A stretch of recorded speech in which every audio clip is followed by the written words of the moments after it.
of the globe and the heliocentric, and I chimed in. I said, no, we don't do. That's wrong. You're now you're spreading misinformation, man.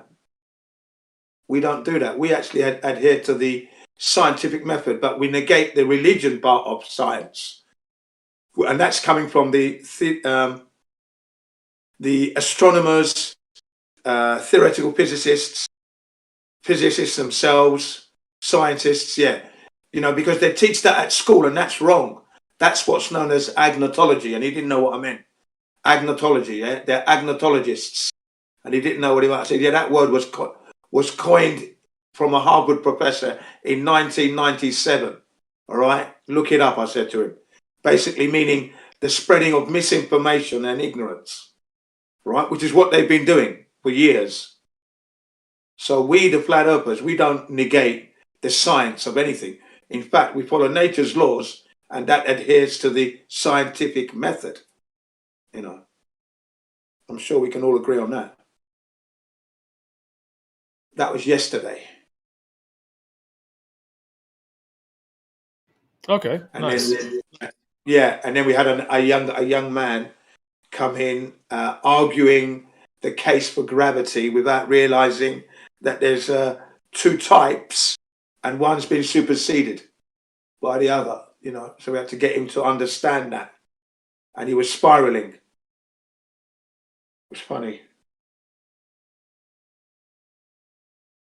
And he kept accusing us of not having any proof or not having a model. The same old. We don't have a model. We don't have a model.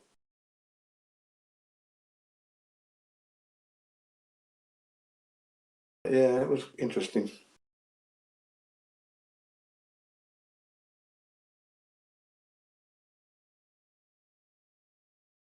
Have you heard of a guy called Flatter Day Saints? Gio, have you heard of them? I think I've seen his name. Yeah, I think he came into this live stream. The other day. He is mega talented with the music. I'll tell you that. He's fucking well on the ball. He's shit hot, to say the least. Yeah, his music talent is brilliant. And he DM'd me all his stuff, and then I passed it on to Generism, because I wanted Generism to promote him on his show, because I'm a believer that we all should be supporting each other, and if there's a rising musical talent that needs a bit of support, then he should be doing that as well. So I asked him. He says, yeah, I know of him, but he keeps spanning me all his stuff. I said, yeah, but are you going to play his stuff? You got to play his stuff though. Then he will stop spamming. Yeah. So I think it's good that he will do that, because I think we need to support each other, don't you think? Yeah.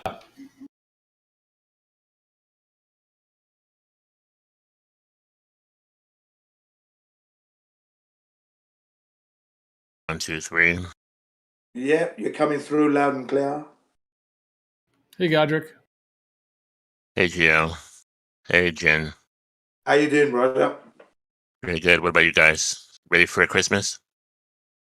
Oh, I don't do Christmas, man. I don't You're do not that gonna give me a shit. present? Oh man, that's too bad. Nah, I don't do that shit, man. I done Christmas like 35 years ago, man. That's the last time, man. 35 years ago, boy. That's You're not an in old my. timer?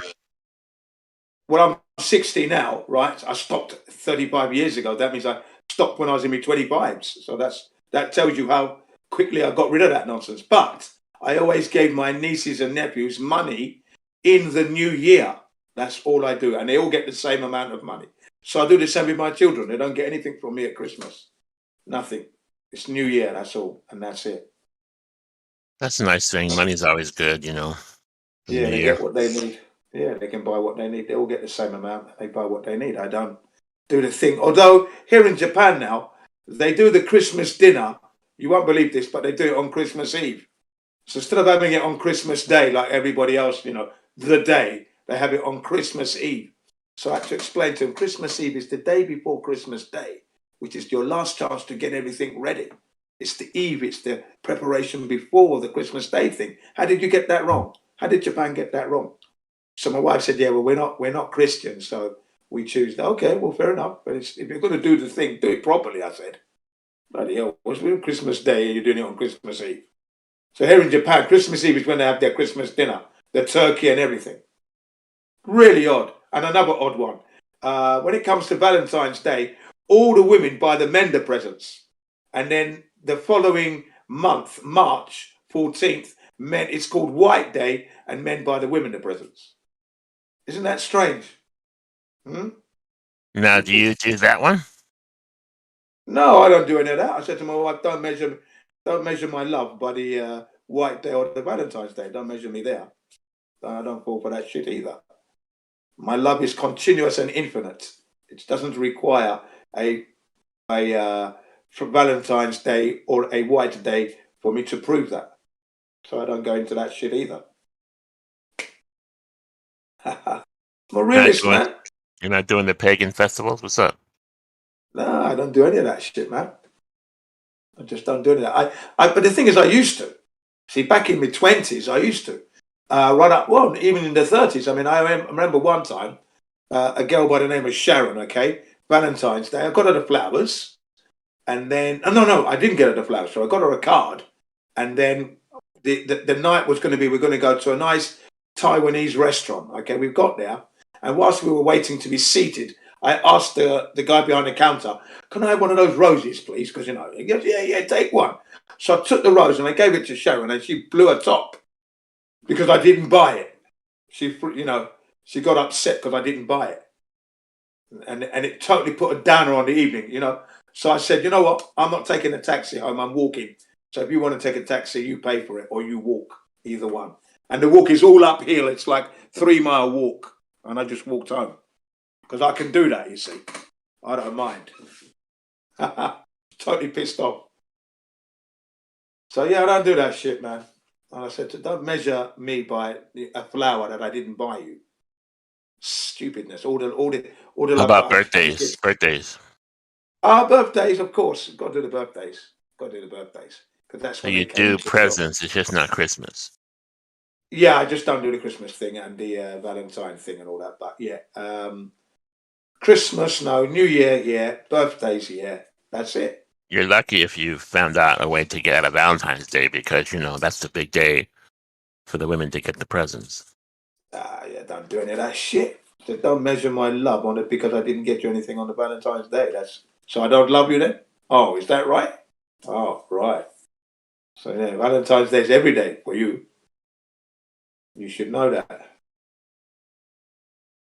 Do you know what I mean? I'm just fed up with that crap, that nonsense. No, don't measure me like that. Do not measure me by those standards because they're not standards to measure me by. Were you guys discussing the sun, how the sun sets? I didn't see it. I saw it really nice yesterday. I didn't see it today. Well, actually, yesterday, 11 p.m. Yeah, you're right. It was last night. Yeah, there you go. Actually, wait. This is just like 3 hours ago.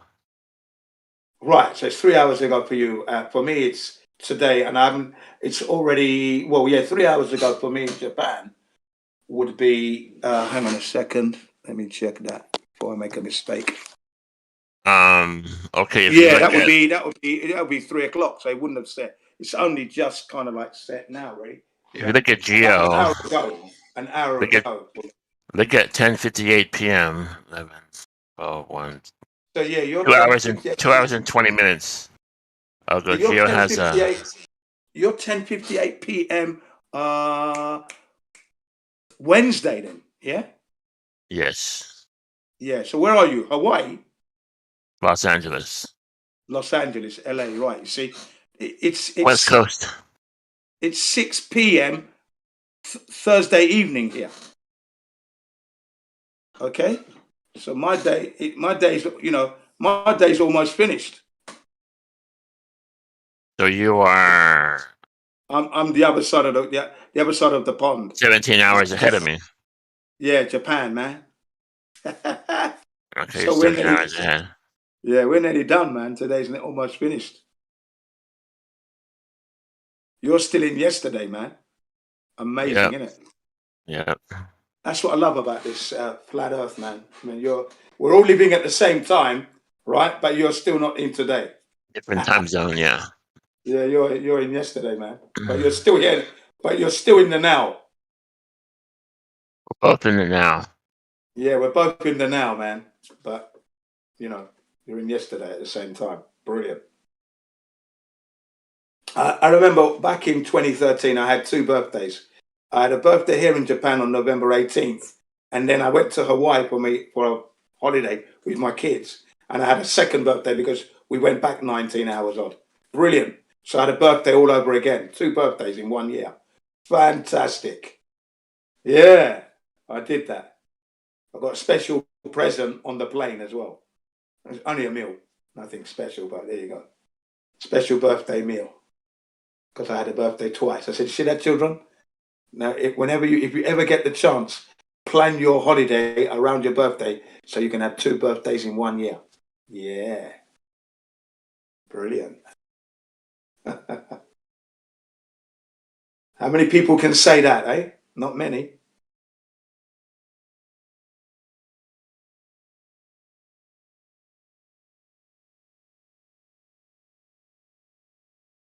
I got engaged to my wife on my birthday, so I wouldn't forget the day. Yeah, the anniversary. Brilliant, man. That helps you not forget the day. Well, of course, man. So you always remember anniversary on your birthday. Yeah, and I can remember when we got engaged and everything. Yeah, that's me. I can do that. You ever get mixed up thinking it's your birthday on your birthday, or is it always your anniversary on your birthday? Oh, no, I never get mixed up at all. I mean, I can remember the clothes she had on the day I met her. Still remember that clearly, like yesterday. She can't remember it herself, though. she can't remember what she had on. Where is memory stored? Oh, I don't know. Where is it stored? It's stored in my brain, isn't it? I'm asking you. You think? It's in my brain and in my heart. You have something in your brain from like what 40 years ago? It's sitting there. Oh yeah.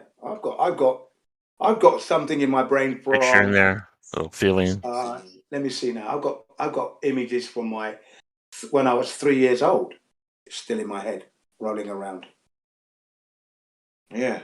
Do you think they're just hanging out in your brain cells? Your whole life experience? Well, yeah. I would. I mean, if I understood how the brain worked better, but yeah, I suppose so. It's there, and it's in my memory, which I can recall I recall them regularly. I try to anyway, which is good, isn't it? At 60, I can still go back to when I was 3. I'm glad I can do that. I'm glad I can still do that. My first memory is around 5 years old. Well, that's good. That's good.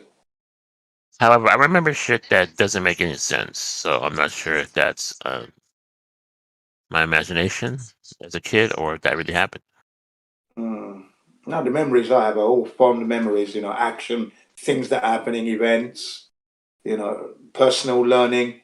That I think the big one that really hit me big time was realizing there was a creator through doing a nature watch and feeling bad for pulling off leaves off the tree, knowing that these leaves were going to die, and putting the insects and the ladybugs in a jar, then covering over with a piece of paper, elastic band over the seat to seal the paper, and then popping holes in so they got air, bringing it to the classroom, doing the drawing, talking about the insects and that with the school. That left a long-lasting memory, because I said I'm never going to do that again, because I didn't like seeing the insects and that in the jar in the first place. Just didn't seem natural.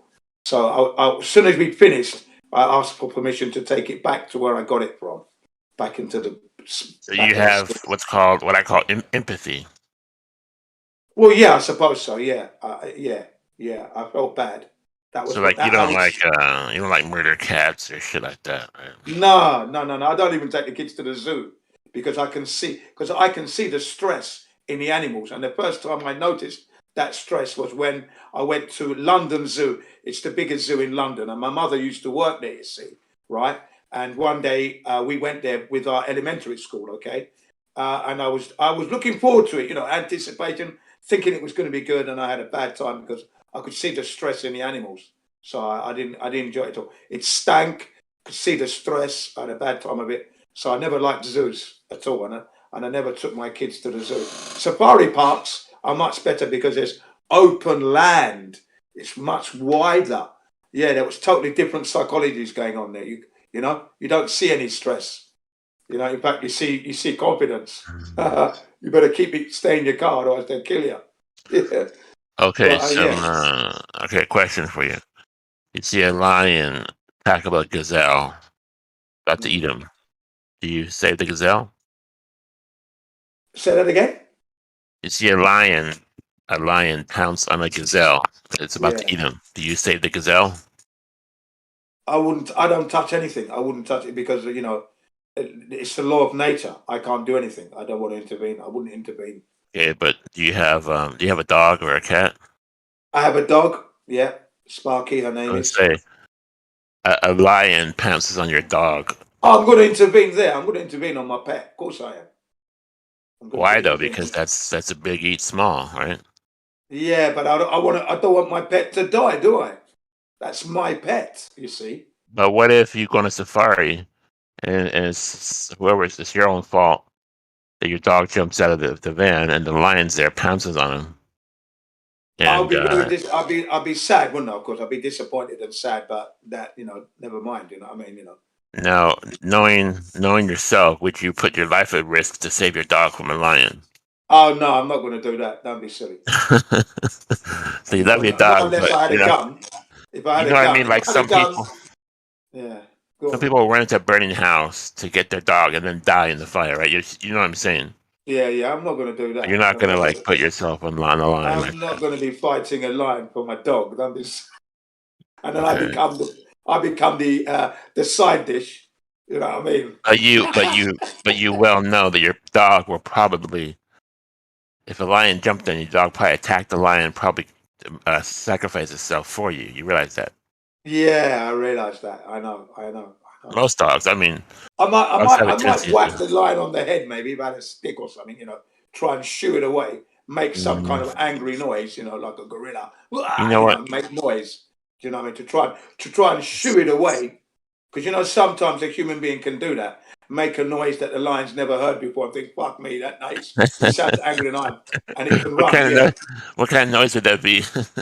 Yeah, exactly. Who knows? You know, I hit the lion over the head, probably won't do nothing, bro. Just saying. Yeah, you know, you'd be surprised what noise you can make when there's a lot of danger around you, man. You know, I mean, look, I got run over by a truck, okay? I got run over by a truck. And what happened was there's a street called Marylebone Road. It's 3 lanes in central London. And the Madame Tussauds and the planetarium is on there. And I was just passing that. And I was on my racer. I got my racer up to 40 miles per hour on my racer bicycle because I had a speedo, yeah? So I'm bombing it, giving it hell for leather. I'm doing 40 miles an hour. I'm in the middle lane. On my right, I pass a truck on my right, okay? And then the lane I'm in stops. So I went to switch lanes now. So as I switched lanes, the truck took me. Hit me. I hit the car that had stopped in the middle lane. And now I'm being pushed along the road. Can you imagine a truck about to run you over and you can feel your back being scrubbed down on the road. The road is rubbing your jacket away. And I screamed out, man. Because I thought I was going to die. Did you pray in that moment? No, I didn't. You don't time for pray. Look, I was screaming, and then the truck went over my right foot and pulled off the tire, pulled off the training shoe that I had on, Puma, and then I rolled out before the rear set came. Right, I rolled out of there. I had the presence of mind to roll out. Okay, so now this right foot is shaking uncontrollably. I had no control. Can you imagine that? It's a spasm, yeah? It was just shaking like that, yeah. And then the ambulance came, took me away. And by the time I'd got to the hospital, the woman said, the nurse said, your blood pressure is remarkably low for someone who had such an accident. She said she was amazed at how fit I was. And she just, I had to have a stitching on my eye because the truck obviously hit me in the head. You know, like when a punch, you know, when the boxers get punched on the top of the eye and it cuts. So I had a cut right there. And so they stitched me up. And then all my trousers were ripped. And the back of my jacket was totally trashed. I looked like a homeless bum. But that's what happened there. And the bike was totally ridden off. But I screamed that day. Screamed, man. Yeah, now, did you let your kids use the motorcycle? Yeah, my kids use a motorcycle. Yeah, my kid is studying at Honda Technical College now because he wants to be a mechanic. He does all the off-roading like I used to do. Yeah, man. I'm sure you told them about your accident many times. Oh, they've seen pictures and everything, man. And I even yesterday, I said to my son I said to him, in the mornings when you go to school, to college, please be careful of the black ice because especially if it's rained the day before, because as from now, the temperatures are going to be getting very, very low and you're going to get the black ice. And he said, yeah, thanks, Dad. Thanks for reminding me. Yeah. See? So, yeah, I'm teaching them all the dangers all the time because I know how dangerous, I know how good it is to be on a motorcycle and bicycles, and then the dangers that are involved in that event. Or, you know, so I love it. So I have to be careful and teach my children to be careful. Oh yeah, they know the accidents I've had, and I teach them. I mean, look, ever since they were like from their tiny tots, we're out on the bicycles. I was the leader. I'm doing all the hand signals, checking. So they had to copy me. You know, do what I do. Yeah, and then they learn how to ride properly on the streets. Because in Japan, yeah, they don't allow, the teachers say to the kids, you're not allowed to ride your bicycle on the streets unless you're with an adult. That's cool, but not on your own, you know. And this is when they're like 6, 7, and 8. And I think that's a bit of an overstep. But I let my kids go out at 6, 7, go out on their own, no problem, because I taught them properly, you know. And they're still here today. They ride well. So, what about you? Do you have children?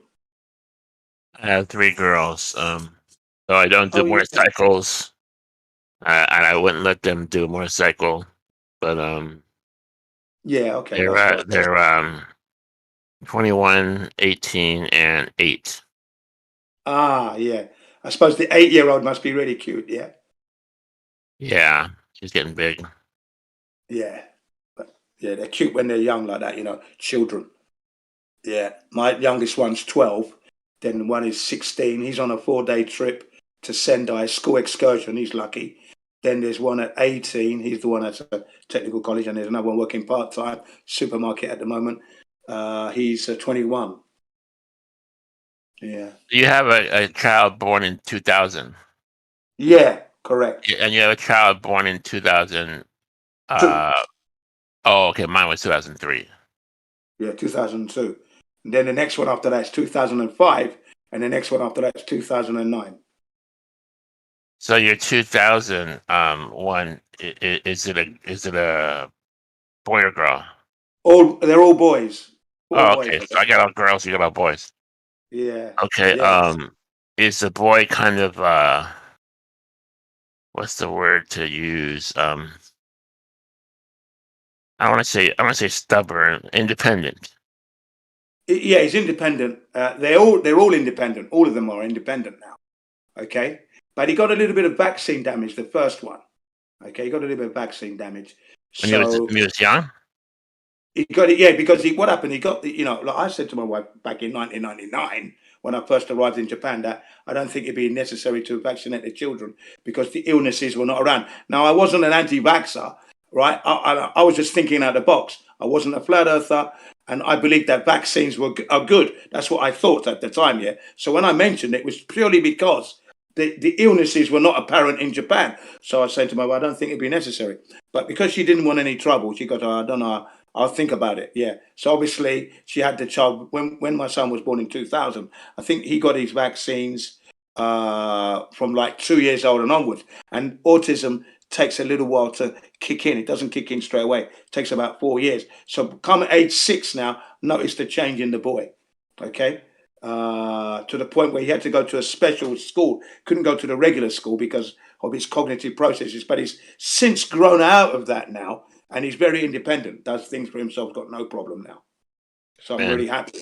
Yeah. And I do regularly memory lanes to check if we can remember things still. You know, I don't show him all images that, you know, what I do is I just certain shots from certain parts of a year, and that's it. And then I say, well, where was that taken? And yeah, well, what? And then I even say to him, yeah, okay, you remember that day? Yeah, okay. What did you do? Can you remember what you did that day? What did we do? Can you remember? Do you know what I mean? And yeah, and sometimes he does, you know, and sometimes he doesn't. Then I give a little hint, and then it comes back. So it's good, you know. He loves camping. He loves it when we go camping. And he loves it going snowboarding. Take him camping, man. When's the last time you went? Oh, the last time we didn't go this last year or the year before last. So it would be 2 years ago now. Yeah. It's time to go again, Jim. Yeah, I've got to get all the family. I'll tell you what, he's getting to the age where, you know, he's going to be on his own and he may not want to go camping anymore at some point. No. Take him while you still can. That's my advice. Yeah. Oh, definitely. Yeah, no doubt about that. But at this point, they're already independent. All of my children are all independent. They want to do what they want to do now. I'm kind of like in the way. I'm the one that's suggesting, let's go and do this, and they say, no. And that's what it is, you know. And in a way, it's a little bit sad because when they were younger, it was yeah. But now it's, no, Daddy, I'm going to go I've got plans to meet my friends. We're going to go and do this and that. Oh, okay, fine. Or even when they want to go snowboarding, I can't be there because I'll be in the way. They want to go snowboarding with their mates rather than with their dad, you know. So I've got to take a back seat. I'm in the back seat mode now at the moment. Back seat phase. I've got to let them do what they got to do. The only time they call me is when their bikes have broken down. And then I've got to repair.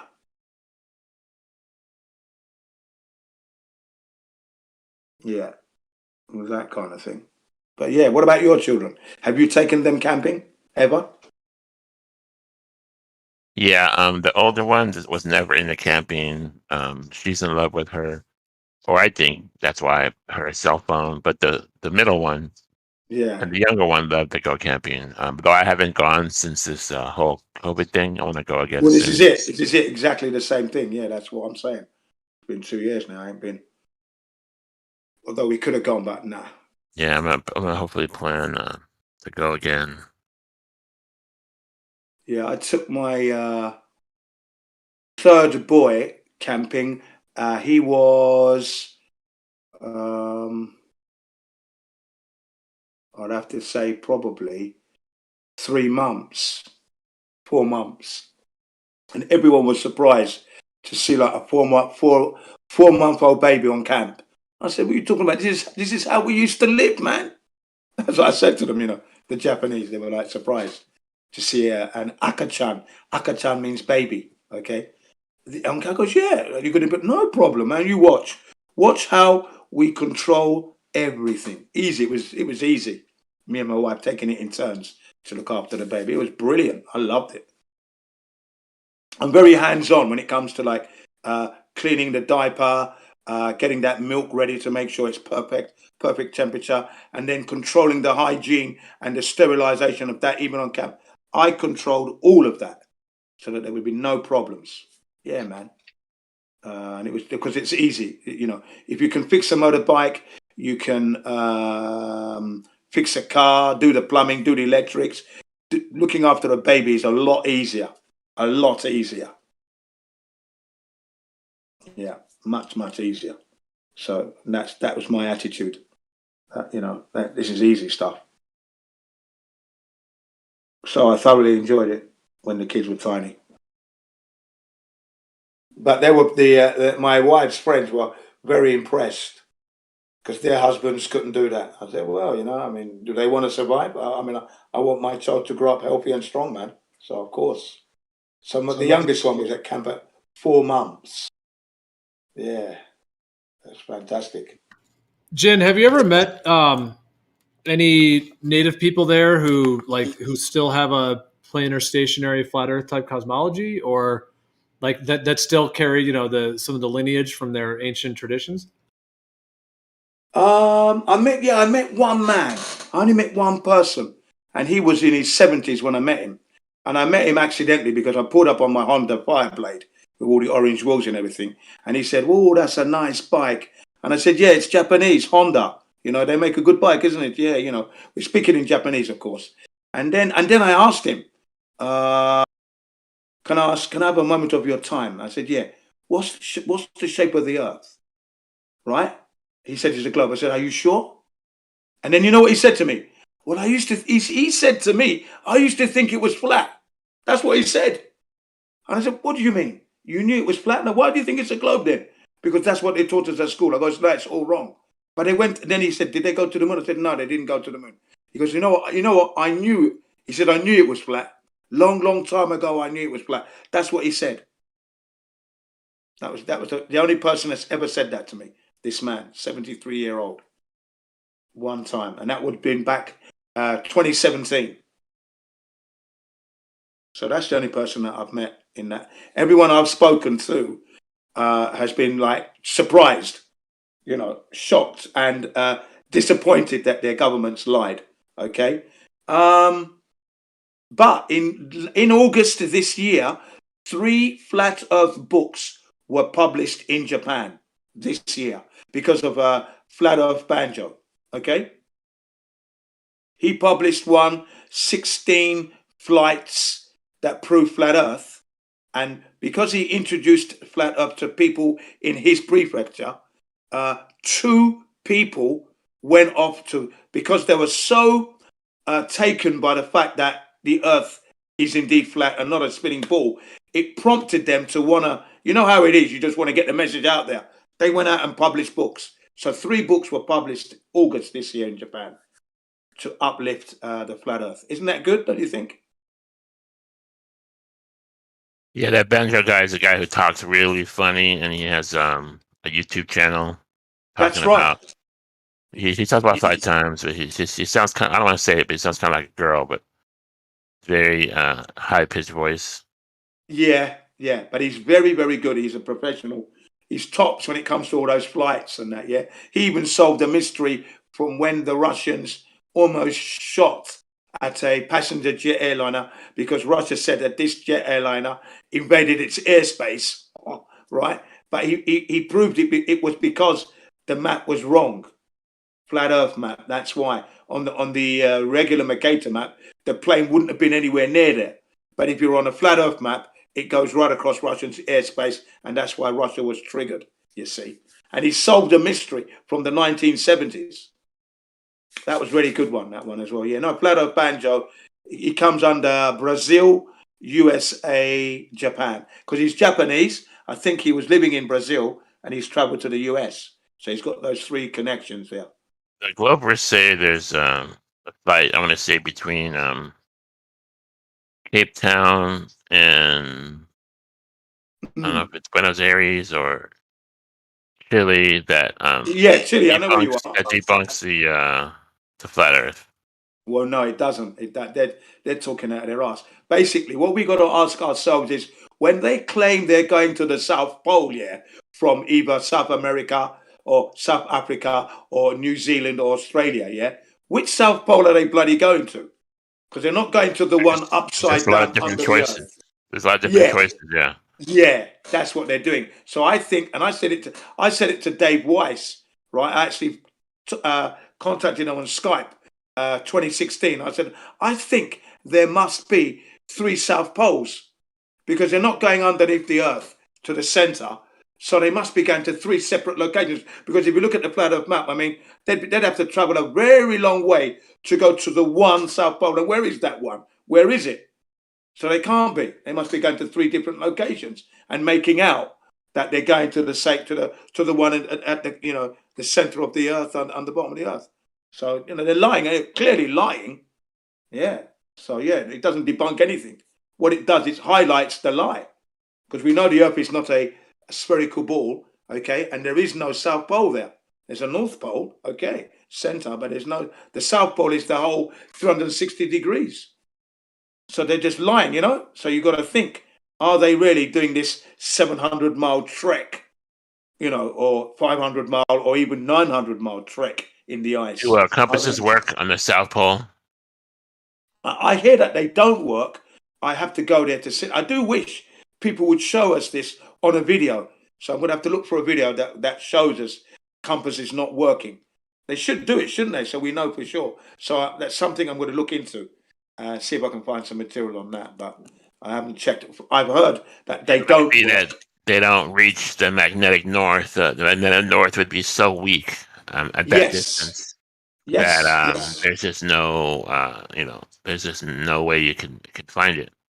I totally agree with that because apparently the flat Earth is likened to a ring magnet where you have the South Pole on the outside and the North Pole in the middle. Okay, a ring magnet. So that would make sense because the further you move away from the North, the weaker that magnetism's force, let's just say. Yeah, but the problem with the globe is if there was a magnetic pole in the North, it would be through the middle of the Earth. The compasses have to be flat and level. Yes. So if you're in, let's say, Chile or Australia, let's say the compass works in Australia. Let's say it points north. Being flat and level on the globe, you're pointing out to Mars or Jupiter. You're not pointing to the North Pole because of the curve of the Earth. Okay, yeah. If you're on a globe, For the compass to point to the north, to point to the northern you can't do it. You have to go through the middle of the Earth. You would have to be in Alaska. You'd have to be that high. And counting no curvature, you'd have to be way up in the top. Otherwise, it won't point to it. Yeah, I totally agree. Now, the glober's response is that the Earth is a magnetic diagram where there's like a loop, a magnetic field. It loops in the sky, and it connects the South Pole to the North Pole. Okay. The problem with that is,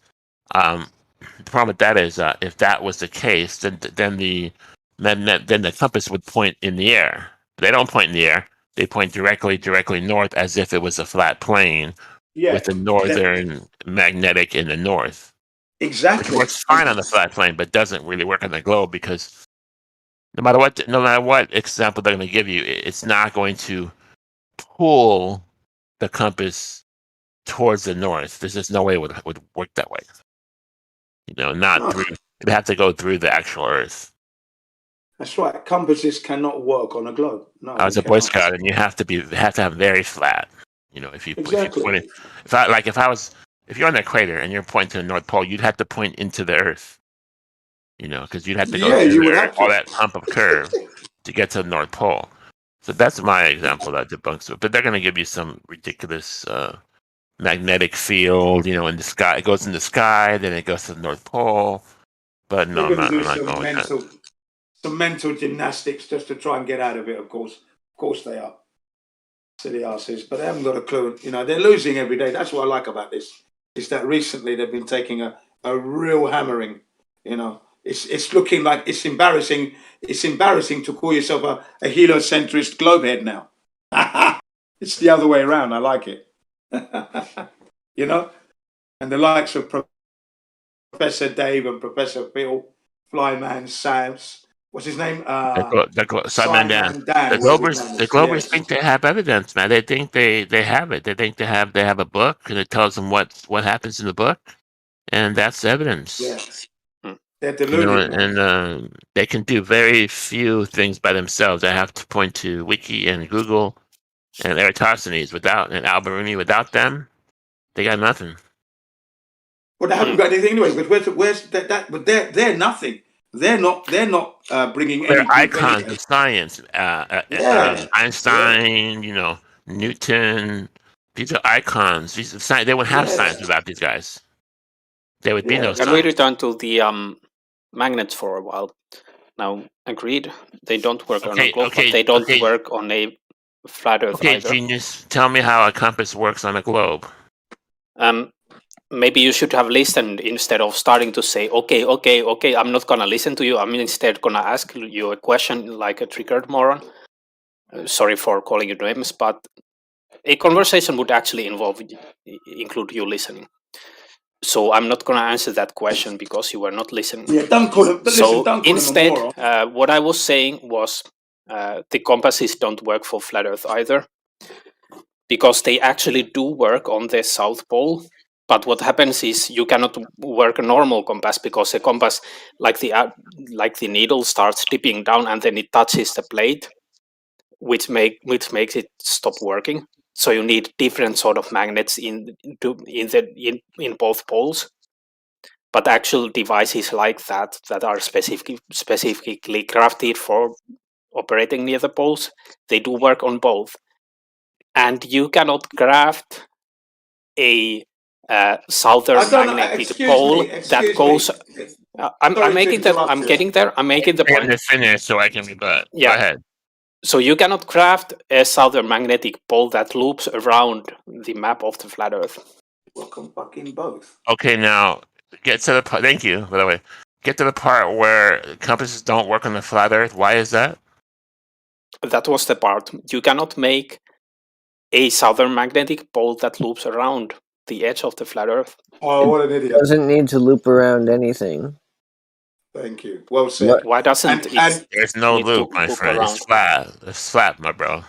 Yes, it's flat, and there's a loop. There's an outer edge, right? Why would there be an outer edge? Well, there's a southern pole. You're on the southern ring. It points to the middle of the Earth, to the North Pole. There's only, that's debunked by the fact that there is actually a southern pole. Well, realistically, it would just be a monopole. It would just be the North Pole, and everything going away from north, it would simply be south. That doesn't necessarily mean that there's a South Pole. There's just a southern direction. I was saying that I'm not sure. I didn't know that the compasses worked on the South Pole. Maybe it's too weak there. You're saying it does work.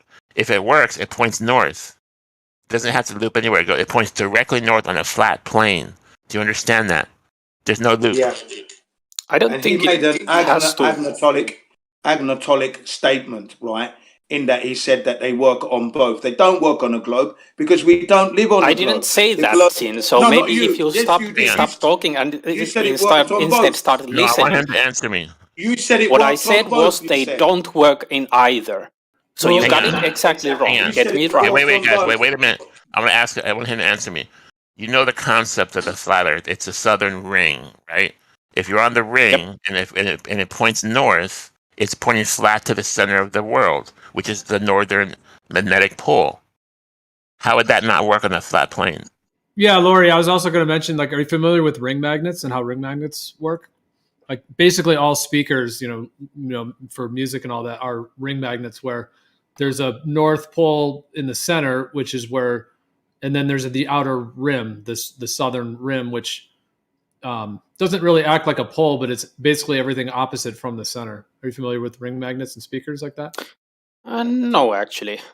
I'll post an image. Specifically. I'll post one that shows just a basic layout of a ring magnet.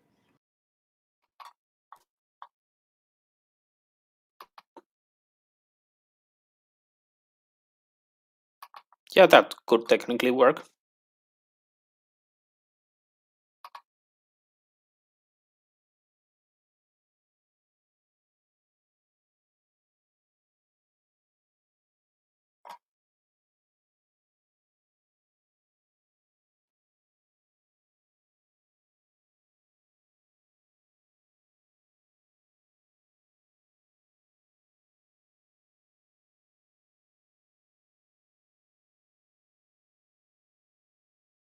So it would work on a flat plane. You're on the outer ring. Think of a globe map flattened out. You have an easel muffle map, right? And I'm not saying that Australia is like as long like a squash. I'm just saying that's a concept, right? So on the outer ring, you have the ice shelf, and that cradles the whole world, keeping the oceans in. It cradles the continents. And if the compass did work, it would point directly to the center of the world where the northern magnetic pole is. And that would work on the flat Earth.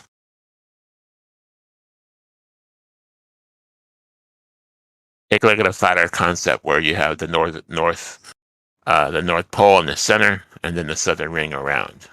There's no loop. It doesn't have to do any loop. I don't know what you're talking about. Well, it would still have to do a loop.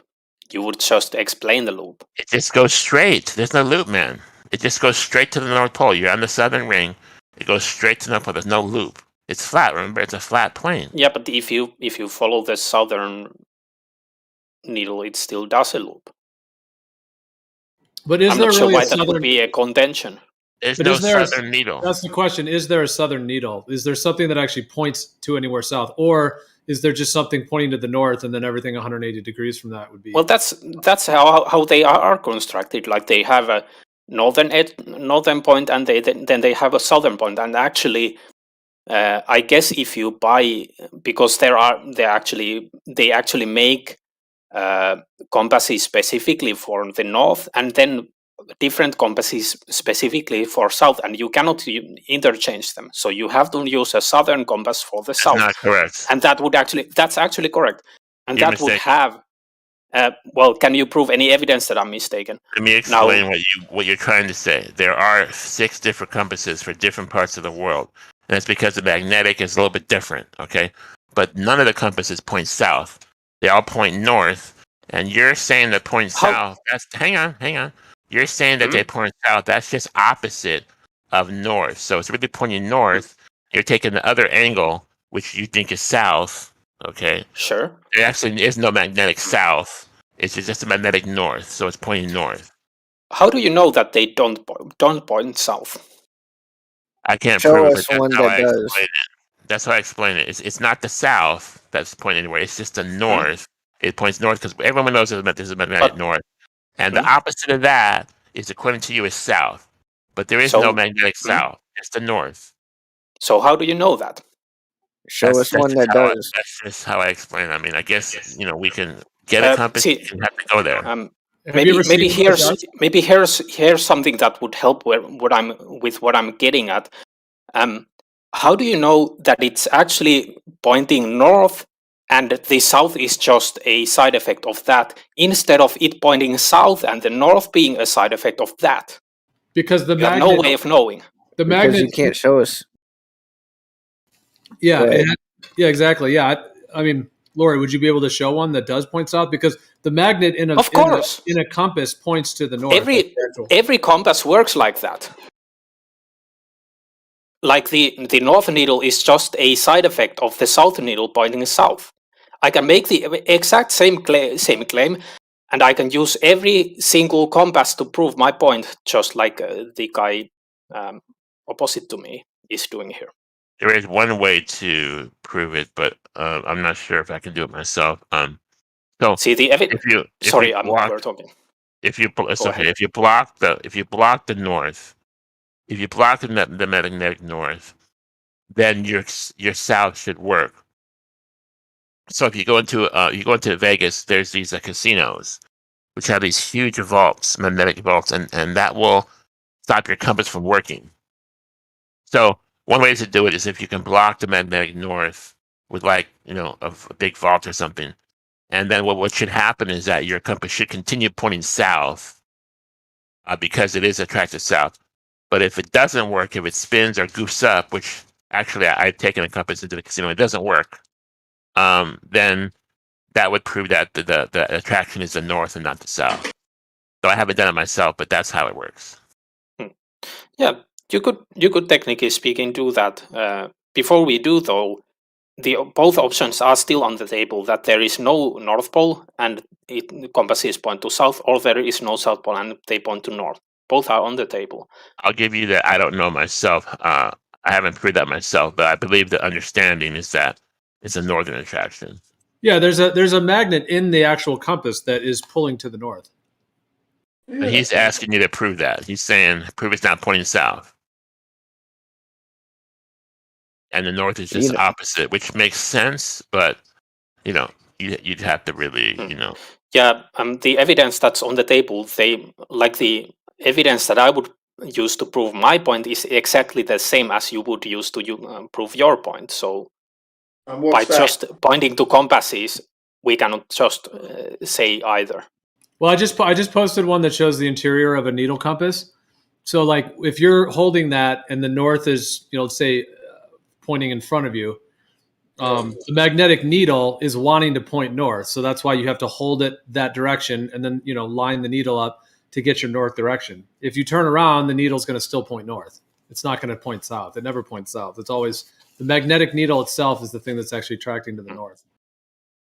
Yes, and the thing is, thus southern compasses work the exact opposite. So they have a magnetic needle that's shaped like that, but it points to south. No southern compasses. Yeah, Can you provide an example? Southern compasses point north.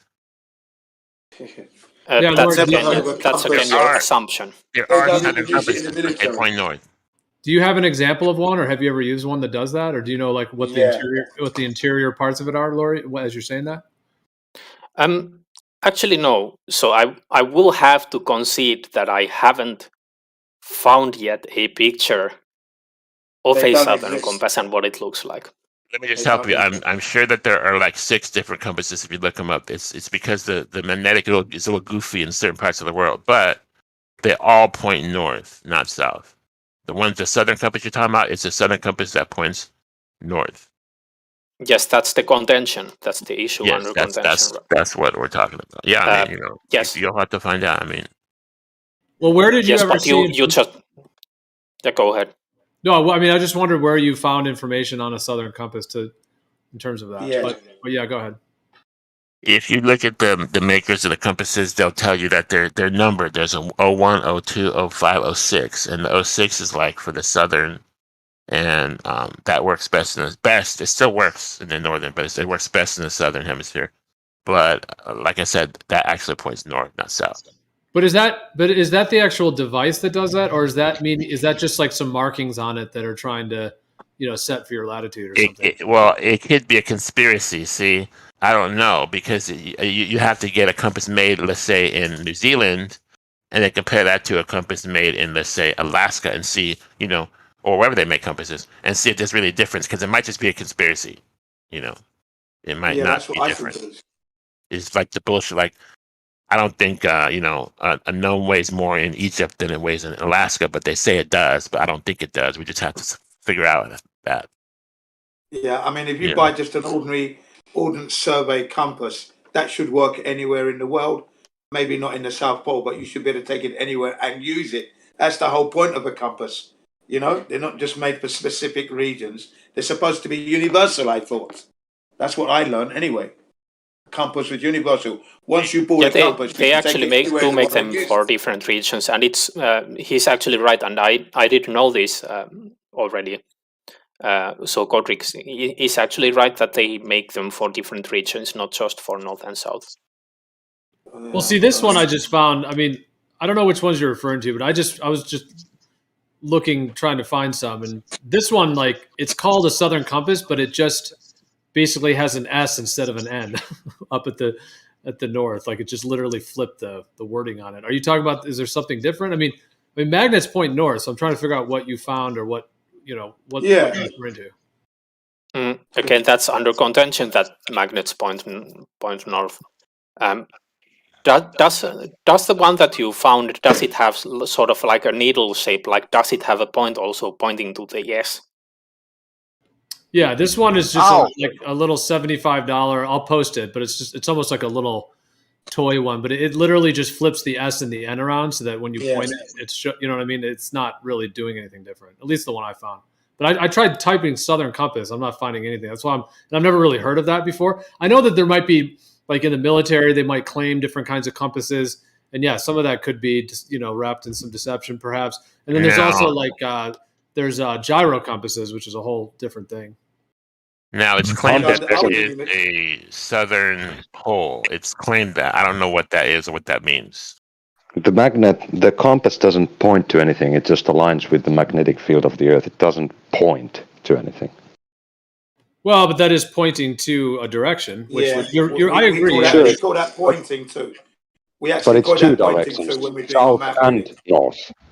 Orienteering and that. It's called pointing to north. North, magnetic No, north. pointing to north and south then, because it's pointing to both directions. Yeah, Because but one color is marked. No, because the arrow's marked to the north, so it won't. And- I have Yes, a but- compass with two but in lines, the one example south, one that- north. But the magnetic coating that's on the needle is on the north side, and that's what literally points to the north. Like you don't even need the southern part technically. If you tried to build one, You don't. All you need is a sewing needle and a glass of water. Yeah, that's right. And it's just aligning with the magnetic field. It doesn't point to anything. Well, it's pointing a direction, isn't it? Come on. Well, is it pointing north or is it pointing south? Because it's doing both. It's pointing north and south. If it was a Okay, globe, so it's my pointing friend, both. it would listen. If it was a globe, it would point into the sky. Okay. No, Yeah. it wouldn't, because it just Yes, it would. aligns. No, because it aligns with the magnetic field. It doesn't If point you to show a me direction. your supposed magnetic field, it would be in the sky, so it would have to point Yeah, north because you're up a to the ball. sky. No, the magnetic field is everywhere. Ball. You're forgetting about the shape of your ball there. So you're saying that on a globe, the magnetic field isn't at ground level, so I only can use a compass in the It's not sky. at ground level. It's not at ground level. It loops into the sky way past the Kármán line. Yes, that's what I'm saying. Look Okay, into so how does a magnetic compass field. work on a the globe? lines, boys. What's the explanation? It doesn't. It Just doesn't. the lines. It's flat. It doesn't. So the globe claim is that the compass globe doesn't claim work. is the compass points to magnetic north, which is in the center of the world. It's always going to point that way, no matter where you are. That's why it It works. is not though. Flat. That's point not straight to that's not in the not- sky, not in the loop around into the Kármán line. Just straight. That's to not the North Pole. claim. You're lying now. I'm telling you about the flat Earth. No, I just asked about the globe, and you said that the globe claims that the magnetic field is in the sky and the compass points directly into Look the at Earth. globe magnetic field. It's a loop around the world. It's a loop. Sure. Yes. Not on the ground. Doesn't touch the ground. It's a loop around the globe. It's like a Of figure course. 8. Jesus. Yeah, but in their model, they would say that the Definitely touches the ground, mate. But in a globe model, they would Yeah. say that the field is tracking along the surface of the Earth. Therefore, the compass would still align to that on a globe But Earth. that's the Van Allen radiation Yeah. belt, isn't it? That's No, what all that's Jesus. about as well, Oh. magnetic field. Yeah, that touches the ground, certainly. Yeah, that's how compasses work. They use the The Van Allen compass belt. just aligns with the field lines. That's all Yeah. it does. It doesn't point. It just aligns. Yeah. And I do feel confident that if I bought a compass in the UK, I could go to Australia, New Zealand, and use that very compass and navigate my way around. Blindly, Could you know well what I mean? be. You know? Yeah, most certainly I mean, would. we It's can running do into some is issues, just though, find here. out. When we can just find out how high the compass works, that might debunk the globe. Well, there's a Yeah. good test that you can do to try to come up with the if you're shape. in a high, Go to Australia. That is a good compass test, airplane. actually, yeah. Yeah, go to 2 points on either side of Australia, point a compass north and see if those headings are diverging or converging. They should converge if it's flat Earth, but diverge if it's globe. So that's a good point. But it's a tough test to do. But if you can accept to measure distances on the surface, then you can make a sort of a square type thing. But then if it shows X, then yeah, we can't trust the measurement. So pointless again.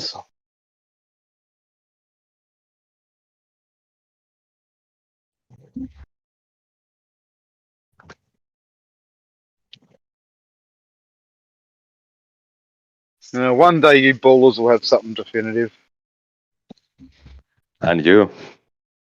It'd be cool to add that what you're saying to, with the idea of going like we've talked about, where doing sextant readings all around the Earth, independent of any government GPS or anything, but to go out and do independent sextant measurements, but it'd be important to do compass readings all along that, because you're right. On a general AE map compared to a globe map, the lines of longitude definitely will track differently across the Earth in terms of the southern region.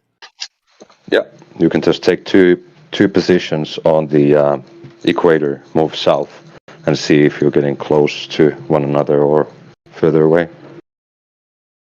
Travel directly south. You're saying, yeah, two positions that are couple hundred miles apart or whatever it would be, maybe a couple thousand miles. Yeah. Yep. Then just head south directly to south. And so if you were to do that and you saw that it was diverging in the south, what would that do in your mind? It would show that we have something wrong. What would you say if they were converging?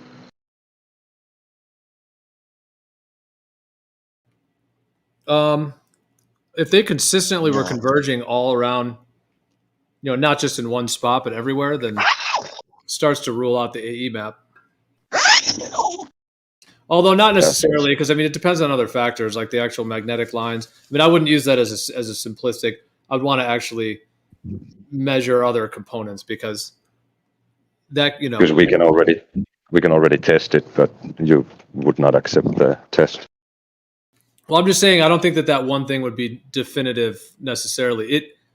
It would point to. Let me think.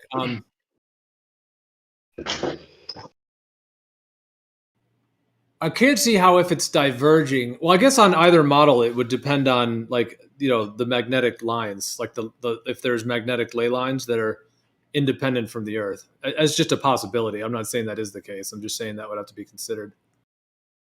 So then you're saying that the sort of the south isn't dependent on the Earth. That we're not basically traveling due south, sort of. Well, I'm not really saying one way or the south. other. I'm just trying to hash it out in my mind to think that, you would want to match that with mapping the Earth and sextant measurements, I would think too. But you know what I mean? Like actually map the ground along with those readings to make sure what you're getting. Because if you're just going off someone else's map and then getting those readings, it might not be accurate. I'll go on record to say I don't believe there's a south. It's just north and the opposite of north. North being the center of the flat plane.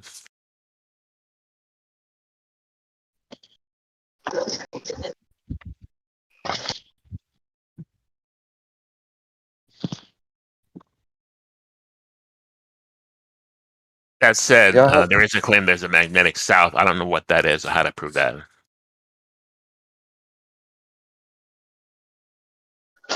Go ahead. It would be nice if we could travel on a straight line.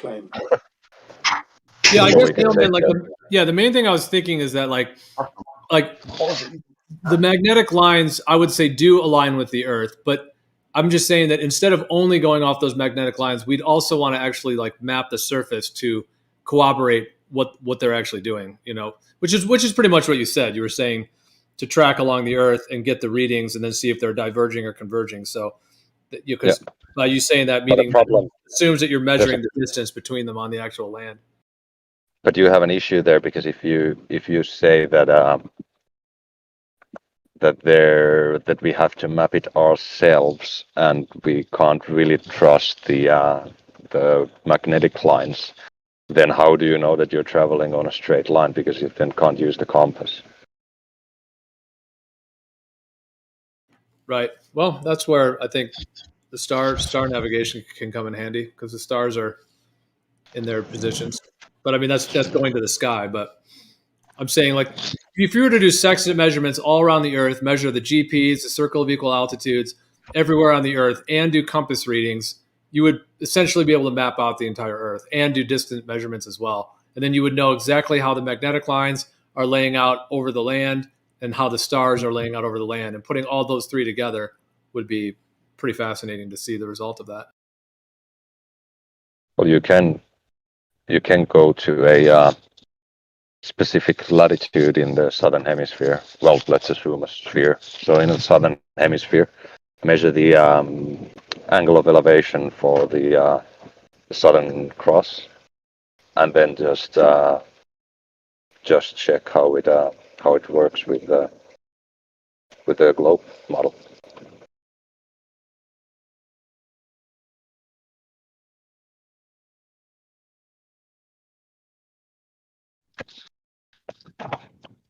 Someone said that there should be a time where there is darkness, where you can see the Southern Cross from South Africa and South America at the same time.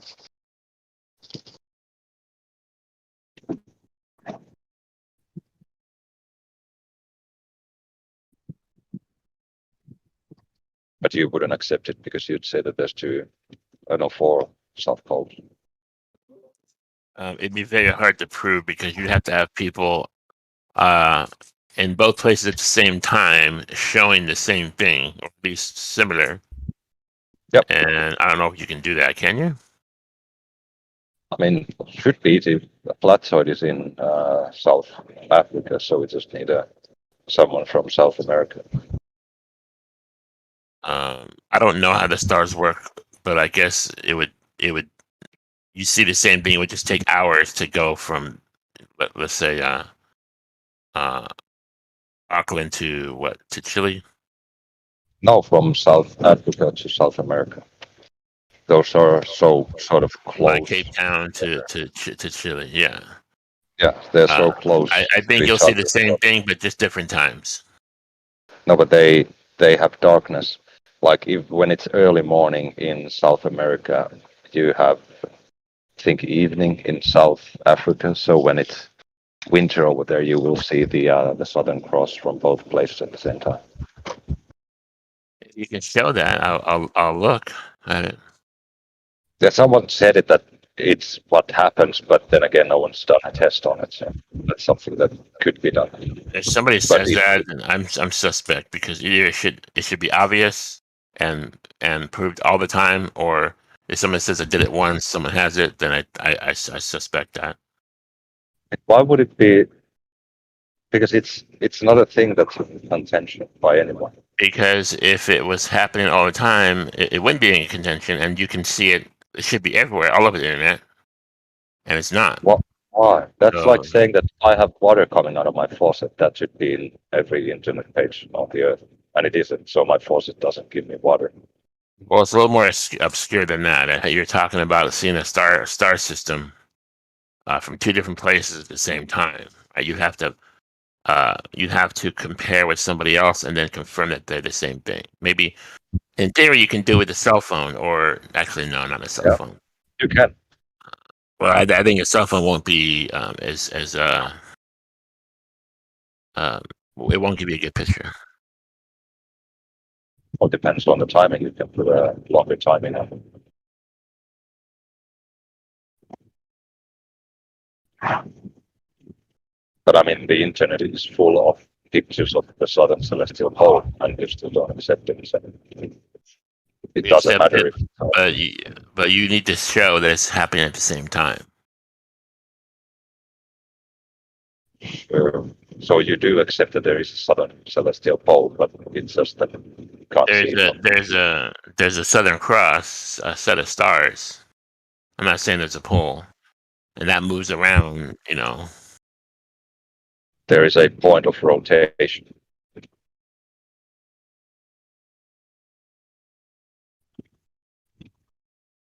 Here's something for the globe. If it was a globe,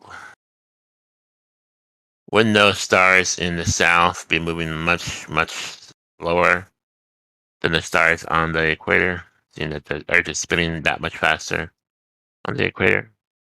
1 rotation for 24 hours. Are you saying that like it's 1,000 miles an hour at the equator, and since it goes less in the lower, then the sky should be moving slower? Miles in the lower, then it would, and that you were spinning slower, so you'd observe the stars like 5 times slower. Yes. Considering the stars are not moving, you would experience the stars 5 times slower than in the equator. Yeah. How do you experience the speed of stars? I mean, because the globe is fat and around the equator, and if you were spinning around on a pole, it's a small area, right? So you would see these things much slower because it would take longer to spin around, wouldn't it? I still don't. So would you say that happens also on a flat Earth? Maybe I'm wrong. I just thought about that. Would it also happen on a flat Earth because you have the center of the rotation, and then further out you go, the faster the stars get moving? Well, if let's say you had like a needle. You know how you play those games like spin the bottle? So is faster around the edge, right? And slower in the center. But you don't really tell because it's all perspective on where you are, right?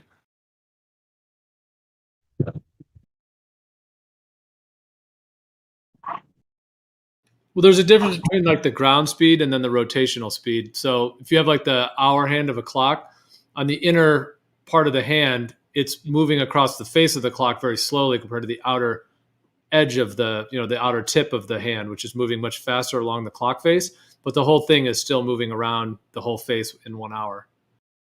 Yeah, so that the ground speed of the stars is faster at the equator and slower north and south. Which would be a good test also to measure the ground speed of stars in Australia. I'm seeing Don's post. Yeah, Don, I'm not sure what I'm saying. I'm just considering what I would look at if I was looking at Southern Pole or Northern Pole. That's a good test, Patrick. Just someone in Australia measure the ground speed of a star if it moves slower than at the equator. Because they would still be making the same rotational speed, really on both models, but it would be the ground speed that would be different. Of course, on the globe model, they're going to say that the stars are so many trillions of light years away that there really wouldn't be a measurable ground speed difference. Whereas on a planar stationary Earth with close to local stars, then that ground speed would be more able to be picked up, I would think. I'm Geo, but if on the equator, you're spinning 1,100, and on the poles, let's say it's 100 or 200, wouldn't you see things faster come around the equator? Just common sense. Yeah, the GP of the star moves with the speed of the rotation of the Earth. Are you saying the stars move with the Earth? No, I'm saying that the GP of the star, its geographical position on the Earth, is moving at the speed of the Earth's rotation. Yes. If you assume the stars are still for a minute, then you should experience more speed. We should experience them faster on the equator as opposed to the poles. Yes, am I right? I don't know. That's just how I would imagine. Because it's one revolution. Like the star's GP is at point X at the equator, and in 24 hours it's at that same location. So it has to travel that faster. Sort of travel that. Yeah. So what's Geo talking about? It's the same degrees. Yeah, it's the same degrees, but it's going faster on the equator. Sort of. The GP of the star is moving, faster than at the north or south. Wonder if there's a star that travels over Australia that you can measure the speed of the GP.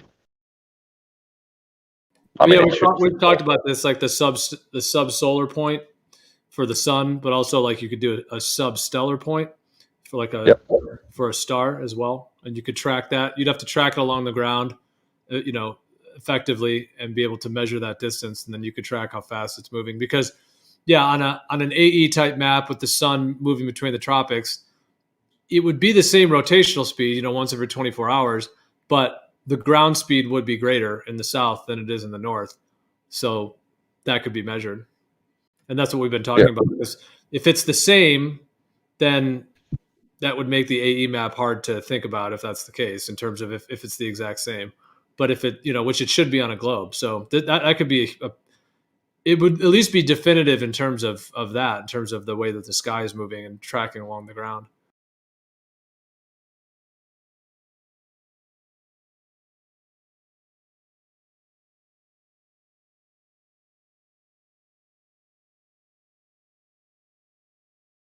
I don't know how you'd measure the speed of a star. I don't know. Somehow.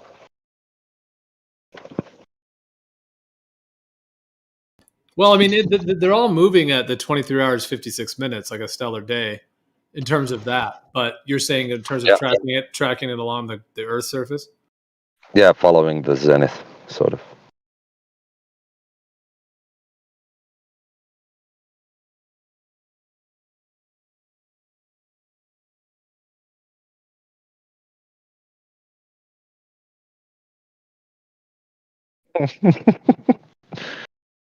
Jesus Like Christ. on a globe Earth, like if you're at the equator and you're watching the stars move, like on the idea of a globe Earth, if you then were to go all the way to the South Pole or the North Pole, and you would look up, because you're only spinning at that point at like maybe 100 miles an hour instead of 1,000. Yeah.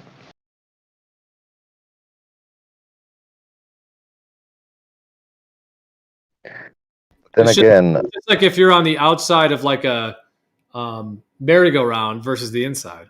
I mean, it's the same rotational speed. You know the whole thing's going around once, but when you're on the outside, you're flying and there's a lot of centrifugal force. Whereas, like even the gravitron, like the dude who's running it is in the middle, because it's not affecting him. Yeah, but if you are at the north, you are like rotating sort of slowly in like linear speed, but still if you look at the equator, you see the stars move fast, sort of.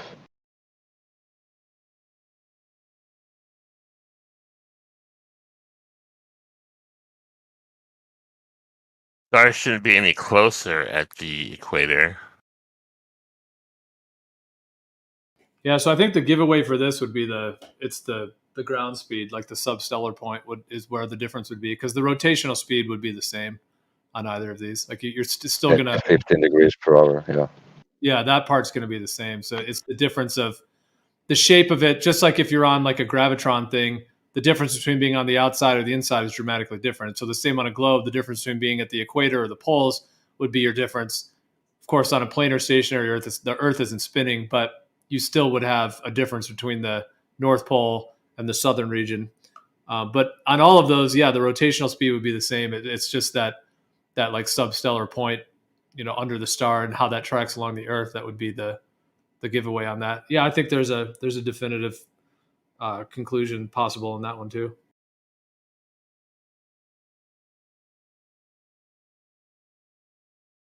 It takes doing that though, tracking it along the Earth, which it's difficult when you can't just freely roam the land, meaning it's all private land and that kind of thing. But we've talked about like if we were to set it up where people could do it independently, But I don't think you need that around the world. I think you can. Well, yeah, then you'd have to accept the width of Australia, but you can just take 2 observers, one on either side, and then measure the time between zenith to zenith.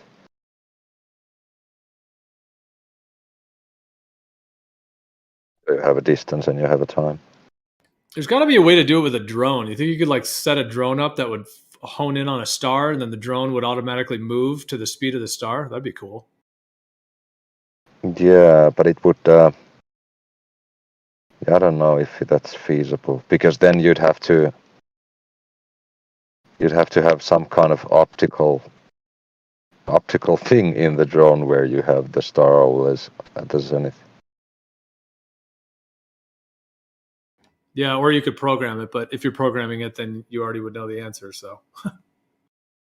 Yeah, well, you can program it according to a model and then test it and see if it fails or not. But I mean, that's because there's winds and shit, so tracking it would be a bitch.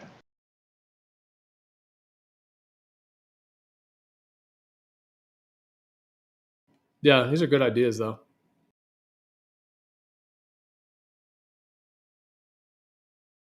But I think the analemma of the sun already shows a dramatic difference in the south versus the north in terms of the sweep that it makes. Oh yeah, I haven't looked too much into the analemma.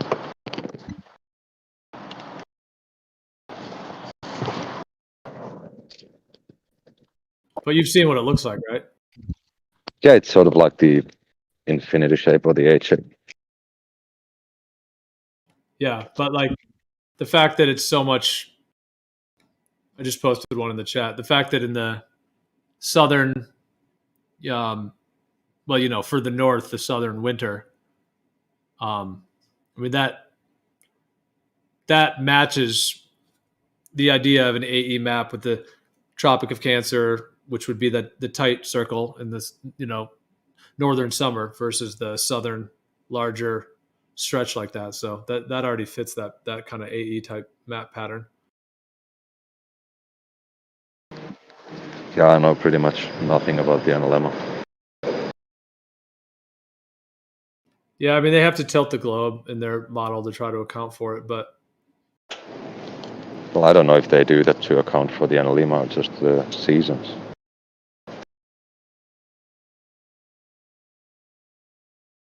right. So if the globe's symmetrical from north to south, why is the Analema so dramatically different north to south, size-wise? I haven't looked for the answer.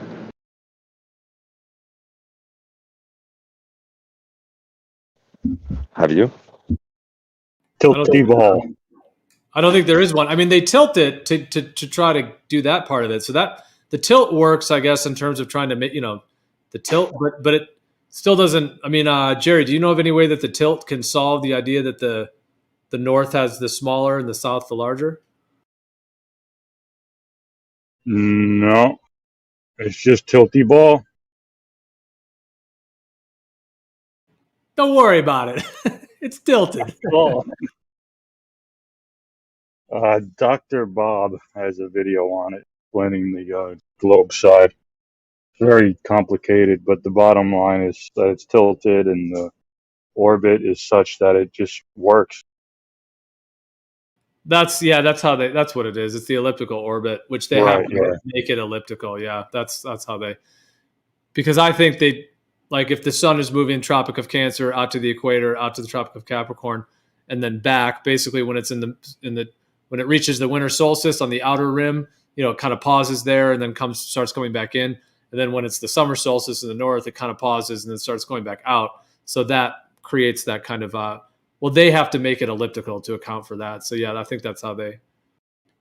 But I don't think that still fully explains the way the Analema is. But yeah, they can probably explain it away enough with that.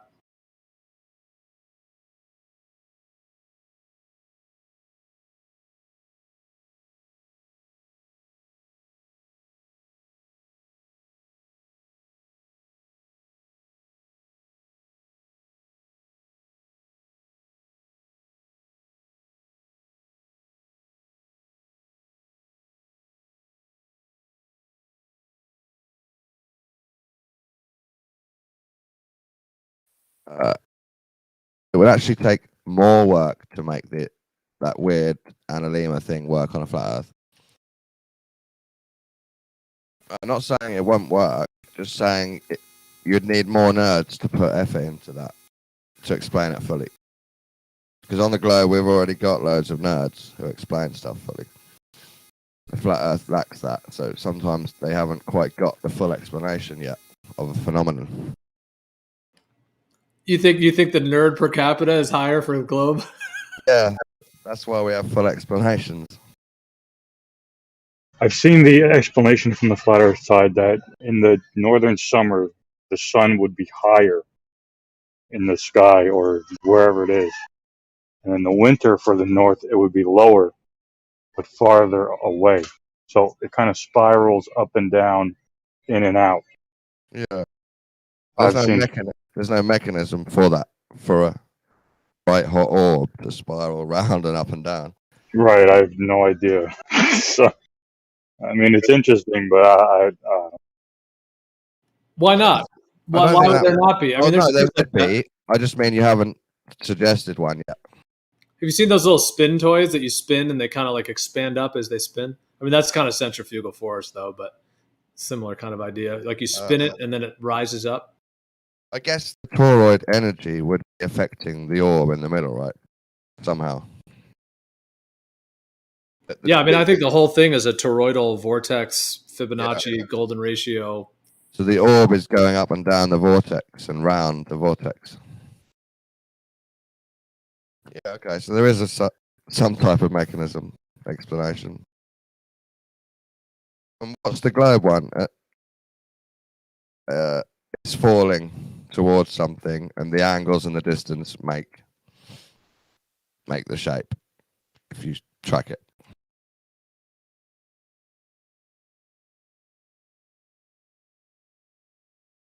Everything's falling, and if you do nerdism on the distance and the angles, everything's explained.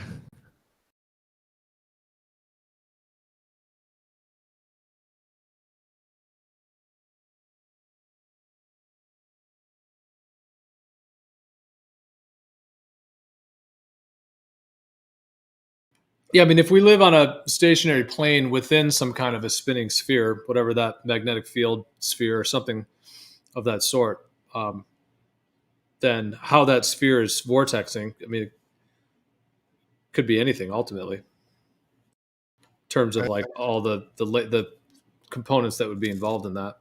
Instead of things falling, things are vortexing. Through the etheric vortex. Yeah, I'm not trying to sound rude, but you said that it's the toroidal vortex Fibonacci sequence golden ratio thing. That definitely sounds like just words put together. Yeah, but those words all mean things. I mean, like in spiral, like the Fibonacci sequence is a spiral, and it's like a universal pattern. It's found in, animals, plants, flowers. It's in clouds. It's in rivers. It's in water flow. It's even in our bodies. It's in the actual structure of DNA. It's in the way our blood flows. Our urine flows that way. It's just endless. So I mean, that Fibonacci sequence is it's not just a word put together. It's a because what were you saying? That it's just a bunch of words. I mean, but those things mean something. And then the golden ratio is connected to that as well. It's like this universal spiral pattern that seems to be in nature everywhere. So the fact that we're living within one would make sense on a macrocosm if it's happening on all the microcosm. But is there a Fibonacci sequence in a toroid? Yeah. Is there? There can be. I mean, a toroid is just the basic pattern, but if it's spiraling, yes, that can be a part of that. Yeah, they're separate things, but together they can be combined. Yeah, like the one that Don just posted. But I don't think there's a Fibonacci sequence over there. Well, like a spiral can spin at different frequencies, and so it just depends on whether it's a Fibonacci or not. Like a sunflower, for example, is Fibonacci. Like a lot of spirals are in nature.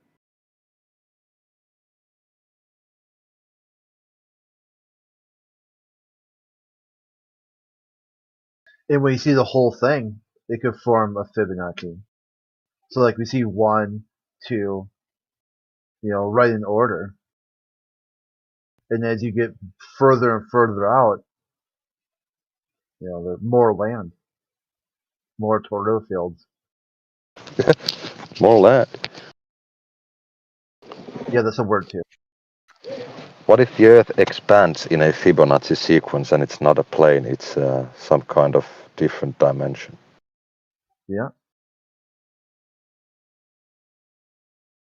Well, I mean, like the Fibonacci, like the golden ratio, I mean, it's just profound how thoroughly it's embedded within nature. Like it's in our bodies, like the distance between your knuckle and your middle joint in your finger and then the tip of your finger is the Fibonacci sequence. The distance from your shoulder to your elbow to your wrist, the height of your head it's like all of these, there's like literally hundreds of them within the human body that are the Fibonacci sequence. So it seems to be like embedded into virtually everything.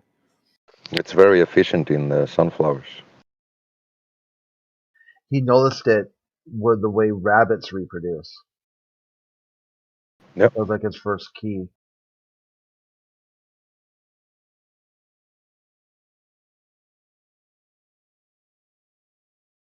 It's what we call a clue. It's also fractal in nature. Like spirals are fractal. We learn this ratio and apply it to our actions as well as observing it in our nature. You could do it, but it doesn't apply to everything. So, like, what would it mean?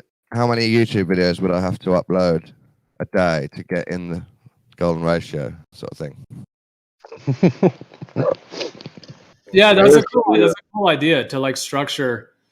Yeah.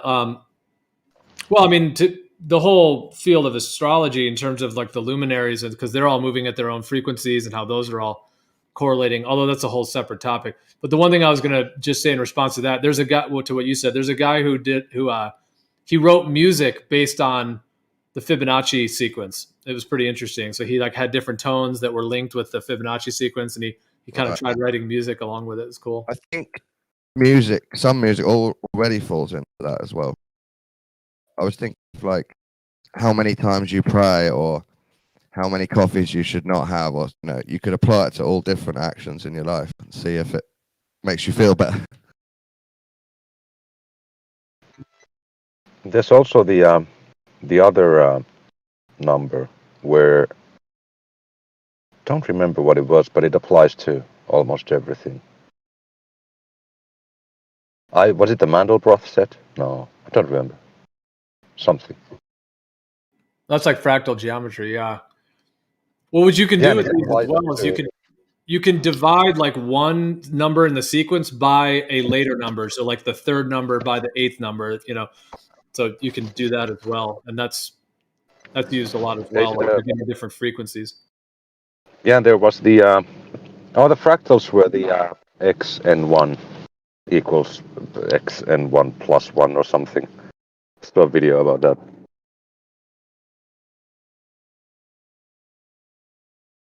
Some kind of I think I see it as nature manages to grow randomly and naturally, but also scale up in this golden ratio pan.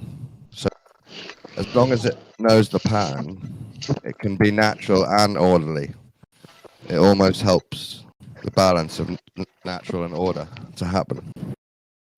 I bet if we checked, the universe expansion happens at the rate of the golden ratio. Yeah, I bet it's in everything. Could well be.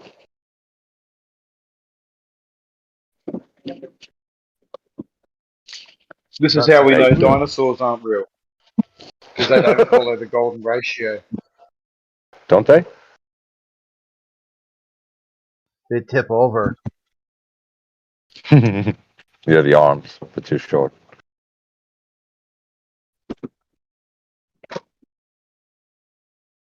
How about the platypus? Does it work? I mean, technically, in both, if we're going to take like a planar stationary type Earth model and then a globe Earth model, technically they both involve, the spiraling patterns. I mean, even a globe itself could be said to have that, and it does in terms of like the way the planets and the solar system are laid out and all that, the whole like Milky Way and everything. Yeah, they're both pretty fractal and the same with the same ratios. Because they're flat Earth and globe Earth are the same reality, aren't they? We're trying to nail down exactly which is right. It kind of depends. Sometimes they are wildly different. Yeah, I'd say most times. But if we agree the golden ratio is in nature, flat Earthers and globe Earthers can both agree it happens on their model. Sure, but that doesn't talk about the shape of the Earth, because the shape isn't the golden ratio. You sure it's not? It might be. Some of the Earth expansions and how much mass it took on and all that. Yeah, but we don't. I think we agree that there is golden ratio in nature, but not in the shape of the Earth. Well, we might point it out in different places and then just deny each other. Yeah. Yeah, so we wouldn't agree.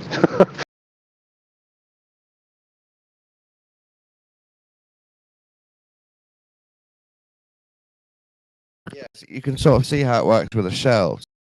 It's getting larger in scale, but not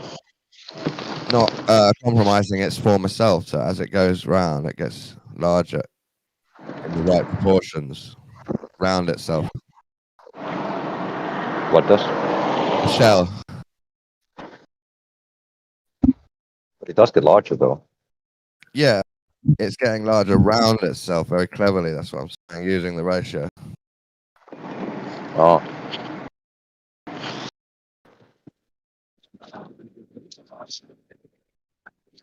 Yeah, the Nautilus. You talk about like the Nautilus shells, like these snail shells.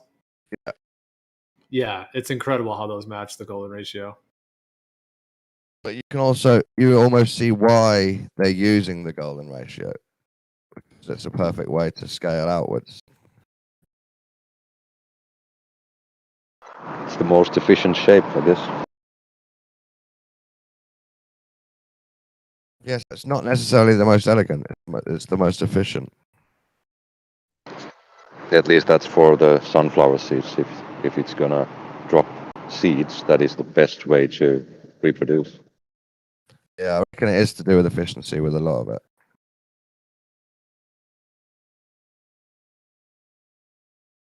So you can change these frequencies just slightly, which is what I think the wandering stars, like your Venus, Mars, Jupiter, they're all basically, I think, spiraling above the Earth between the tropics, just like the sun does, in and out, and they take their time period. Mercury will take 1 year, whereas Pluto takes 248 years to do that whole pattern. But they're all moving at like a slightly different frequency of that spiral, of their own individual spiral, and their own kind of time cycles.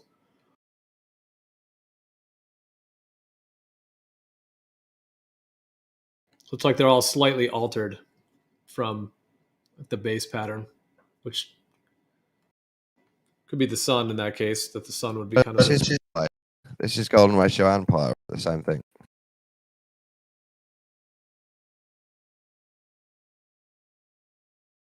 Oh, am I getting it wrong? You say golden ratio and pi? Yeah, is that the same thing? No. I'm on a website now that's golden number, and it's talking about pi. Well, I think pi can be involved. I mean, it depends on what you're doing with it all, but...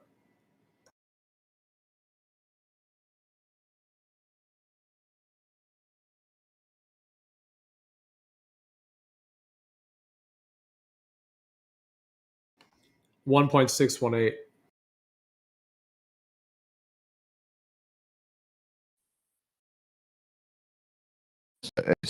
Yeah, there's a few golden ratios, but mostly pi in the solar system.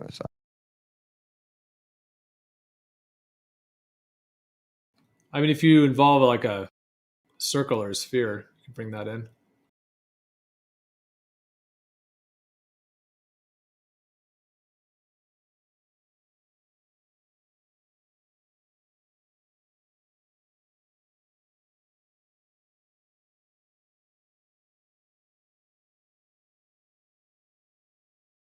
You can certainly see where the math cults came from.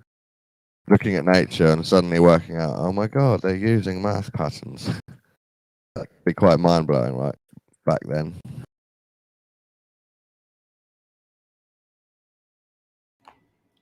Yeah.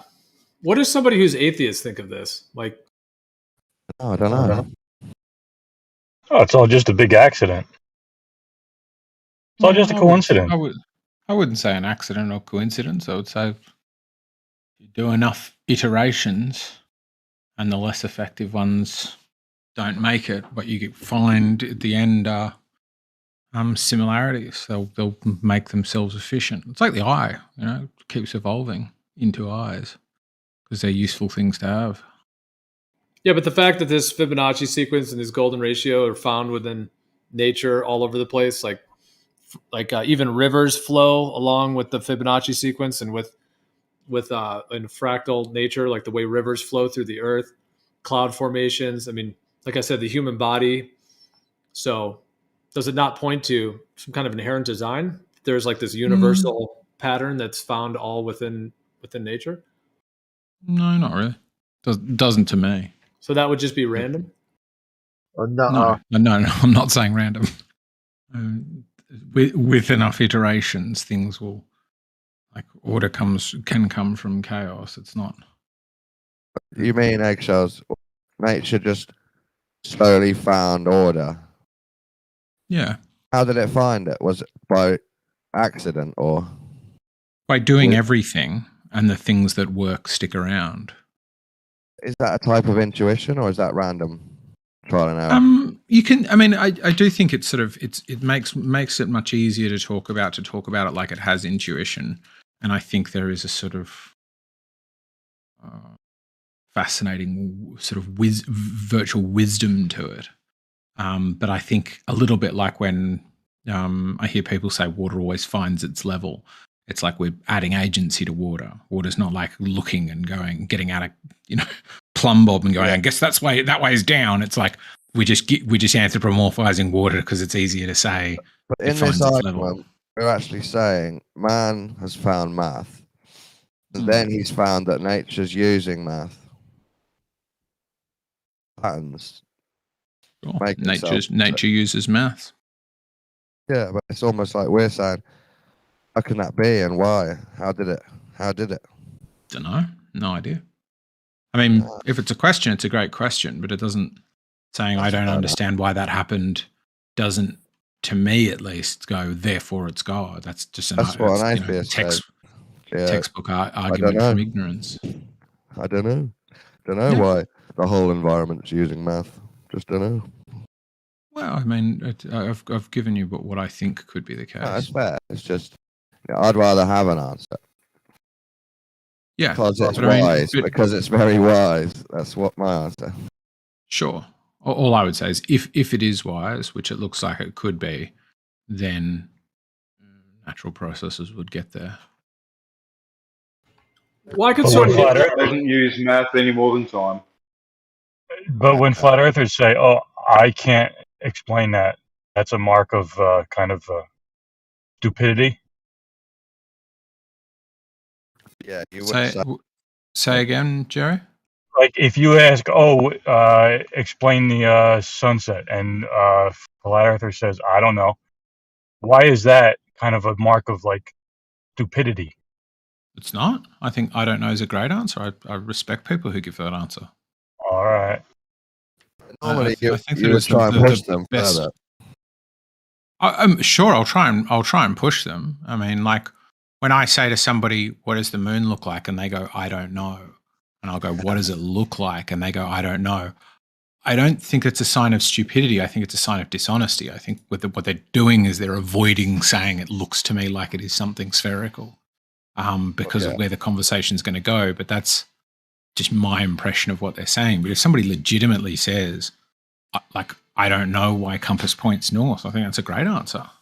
I have a question based on this. So if you're saying it's not really that important that nature uses math, is that you? No, I'm not saying that. Oh, or you're saying you just don't know why it does. It could be important. I think if it like, I haven't looked enough into the Fibonacci things to be convinced it's not just sort of confirmation bias, just looking for where you find that ratio and going, look, I found that ratio.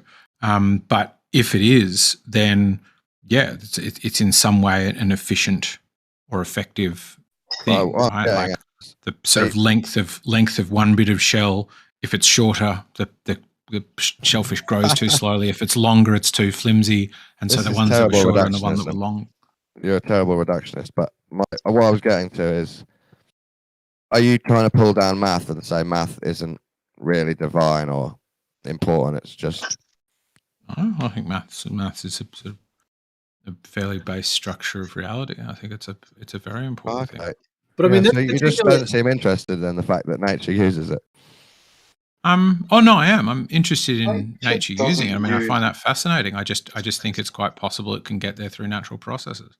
But I mean, the golden ratio, like in the human body, it's not effective. I mean, it's just an unbelievable, like it's in the ear, for example, the spiral of the ear. It's in, if you take your fist and you look at it from the side, like the spiral, if you kind of put your fist together, that's the Fibonacci sequence. If you just do that with your finger, like your index finger, it's all in the eyes, like the distance between the eyes and your nose and your mouth. All the joints in the body, like I was saying, from your shoulder to your elbow to your wrist, all the joints in your fingers. So it's not just in one place. It's literally in like hundreds of places within the human body. So you could perceive that could have come about randomly. Yes, it's just. But I mean, you could just keep every time I say what I'm saying, you change it to randomly, or you don't care about it, or you're saying it's not interesting, or like just say it the way I'm saying it. Because I didn't say randomly, did I? It's the easiest way to encode a very complicated shape. So nature just comes across this very simple way of doing things. And oh, look, it's useful to it, but it comes across it very easily in the terms of the gene encoding. To do that, it's very easy for it to come across that ratio to be useful. It turns out to be a useful ratio, and it's very easily come across by just random processes. And evolution is about the removal of mutations that do things and then removing the stuff that doesn't work. And so this would be a useful ratio that it will come across repeatedly and then find that it does what's needed. And it's also very efficient in terms of encoding it in the genes. So trial and error, Rumpus. Trial and error. That's what evolution is all about. Okay. You get a mutation randomly. Is it useful? In other words, does it help the creature survive? No, it gets removed, and you're only left with the mutations that are useful. And things like encoding information, like the ratio of things and the way your body grows, well, it's a really simple thing to come across. It means the information that you need to store in the genes to do that is really, really small, and it can be come across very easily. Yeah, it's fair enough. A theory. Well, obviously, we can't go back in history to determine what mutation, but we can see where it comes from, and the information in the DNA says that's what it should do. We see that it's useful, and obviously there will be occasions when it's not useful. And the many ratios. This arm length thing. I suspect is so much of this is pretty just close to random. The variations in arms and hands. I suspect is not very useful there. But things like spirals and the nautilus shell. That was just simply obviously that is useful and based upon the on that sequence. But other stuff you could probably make up any ratio you like from many of the things that they're doing. Is this people who've got this obsession with trying to read ratios and things into shapes, and they're just people who don't understand the physics, and the only thing they understand is simple arithmetic. No, it's not any ratio. It's the golden ratio, the 1.618. I just posted another one which shows it's not just random. I mean, there's literally hundreds. All sorts of ratios if you decide to pick on the points. There are some things like the nautilus shell which obviously are that ratio, things like sunflower spirals and other Fibonacci type things where obviously it's really useful and it is based on it. But other stuff I could find ratios of things. It's been demonstrated time and time again that if you're looking for a ratio, you'll find it. But there are particular things like the nautilus which are very clear cut ratios where it's not ambiguous. Then you're onto a winner where the ratio, something like nautilus is not ambiguous, and then you see the golden ratio. But other ratios like bits of shapes of body and head and leg, and then you've got the wild variation of people. I mean, people wildly have different. I mean, was it on last night there was a program about David Doherty going around. He has got incredibly short legs. It's a cycling program on BBC, and he appears on some BBC programs. And his lengths are quite variable. Much shorter than other people's, and he gets along quite well. So there's obviously no real evolutionary advantage to having particularly long legs. Well, but it depends what you're doing. Of course, if you're a runner, if you're an African or something to run around after a gazelle or something, having long, thin legs might be useful. Or if you want to run if your society requires you to run, then you're going to have other reasons to have different legs. But there's nothing. You can find all sorts of ratios. I could find a ratio of God knows what. I'm sure within that span of 1 to 1 to 1 to 2, I'm sure I could find all sorts of things that are that ratio. And there's variation in the human body demonstrates that ratio has nothing gold. There's nothing. Find another ratio for us, and we'll see if we can. I'm sure I could. I'm sure I could make. I might call it the silver ratio for you. Yeah, 1.5. I'm sure I could find lots of 1.5 things are doing. Either way, nature doesn't use the ratios or use maths. We find ratios in nature and apply maths to it. No, there are natural things that are easily encoded, like the Fibonacci sequence. That it doesn't have a calculator, maths calculator, but just simply physical processes. When the Fibonacci sequence just be acquired without understanding maths, you can just do things that create Fibonacci sequences, and that's what nature does. I mean, you could argue that's using maths. Or reality. Maths is just a description of reality. So well, you I mean, it also, I mean, it also Exactly. wouldn't surprise So me. if, nature like, doesn't use maths, does it?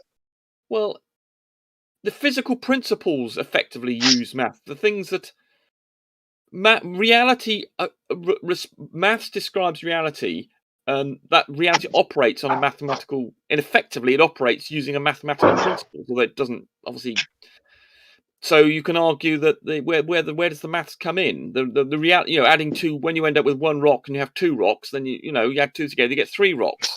That's just a physical process. But you can argue, is that maths or is it just physical rocks doing their stuff? It's Well, did maths apply to nature before maths was sort of created? Yeah. Because if maths was created, then surely before maths was created, there wasn't maths. No, maths is just part. We don't create math, although there's a bit contentious whether we create or just discover it. Well, I think we're discovering it because there's no way we can't. For instance, we couldn't create a different set of maths. Did we discover language or create language? Well, language we do create, but maths is linked to reality. Linked, if you add two numbers together. As maths. Sorry? No, it's not the same as maths. No, it's not, because you can't have a different maths. We could not change maths to be what we wanted. We could have a new language to do whatever we liked, but you can't change maths. You can't change that 1 + 1 = 2, or the integral, or the ratio. Hold on, or the ratio of a circle circumference to its diameter. We can't pick another number. You can have totally different math based on other base systems, like 12. Sure, you could switch to a different base system. Like the reason I just found this out yesterday. Reason 11 and 12 aren't tenty, like aren't already sounding like tens, is because they were stolen from a number system that was base 12. But even in base 12 system, you're going to have things like prime numbers, right? Yeah, how much integers are divisible by? Yeah. It's still there. Whereas, like, is that thing called a truck, a pickup, or a Blagentrog? Well, that depends on what country you come from. Maths is not based on the base. It's not based upon the base you pick on. The operations, for instance, the relationship between the inverse square law or something, or the electromagnetic laws, all those sort of mathematical equations described that they're using algebra, for instance, don't care about the base. That's something arbitrary. You can pick on that as much as you like. Yeah, I agree. Some of it stays. It's part of nature. Like when a bacteria divides, goes from being one cell to two cells, and nature doesn't care about that, but you've doubled your population of bacteria. Exactly. Or the stresses on something is But is that because of maths? No, it's not because of maths. No, maths describes it. That's why it's not like it wasn't doing that until maths is. You think other people are like borderline retarded, don't you, Whites? You just think you're like living in a world of dribbling morons. No, everyone was using the words nature uses maths. And I'm like, well, choose your words carefully, because nature doesn't use maths, does it? No, I think it just stumbles. Maths describes nature. Relationships of amount. Yeah, relationships of amount. That's math. That's nature using math, if you want to say it like that. Yeah, I mean, it doesn't use it in the sense of a conscious use. But maths reflects a number of rocks. If I have 3 rocks and I then get 3 more rocks and I've got 6 rocks, well, that's a physical process, and maths describes it. We can describe nature with maths, yes. Yep, excellent. Well, okay, well, it's so closely related. The rules of maths and the rules of law of the world are very closely linked. And we don't create maths, we discover those relationships. So, for instance, the force on an electron, we can't change the maths that describes that. We can't change the equation, the way those work. We can't create another different equation that works that way. It has to be that way. So it's more of a discovery than a creation.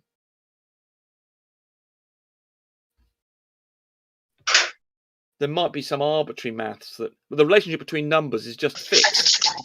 And as I say, someone mentioned prime numbers, then that, again, is a fundamental property of, you could do that physical process of division in reality as well with rocks, and you would have the same properties of prime numbers.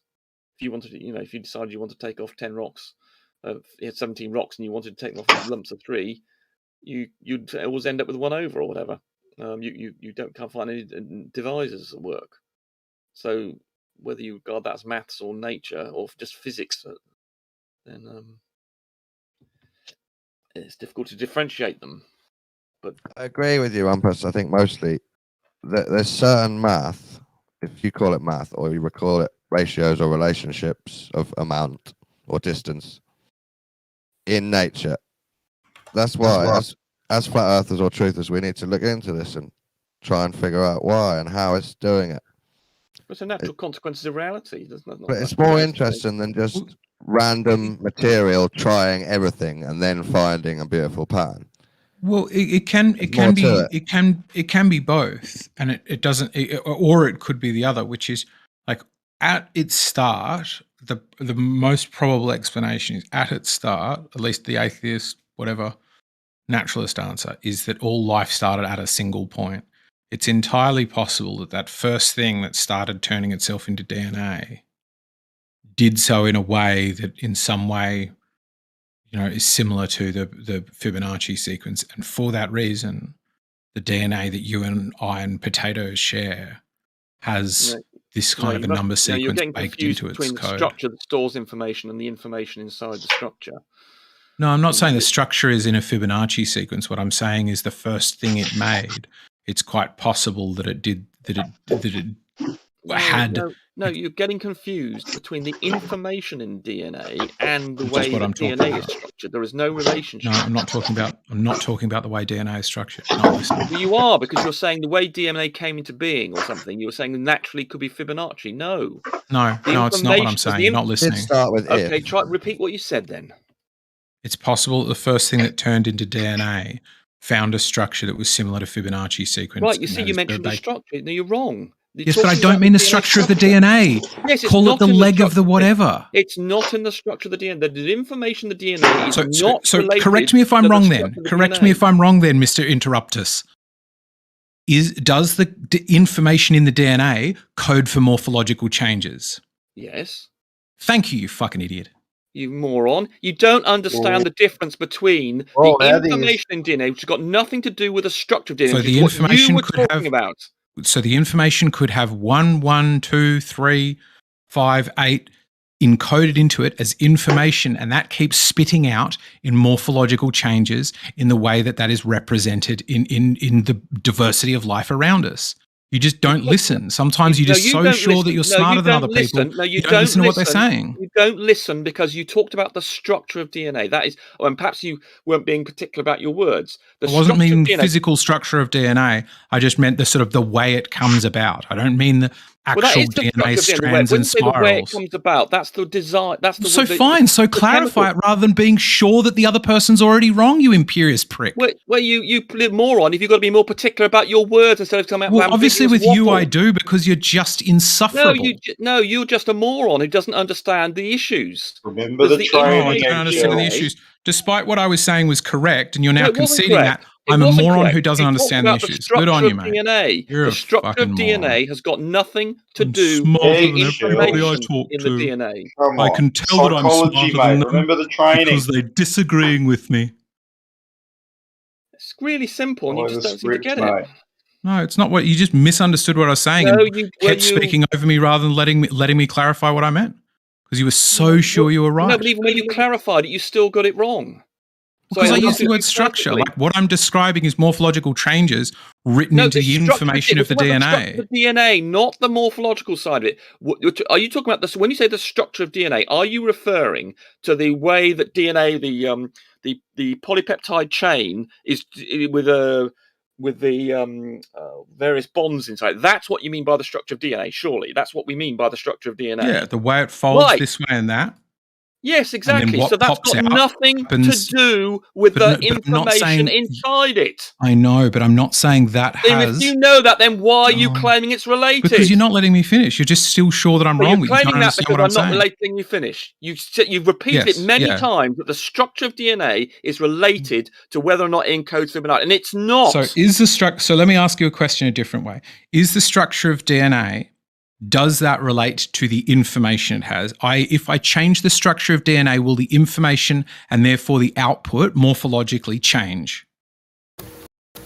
Yes, it Well, will, not- right? well, you- Yes, it well, of will. course it would if So you you're screw up just the- wrong, mate. You're No, wrong you're 7 wrong, times. You just because- don't no, listen. you're wrong. You're wrong. You're wrong. The Okay. structured DNA, the way the chain that the DNA actually works, is not related to the information in the DNA. You can have any information in the DNA you like. If I take It's out an not A, related- it's if I not take out related an to the A way and the swap DNA it for an works. E, if I take out an A and swap it for an E, And you physically. just changed the information. You haven't changed the thing I was referring to, which is the structure. Because you were talking about the wrong thing. You were just when you assumed talk that I about was the wrong because I said the structure, word you- structure. no. And you were like, well, it obviously Well, means the I asked DNA you to strand cla- has I the asked you to define Fibonacci what you meant sequence by in it. structure, and you agreed with me it was to do with the You know, chain the of first word you molecules said that was make up the whole no. information. No, So you actually excuse me, confirmed I've got to you didn't disagree with understand. you.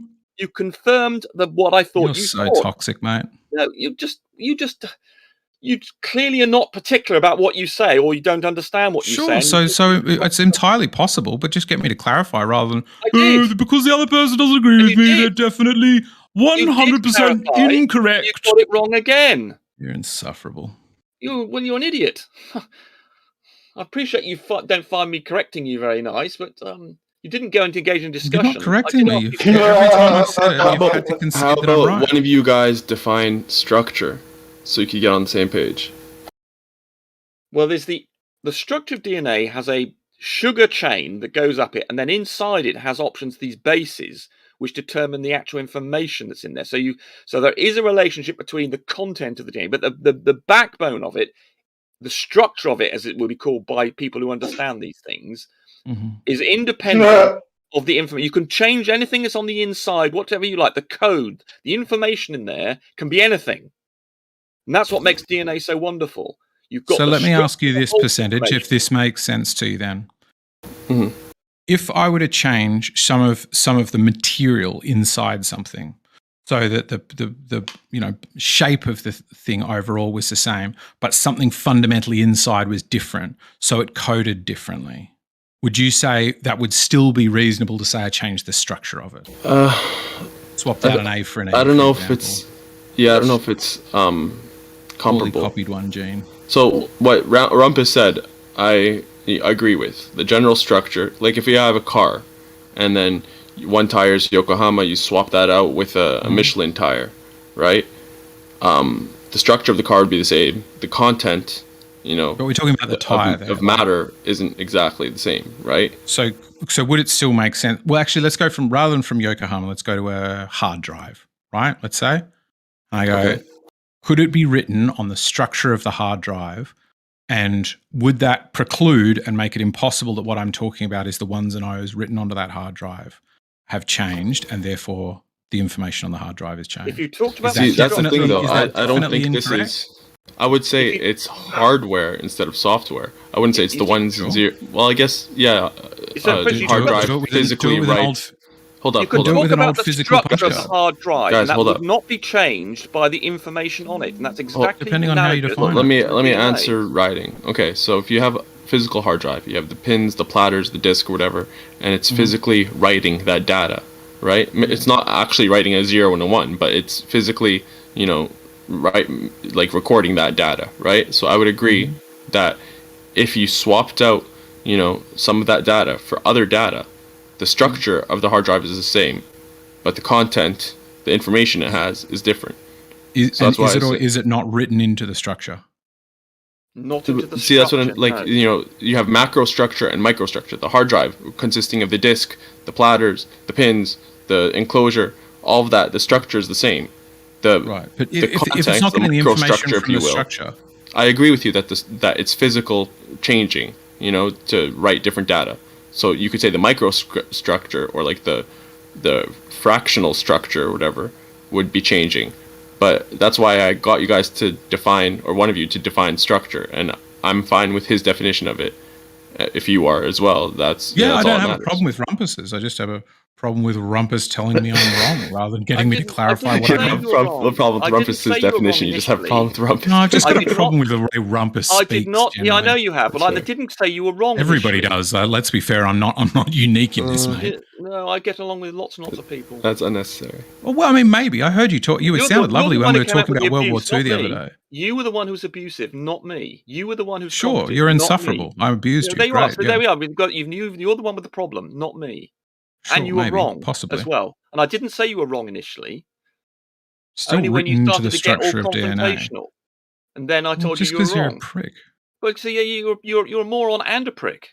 The general And an structure idiot. stays the same. You just The, lost the high ground, structure in totality, See, the exact structure will be changed. You didn't understand it, I don't think. And you only now, I think, you're beginning to understand the point that I was making. And because you didn't understand it, you just resisted it. Why do I need to understand your point when you're calling me wrong? Now you're sort of starting to understand it. But do you not understand the absurdity of what you just said? I was in the middle of speaking, and you weren't. When we first started, and No, you weren't. interrupted. I didn't interrupt you to begin with. Oh, okay, fine. You interrupted me much more than I interrupted you. Anyway, the point is now you're beginning to understand the point that I made. Oh, so we made fuck some off, progress. you imperious So prick. What was the point? Here we go. You see, this is what you Jesus, like. you're You don't such a like dickhead. it. You're the one with the confrontational attitude. here, Nobody not me. likes you. There you go. We're demonstrating you are the one who's into confrontation. You're the one who's into abuse, not me. Generally, I'm not. Just when people are like But- you are. Yeah, exactly. So you're But rein it in, inclined right? that Go and way. eat some worms, both of you. You're also inclined that way. Take a lap. Nobody likes you. Everyone hates you. Go and eat some worms. What was the point, though? About talking Someone was about wrong like on the DNA internet. structure. The point was we were trying to determine why there are things like Fibonacci sequences in nature, and that's not down to the structure of DNA. It's down What to I the said was ease with which information could that be can written hold into to the get structure of Fibonacci sequence. DNA. Like So this what I said intelligent was- design of like Fibonacci sequence and stuff like that, golden ratio, is written in like Yeah, it the could have basic been- DNA data or whatever.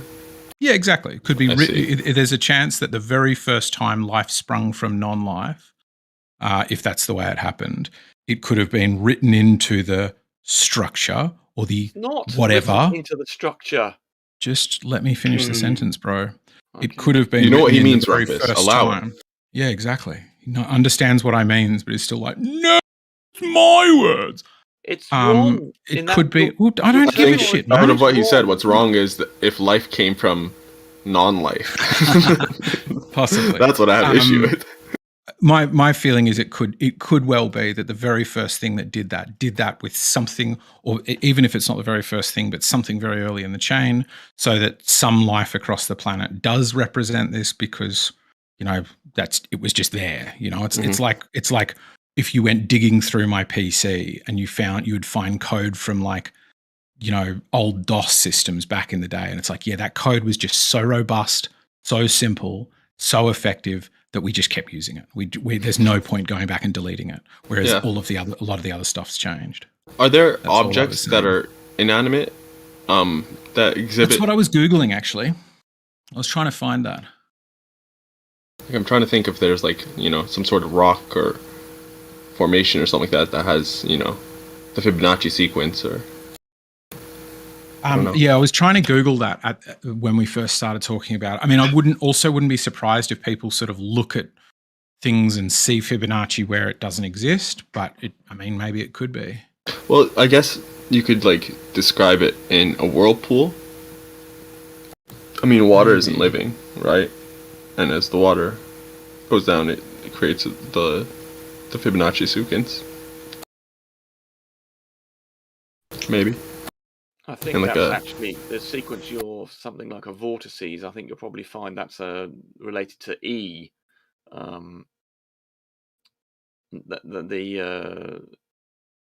Rather than, because that's a natural logarithm rather than the golden ratio.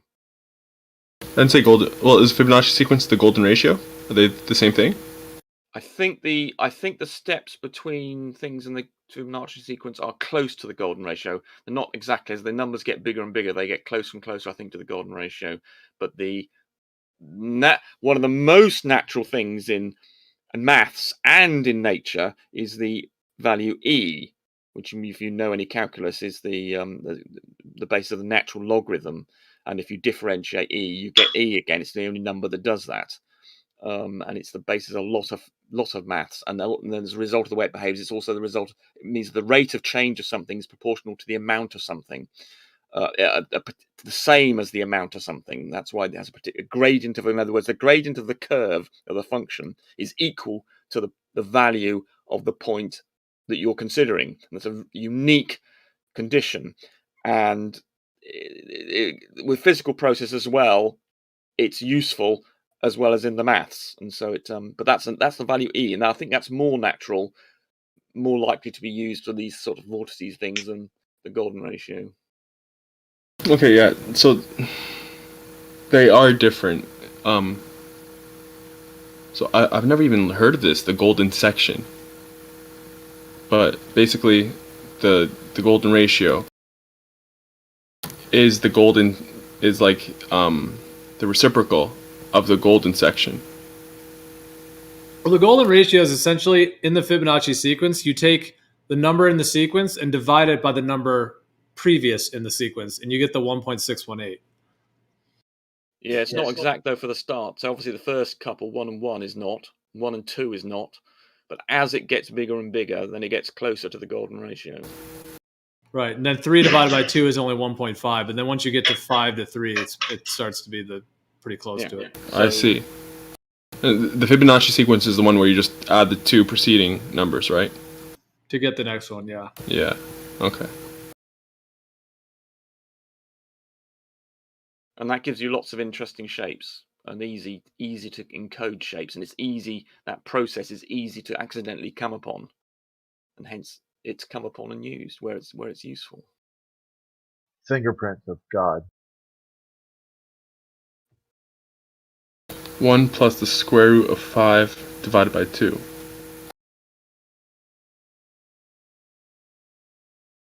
Every example I'm finding, oh no, here we go, spiral galaxies and hurricanes. Most of them are natural, and I'm not sure it's not just over-the-top pattern matching that's finding it in hurricanes. Because I'm like the one I posted, yeah, that looks like a Fibonacci sequence, but I bet I could find 20 others that don't. Exactly. It's trying to find, if you've got something that's ambiguous, you can put almost any ratio you like into it. But things like the Nautilus shell are very definitely, which are very clear cut in their ratio. Like the cosmos. The cosmos. What are you talking about? Ambiguous. Just apply any ratio to it. Yeah, the cosmos is actually it's homogeneous, and therefore it is actually effectively random. But it's consistent all over on large scales. It's this homogeneous and the same. Yes. Oh my goodness. Consistent and random. It looks even like the thing I wasn't saying was right. Hold up, shell, you know, like you have seashells? How are those made? There's a little tinker at the bottom of the ocean who makes them for all the little sea slugs that come along. They grow around creature. So it's like the creature's calcium carbonate. Creature like deposits the calcium or something with their poop or something. The creature deposit, no, it just layers up. It just layers up, mate.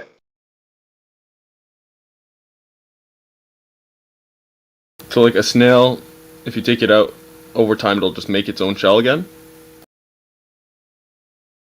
I'm not too sure about that. That'd be interesting to see, but seems to be part of the growing process for snails. What about crabs? Like hermit crabs? Yeah, different for a turtle.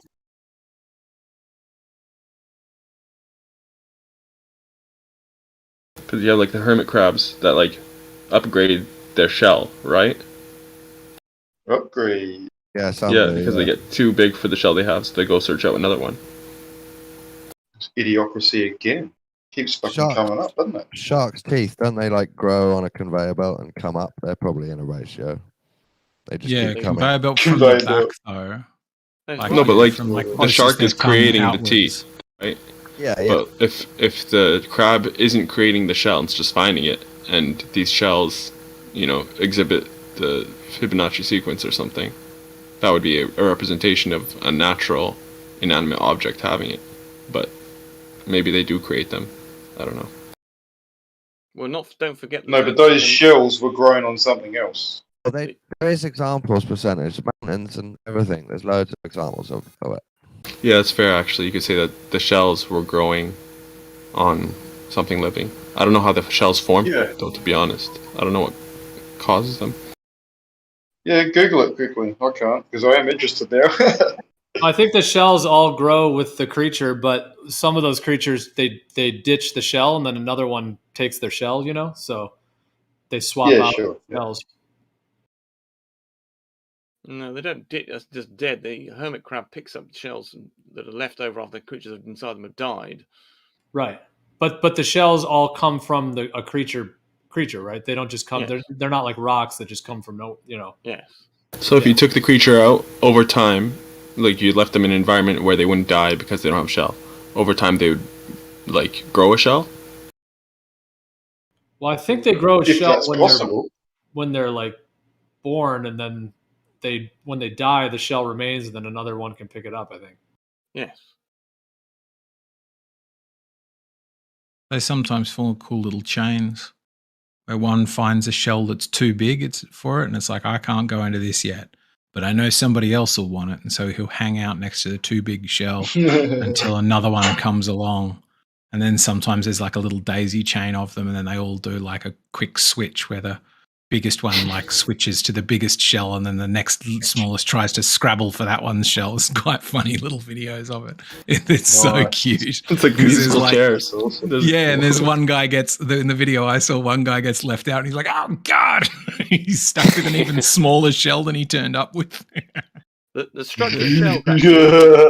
So I found it here. It says the shells are made from the mantle, which is a protective layer of epidermis in mollusks that secretes the substance that forms that shell. The structure shells is actually very So they should grow a new one. You can get Yes. shells with also serrated edges and all sorts of things on them, and they follow actually very specific mathematical functions. Some of them are exponential, some of them there's a whole series of actual mathematical representations that you can use to model how shells are created, and using very simple relationships, you can combine all these serrated and tiled and wiggly and lined and in different directions, and it's all based on some very simple formulas. There's a book I did have on it that went into great lengths about this, and it's amazing the relationship between the maths and the actual shapes you end up with.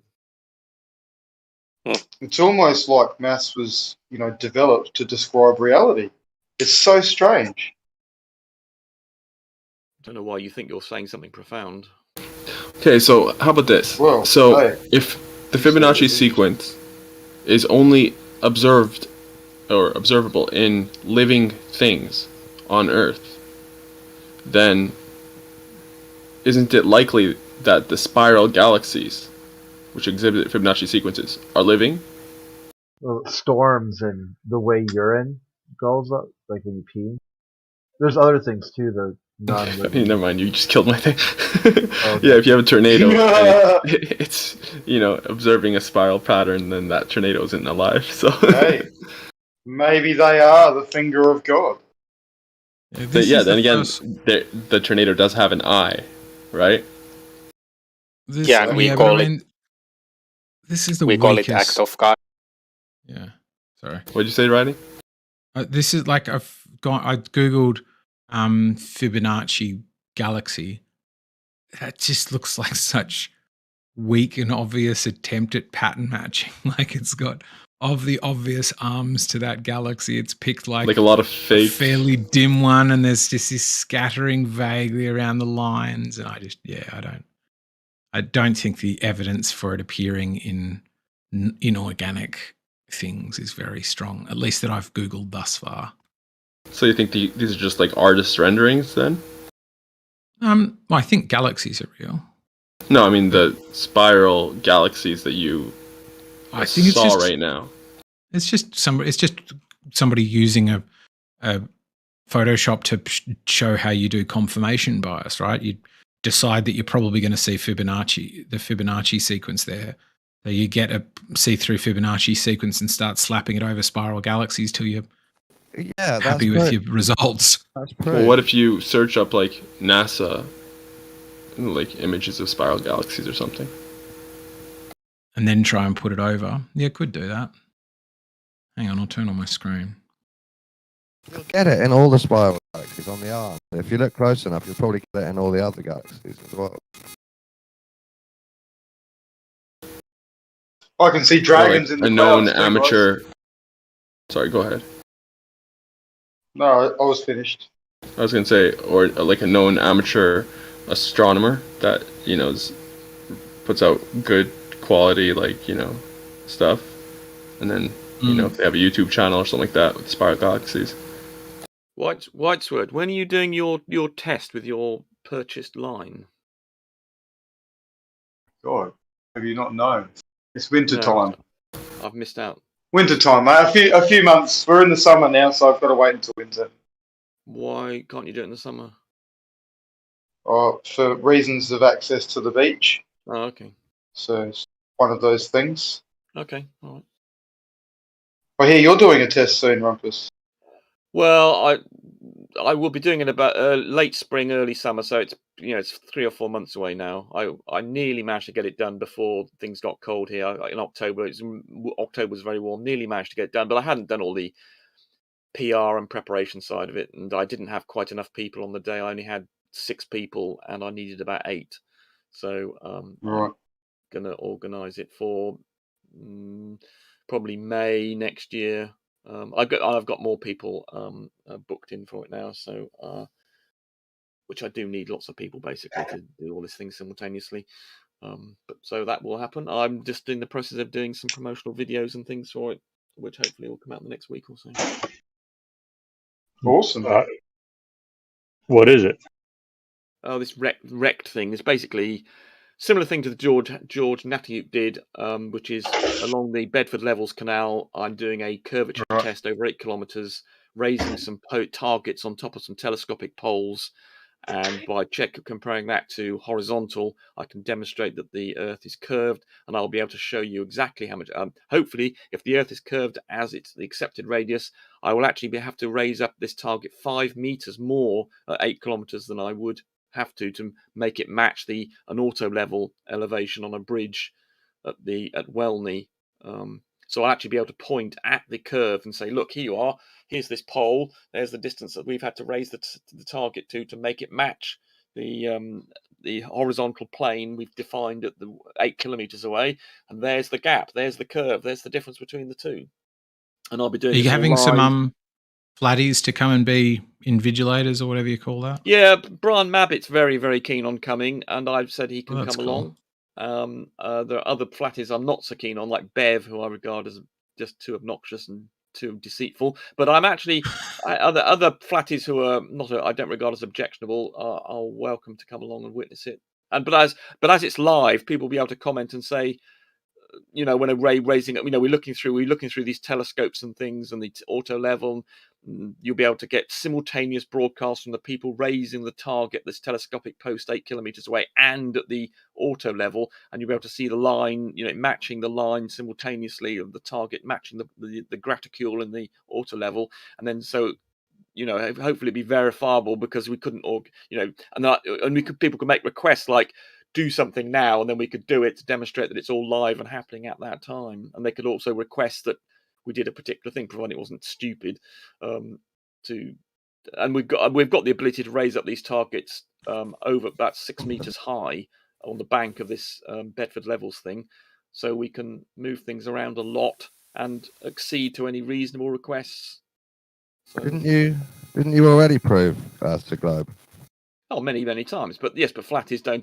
The flatties tend to only don't like authoritative descriptions or even photographs of the damn thing, or the fact that surveyors have worked it out. They only seem to like personal experience, and what's more, they only seem to like it when it's live. So I'm hopefully providing them with all the things they like to have, which is a sort of personal experience, a live experience, and a sort of one on the human scale, like something Brian is 5 meters being there high. and a live If it's show, 5 meters high, then that's something they can appreciate rather than just being a few inches or something.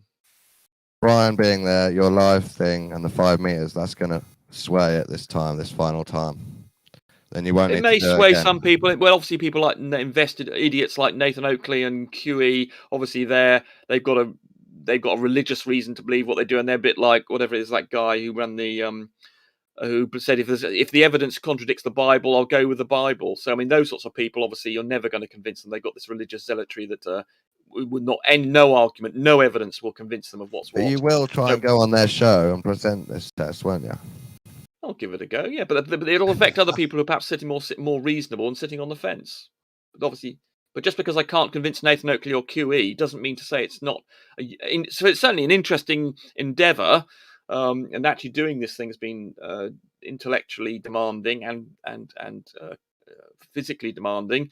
But yes, just because you seem to obviously doubt saying it's no point in trying to interact with Nathan Oakley. Well, no, okay, I won't convince Nathan Oakley and the QE idiots. I think my point is, you've already proven it to yourself. Yes, that's all that matters. That's not good enough. No, that's all that matters. No, it's not what matters. Jesus Christ, you seem to have real problems understanding all this, Dawn.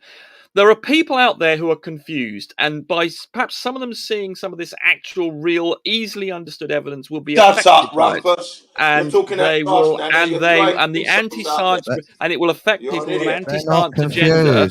They've chosen to believe something different to you. That's not always. That doesn't mean confusion. It is confused. They don't. The people with an anti-science agenda may have problems refuting what I'm showing. We haven't got any problems whatsoever. The problem is there are people with an anti-science agenda who reject science. Why don't you let them be? Science. That's a problem. I don't want them. I don't want people anti-science, anti-knowledge running around spreading their gibberish. Science can handle itself. It's a full system of thousands of years. Yeah, that's a problem, Rumpus, because you added that context to your experiment. I know I'm not anti-science. So by you adding that context, I know you're wrong right from the start. Well, I suspect you. Well, I don't know about you particularly, but I suspect you are anti-science. Is the fact that you're a flat earther makes you almost. We're not anti-sciences. That's wrong again. You keep doing that. I'm saying. Don't keep saying that, Rumpus. Well, you are. We went through it the other day. You refused to understand the globe model that down is towards the center of the Earth. It's not scientific. You didn't. No, you rejected that. Even you didn't seem capable of understanding. You're interrupting me, Jin. Let me make my point. You're not letting me make my point, Jin. Why not answer? You can make your point after I finish mine. So you did not. You're doing it again. You're not letting me get a sentence out. So you didn't understand that on the globe model that down is towards the center of the Earth and the consequence of that. Even though I tried to explain it, you just kept on. You're just putting your fingers in your ears, and you didn't understand. That is an anti-science agenda. Have you finished? Yeah. Have you finished? Hang on. Have you finished completely? Yep. I understand I understand the heliocentric model completely. That's not doing heliocentrism. You're interrupting, so I can't finish what I got to say now.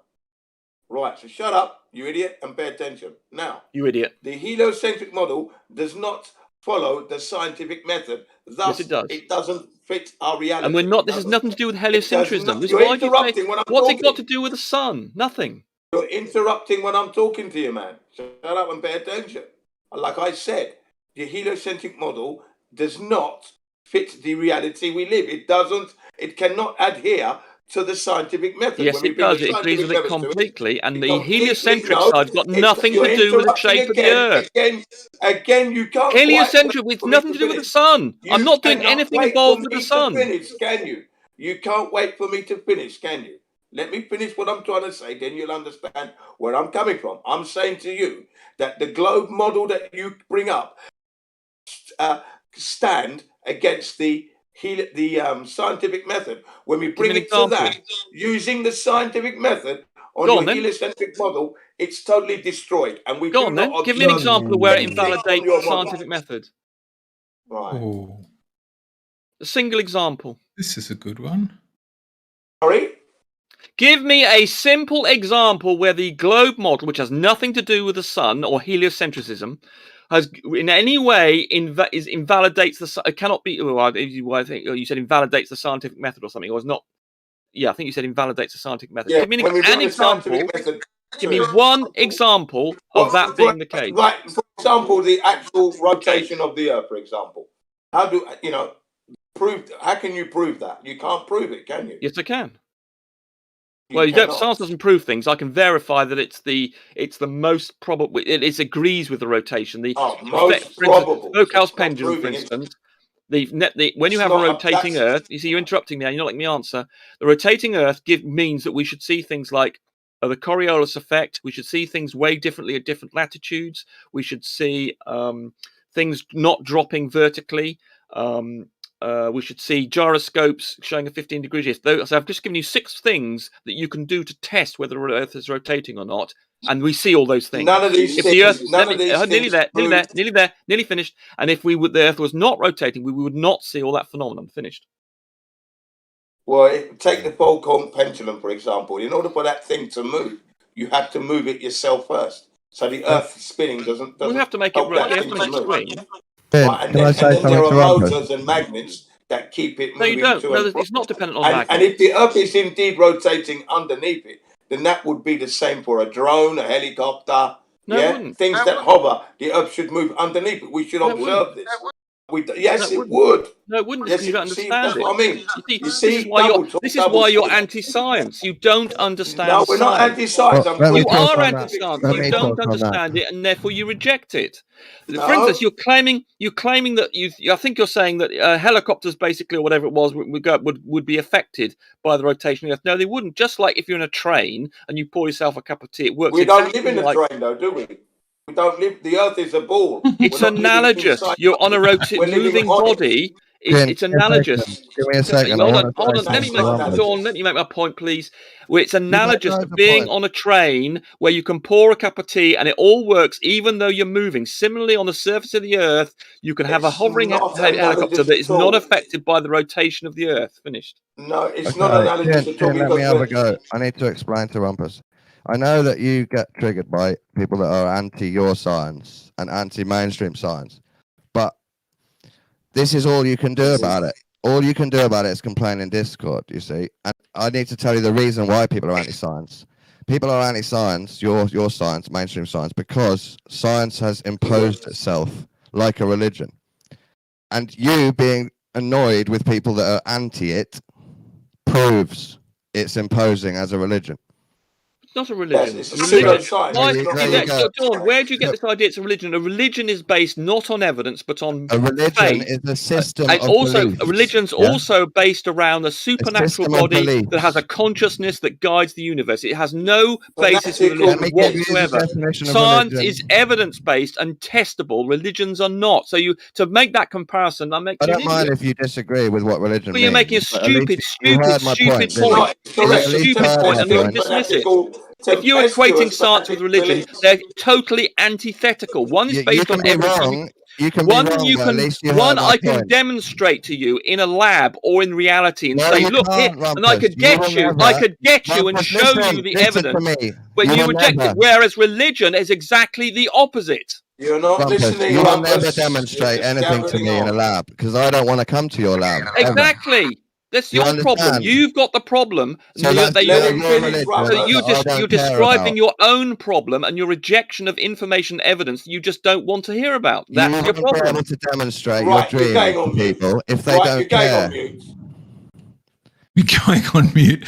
Hey, Gio, I didn't know you gave Jin CBR. I didn't know you gave Jin CBR mods. So Dawn and I are conversing, and Jim wants to mute it. But Rumpus, no, you were shouting at me because I triggered you with my point. Let me give you the real definition of religion for you, so you understand what I mean. If you make the point that science is exactly the opposite to religion, if you think they're the same, then I mean you're just insane. You rumpused me. I'm going to make my point now. Yeah, religion means a system of beliefs. That's what I mean. Yes, a particular sort of beliefs. There's a particular sort of beliefs around. Look, if I believe that Norwich or something is the best Premier League football, that doesn't make it a religion. A religions are based around a conscious thing that guides the universe. That's fundamental to religion. And it's not based on evidence. So your use of the word religion is wrong. Why are you rumpusing me? You won't let me just tell you what religion are. You seem to not understand what the word religion means. You're doing what you did to eggshells.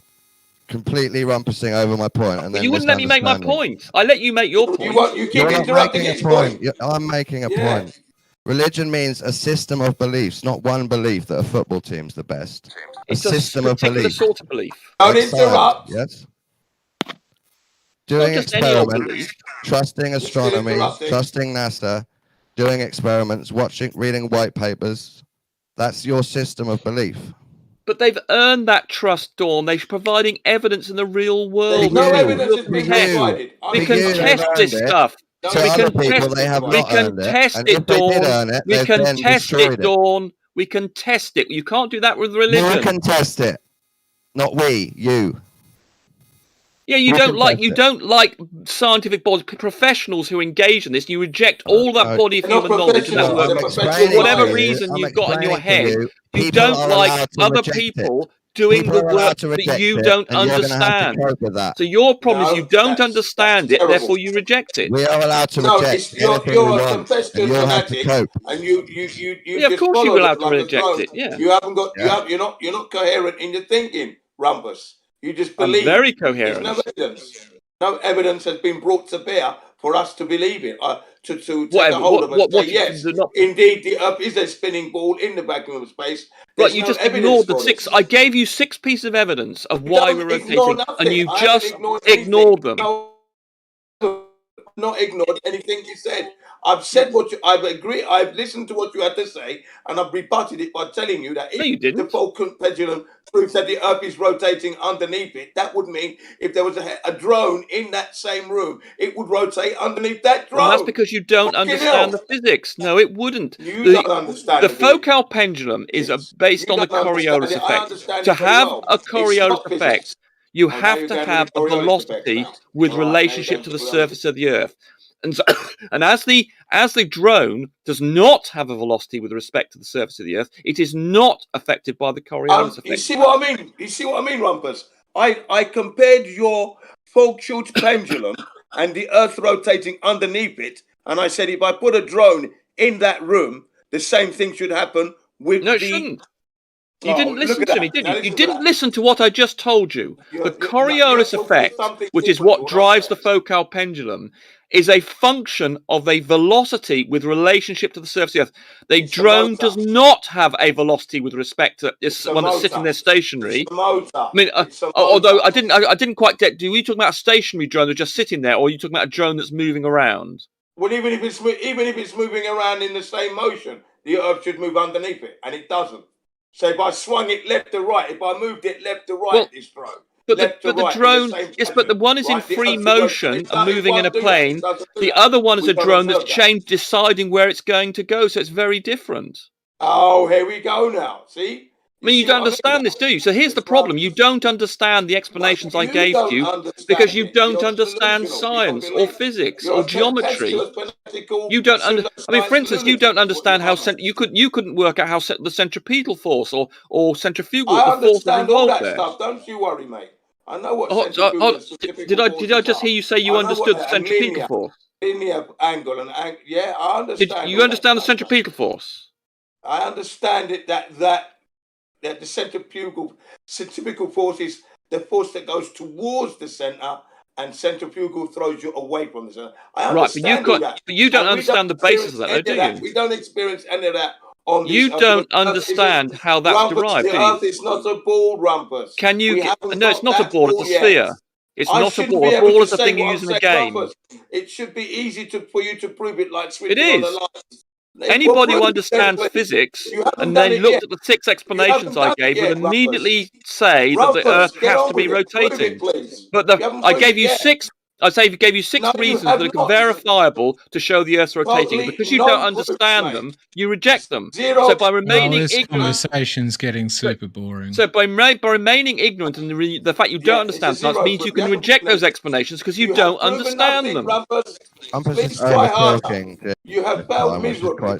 Because you don't. I'm trying to explain to someone who doesn't understand what I'm saying. So I have to educate you in science so that you can understand the simple explanation. You don't understand. A 14-year-old could understand the explanation I'm giving, but apparently that's beyond you. My daughter understands reality better than you, Rumpus. So no, he shove doesn't. that He up doesn't your understand. pipe. He doesn't understand. He thinks the stationary drone was equivalent to a swinging pendulum. So immediately he's got a problem with his understanding. You don't understand what you're saying. That's what You it don't is. understand. No, you don't understand simple things No, as the you don't difference between pendulums and understand. a stationary drone. You don't understand the Coriolis effect is a function of the velocity with No one respect cares to the about surface your of the Earth. understanding of a And if you Coriolis don't effect. understand that the Coriolis You just effect don't only understand, affects things Rumpus. that are I understand it doesn't moving, exist. then you're going to have a problem. So Does you need, anybody you, know you, a good understand it all. oncologist? so you I need an don't have a problem. oncologist. This You don't have conversation's an given me understanding of the cancer. physics and the rotational dynamics of this Agnotologist, situation. this guy. You're just an agnotologist. That's all you are. You don't understand geometry. You don't understand I rotational understand kinematics. all this stuff. Don't No, keep you saying I don't. don't understand. Okay then. Okay then. You right. You just hold on. Hold on. You just said you understood it. Then why did you say that a drone should be affected in the same way as a swinging pendulum? Because a swinging pendulum is moving and a drone is not, and that's the But the cause Earth of the is moving effect. underneath the pendulum, is it not? Is it not the Earth moving underneath the pendulum or not? Well, come on. Yeah, there is a or not? movement of the Earth underneath the pendulum. Yes, but that Is doesn't the happen with Earth the drone moving under the because the pendulum or drone not? moves I'm going to ask you along again. with I'm going to the ask you surface again. of the I'm Earth. going to ask you Therefore, again. it's I'm not going to ask you affected again, in the Robert. same Is way. the Earth moving under the pendulum or not? Yes or no? Yes, but it's also moving. Thank you. All moving. Thank you very much. So therefore, if I had a drone in that very room where that pendulum is, the Earth should be moving underneath it whilst the No, it shouldn't drone because is hovering. it's moving Shut with up, the you're a liar. Earth. Why don't Please you don't. understand this simple thing? Sit It's down, moving sit down. with You the tell Earth. The drone is moving dong, with the Earth. It does not have any velocity got more with front than respect to the Sainsbury's, surface of the You got Earth. more front than You see, you don't Sainsbury's. listen, That's do all you? got. It's really simple. The drone does not simple have at any all. velocity with Prove it, respect to the Rumpus, surface of prove the it. Earth. Prove And it. because you don't understand that simple thing, you don't understand the whole principle of why the focal pendulum does what it does. I do love that there is a function that you can turn down people's voices in Discord, but what I wish you could also do is like turn up the pitch so it was like they're actually physically getting smaller. You know, like so they go from like shouting to be But like. I mean, Jin, you need to go and learn so a little much bit fun. about physics.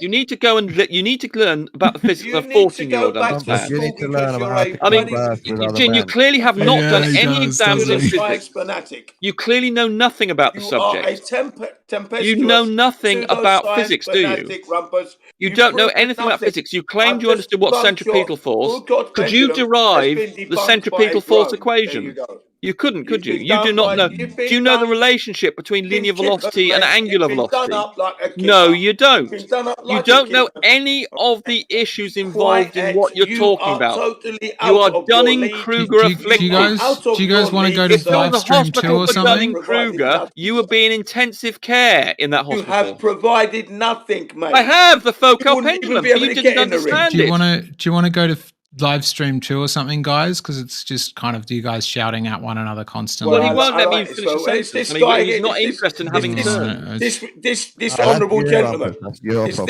both doing You it. don't understand any physics.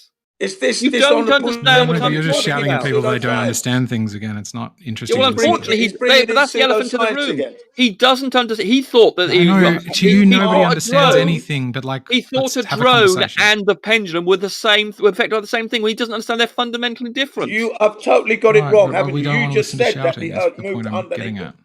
Yes, You for a just said pendulum, that but the for a Earth drone moved that's underneath. stationary, it doesn't. It moves along with the Excuse me, Earth. You just You said don't the Earth understand that, do moved. you? The drone is Excuse moving me, you along said with the surface of that the the Earth. It Earth doesn't move with respect to the moved surface of the Earth. And you don't understand that's the You said it fundamental moved difference between underneath that the and the pendulum, yeah? focal So pendulum, therefore the where the same Earth should happen does with a move with helicopter, respect to the thing a because drone. the pendulum is moving. The We drone should is notice not. that.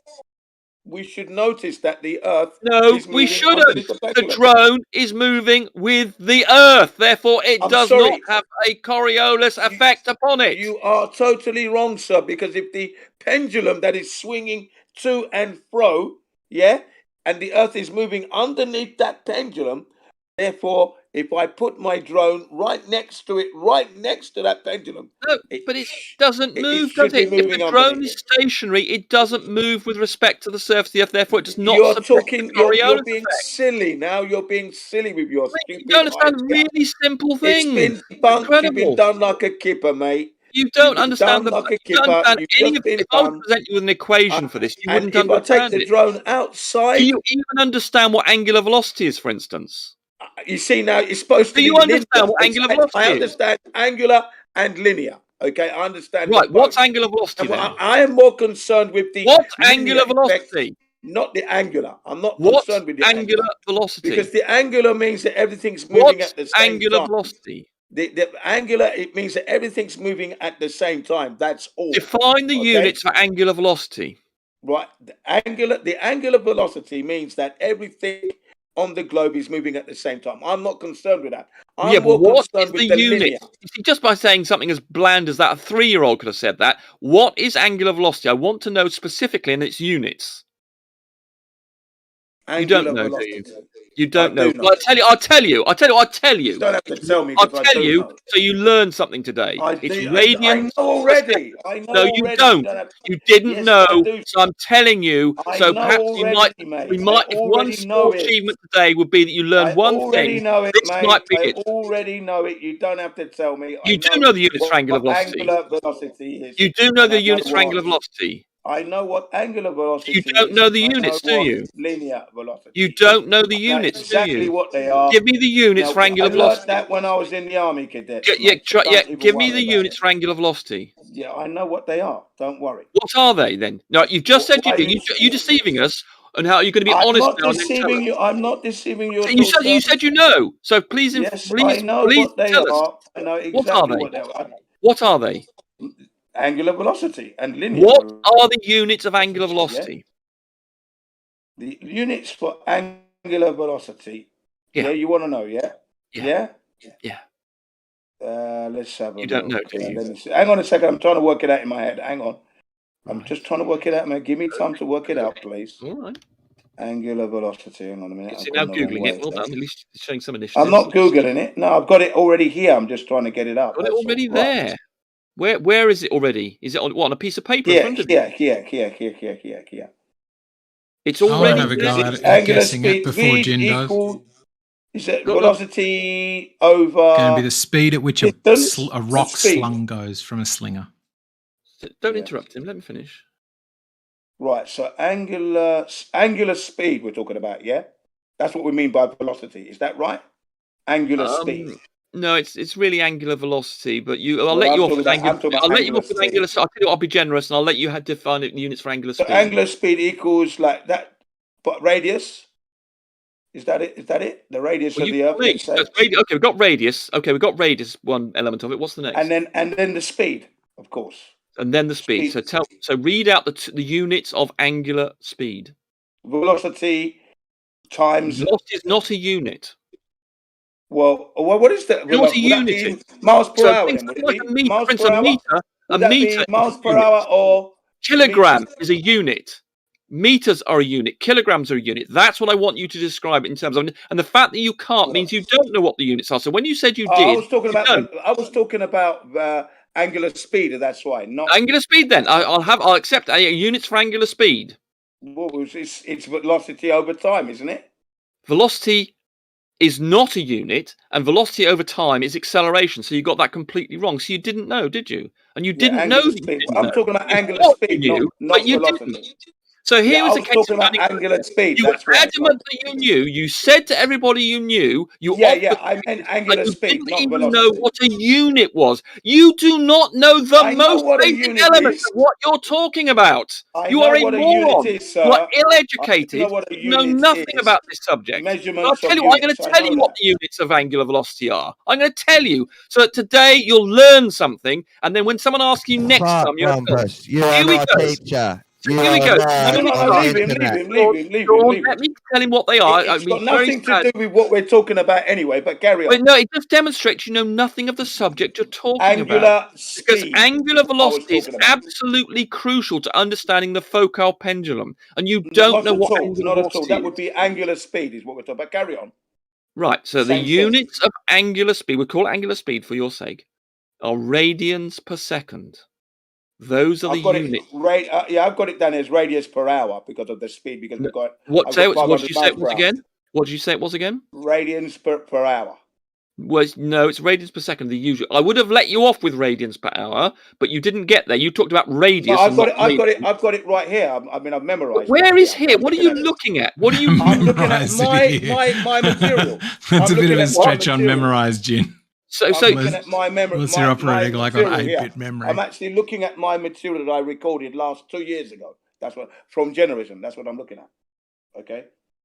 Right. Well, you. Well, anyway, the answer is that you didn't get was radians per second. You talked about you didn't know what a unit was. You thought it was something to do with radius. I said radius per hour. Okay. That's well, what I would have accepted radians per hour, but it's normally radians per second. Radians per hour is not really something people use because that's not the hour is not an SI unit, whereas a second is. So if you were asked that question, radians per hour would have been wrong, but I would have given you at least some credit for that. But you didn't come up with that. You just waffled around. So basically, for example, you then just repeated. Well, you didn't understand it. You don't, and if you don't understand what I do angular understand velocity it. You don't understand the Foucault pendulum. It's fundamental to understand the Foucault pendulum is to understand angular velocity. And you didn't understand it. You didn't even know what a unit was. Okay, when you finish, you have got the intellectual capacity of a 14-year-old. I'm afraid. Okay, have you now finished that? Right, you have totally. In your pseudoscience world. I'll come back again. Have you finished? Because I want to get my point out. Have you finished now? Right, thank you very much. So now, if you're telling me that underneath the Foucault's pendulum, the Earth actually moves underneath it, yeah? Actually moves underneath it, the same should happen if I have a drone in that same room. Should happen. Should happen. Exactly the same. I now told you about 10 times that if the drone is stationary, it's moving with respect. It's not moving with respect to the surface of the Earth, and therefore it's not subject to the Coriolis force. It's better than the Foucault's pendulum. Because to be affected by the Coriolis force, you have to be moving with respect to the surface of the Earth, which is what the pendulum is doing. You've got it wrong, mate. Just the last 3 words, what I'm trying to say. But the drone is not. Why can't you understand that simple concept? Look. Yeah, see what works better. Yeah, listen, right? Rumpus, we're in a room, you've got your pendulum fixed to the ceiling and it's moving to and fro, yeah? Is that right? Right? So then how do you know that the Earth is moving underneath it? How do you know? Because the angle of the pendulum undergoes a sort of figure of 8 affair, which it would only do if the Earth was rotating. a figure of 8. It sort of goes in a sort of it does not stay in a plane. In other words, just think about it. It doesn't stay in a plane if that will happen. Because the demonstrations that I've seen is that it's knocking down dominoes. Yes. Yeah. That's what I've seen. Yeah. Yeah. Now, for that motion because it moves, its plane moves with time, and that would not happen unless the Earth was rotating. This is what I'm trying to say to you: is that motion is being facilitated by the magnets and the motors that keep. No, it's not. Because if you have a pendulum, when it was originally done, Foucault's pendulum was originally done without any magnets, and it was just a large swinging pendulum. The only reason there are magnets done now is so that no one has to go and pick up the bloody pendulum to start it moving, and of course, and to keep it moving continuously. Whereas the one that was done originally, eventually it was stopped swinging after I can't remember how many hours it went on for. There you go. That means the Earth is not moving. And it needed a very large pendulum. So for modern things, they don't want to have to keep on restarting it, so they give it a little kick. But that's got nothing to do with the change in the motion of the plane of the swing. What we call cheating. That's what we call cheating because no, it's not. The original one wasn't. I'll say it again. The original one does not do that. The original one did not let me get my point out after I let you get your one did not do that. After I let you get your point out, Rumpus, I'm not going to get my point. Not do that, so you can reject that. Is that right, Rumpus? I'm not going to get my point out because you got yours out, yeah? But you claim about the magnets, and I've just told you. Get my point out now, Rumpus. You're ignoring what I've. You're ignoring the fact you've been refuted. I'm nearly there, Rumpus. I'm nearly there. I've nearly started, and I'm going to finish off. Yeah, like I said, the fact that you have to start it proves that the Earth isn't moving, because if the Earth were to be spinning at the rate of 1,000 at the equator and then at 500 miles an hour in Alaska, these things should move the pendulum by themselves. No, they touch them. shouldn't. Yes, no, they should. they shouldn't. Yes, they should. They're moving with the surface of the Earth, and therefore there is no reason. Just like in a train. Look, if your argument was true, and I got into a train that was moving at 500 miles an hour, then the pendulum would suddenly start to swing. No, it doesn't. And for the same reason, a pendulum doesn't start to swing on the surface of the Earth. Well, if you put it on a curve, right? If you put it on a curve, it would lean towards the outer. Yeah, the centrifugal force would force that pendulum to move at an angle. So you notice. Yes, but the way you've arranged it up. Yes, but the way it works on the Earth is that down is towards the centre of rotation, so there's no leaning to one side. It would lean to one side. No, it wouldn't. Spinning. It would. It would. No, it wouldn't, because you don't understand that down. You don't. Everybody knows that the centrifugal force would throw you off. You don't. This comes back to the original problem. You don't understand that down on the Earth is towards the centre of the Earth, and that's what you're curving around, and therefore there is no leaning curving thing that you're talking about. Unfortunately for you, you've got it all wrong again, because if you're on the Earth at the equator spinning at 1,038 miles per hour, the centrifugal force, that linear speed, would throw you off, and if you move towards the North Pole, it becomes less and less. Now what you're describing now is actually 500 right. Here we go. Now you're describing so something else. If you had a pendulum fixed, it would register. What you're describing now. What you're describing now is another test of the rotation of the Earth, is the change of weight of objects dependent on your latitude, because the centrifugal force acting outwards from down, and that means that the equator. Because, as you said, the spin is 1,000 miles an hour. There is an outward centrifugal force, and that is about 0.3% of the weight of something, and we can measure that. And again, that can only exist. It confirms the rotation of the Earth. If it didn't exist, but it doesn't. It's a necessary consequence of the rotation of the Earth. The weight of objects will change, and we observe that, and that is another validation of the rotation of the Earth. Finished. But the Earth doesn't move, though. That's the thing. We don't. It does move. Otherwise, you wouldn't get the weight change I just described. When I go to the equator, I don't fly. Does it feel like you're managing to explain? Jim, you just described the thing about the forces and centrifugal force and the effect that would happen. You've got it slightly wrong with the leaning thing, but it does cause their apparent weight to change, and we can measure that, and we see it. No, it's crap. I go to the equator. No, you can do it yourself. You could go and test the weight of something at the equator and in Alaska, and it will be different. But I haven't. I myself haven't felt any difference at all. No, because it's only 0.3%. You wouldn't feel it. It's like it's less than having a drink of water. Do you feel different when you have a drink of water? No, you don't feel different, and it's less than that effect. Absolute rubbish, mate. Oh my God! You see, this is why you reject science. You'd work things from your own personal experience. Say, "Oh, I could imagine it," but you don't know what the numbers are. You don't realise how tiny the effect is. And if you did, then you would realise you wouldn't. This is an example of science, Rumpus. I reject it too. Well, you're an idiot then. If you're rejecting, even like Dr. Bob, Rumpus, the speed is too fast. Hold on, Jim, let me just answer Dawn's point. Dawn rejects the evidence that people have acquired, the body of every experience of every. I reject your presentation. No, you just reject every single You're a science denier, Dawn. That you ever make. If you were to go and do that test yourself, you could measure the difference in weight at the equator. I don't need to do tests. You don't need to do it. I'm an adult man, and I already believe in the you're a science denier. You're a science denier. Yeah, we know this. So No, you I'm not a reject science all denier. the tests that people I do didn't because need you science. don't like I that did a science. thought experiment You and got to the reject globe it. on It's not day a thought one experiment. It's not a thought experiment. because I don't have nerdism. It's a practical test, and you reject all those experimenters that do this and find this thing, including people I on don't this. need any of it. It's already a globe. Well, why do you reject science that gives that effect? I reject your science because all it is you preaching You're your rejecting beliefs. the science of rotational dynamics. You're rejecting all those experiments on the weights of things. Look, Rumpus, I reject your presentation of it. You're a rejection of science. So there we go. You said it all.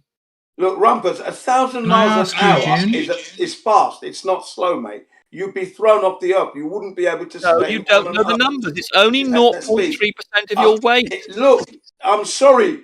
I know you should be sorry. You should be apologising for your stupidity and ignorance. I agree. You're forgetting. It's faster than the speed of sound, man. You don't understand. If you understood, because you don't understand the centripetal force. No, you don't understand. No, you said you understood the centrifugal force. You clearly don't understand, right? You've never travelled on a vehicle. Jin, you said you understand. Let me tell me speak what now. the forces are. Jin, tell me. Look, it's Jin, my tell turn me. to talk. Rumpus, You just spoke. Rumpus, you just spoke to bloody Dawn. Rumpus, you spoke to Dawn. Now I'm talking to. So it's my turn now. I'm not going to stop until you stop. So it's my turn now. Listen, you haven't sat. Listen, Rumpus, you haven't. Give me the force. Give me the number. You haven't sat on a motorcycle, okay, and ridden at 183 miles per hour. You haven't done that, and you would know what it felt like. And then if you want to tell me you can not notice 5 times that speed on this stuff, that'd be impossible, Rumpus. Because on a motorcycle doing 100 miles and 180 miles an hour, you've got my Honda Fireblade.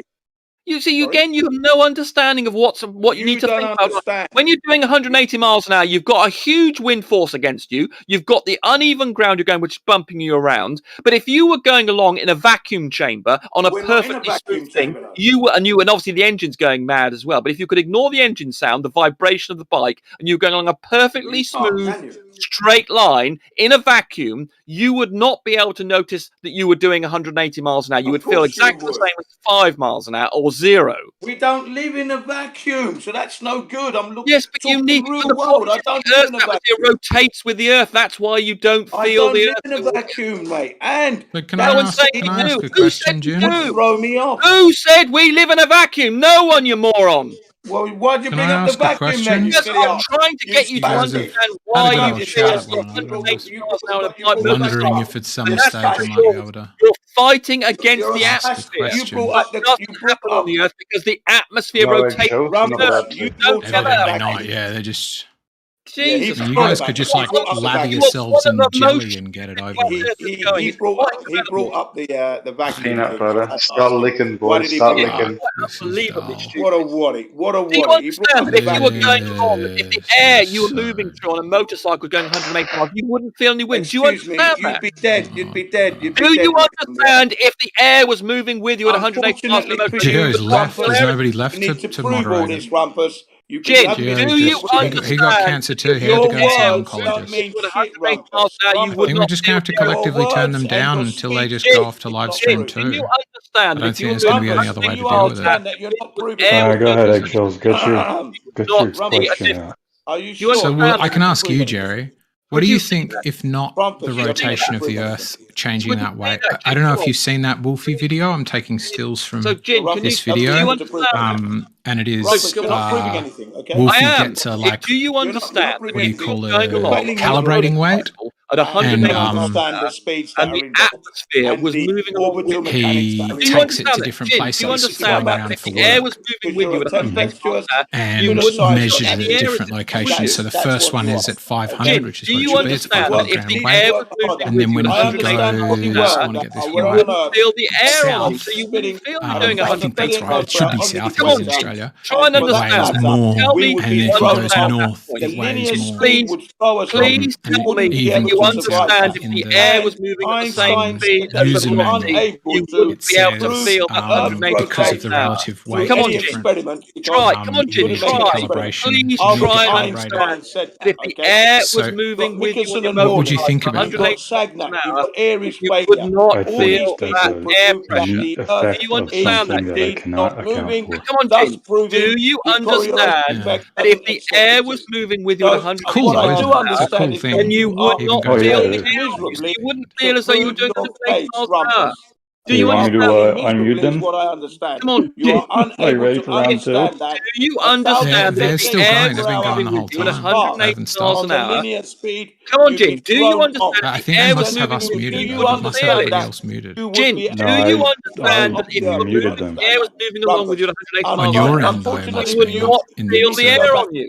Do you understand that the air they are still going amongst Do you themselves. understand that the Yeah, air they've would still not got affect like you they're if you were going moving at along? To point speed. you're okay. So, Jin, So do you please go back understand to How that do if you- the air was go moving back along How at do you know? 180 miles presentation an hour, correct. How do you I know? wouldn't feel Oh, it? because I Do had you muted my channel a understand that long if way the air down, was so I moving can the see globe you along in at the 180 made. miles background. an hour, you would not A feel ride it. on a train Yeah, because Do it does just not you said mute. I understand did that if hit you were moving okay, server along mute. and and the So air was moving along at 1,036 Ah, I miles thought you per were hour saying you miles server an and hour, the muted him. you equator wouldn't feel is any air getting a pressure. half okay. Do you knot understand All that, right. Jin? So yeah, they are okay? still. Jin, So if please you go were doing back to Yeah, they're 180 school just miles an hour and and you No, were try it's moving not. again. along with a Try wind that was harder going to 180 protect Yeah, miles I an could your do hour, that. case do you because trying you to are understand slow that you him. would failing not feel any miserably air pressure? as a Yeah, Jin, I mean do they're tempest the you perfect understand that? people to go at one Really pseudoscience another too. simple. fanatic Air's moving credit at Like, 180 religious miles an hour zealot with you, or of the like you would raise your not universe. voice feel the it. moment you Okay? Do you disagree understand So because that, please Jin? personality try Come on, type. Jin, give it harder, a go. try Try and harder, understand and that if harder air Speak still, is louder, moving and and they with didn't you try at hear me. harder. 180 No, they're miles an not. You're not hour, It's going to like get they've you would past managed me. to. not I'm on feel it. my Which I'm Really, lowest you amazed because I can volume at the do understand? that moment. in a I room am with on physical setting one. people I there. can go even I'm higher not if able you to do want, that on but I won't go Discord. that Like high. all of I'll just keep the it low. sounds sound the Thank same. I'm you, not able to pick Raptors. out like You had to give up.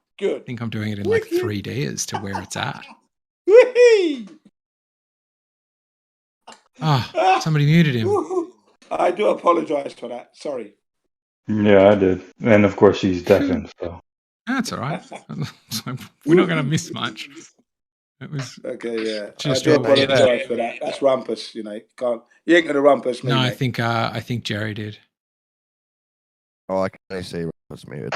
Yeah. Yeah, Jerry muted, Thank server God. muted Rumpus.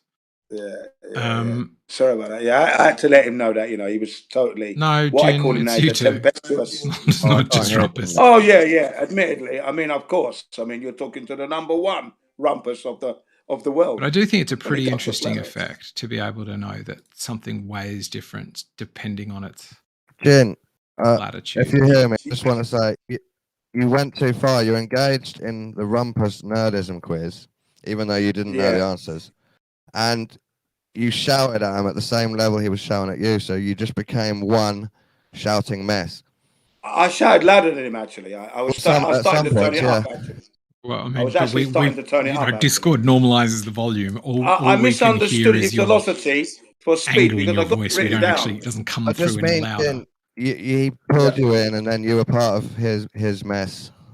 You should be Not above really, that. no, because I did say to him that I misunderstood his velocity for speed. That's all, and that's for units. You know, kg, kilograms, pounds. I know about units. I mean, it's silly to even think I don't understand what units are. You got to play their game.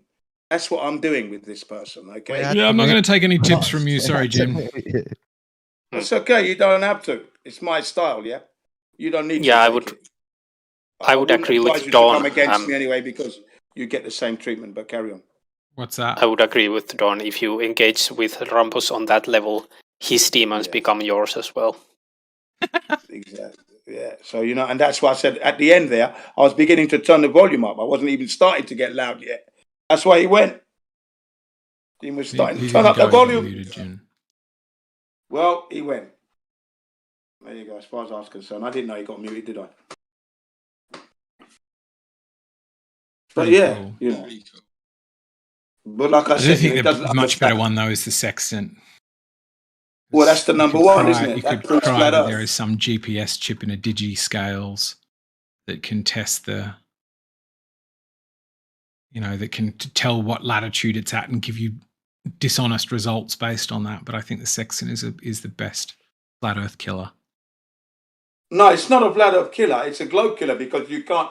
You need the 90 degree. You can't have a curved surface and start trying to get your angles from a curved surface. That's wrong because your X and Y Can I axis put a has to ball be on the level. ground, Jin? It has to Can I be have a level. flat surface and put a ball on it? You can't. Can I have a flat surface and put a ball on it? What like that when means? I'm finished that's playing obvious. tennis. As long as it is dead level, yes. Because any slightly off, listen clearly, any slight degree off level of horizontal plane, that ball's going to roll away. That's why so I've got a dead level surface. Hang on a second. And a perfectly spherical ball. Please allow me I put the ball down, and for winning points to anybody in the room, what will that floor surface be to the ball? How would you describe the orientation of that floor's surface? It's totally not analogous to what we live. We live on the ocean. Okay. Now, if the ocean is supposed to be a spherical ball, then you're not going to have an XY horizontal dead level surface. You're not going to have that because you're going to have But you're not measuring the dead level surface. Do you know how sextant works, Jen? Sextant doesn't work on a curved surface. So do you know how it works? I understand how it actually, works. first question, do you believe sextants work? Yeah. Okay. Do you know how they work? I know they work. I know they work. How do they work? Well, you need to get your angle from your horizontal plane, okay?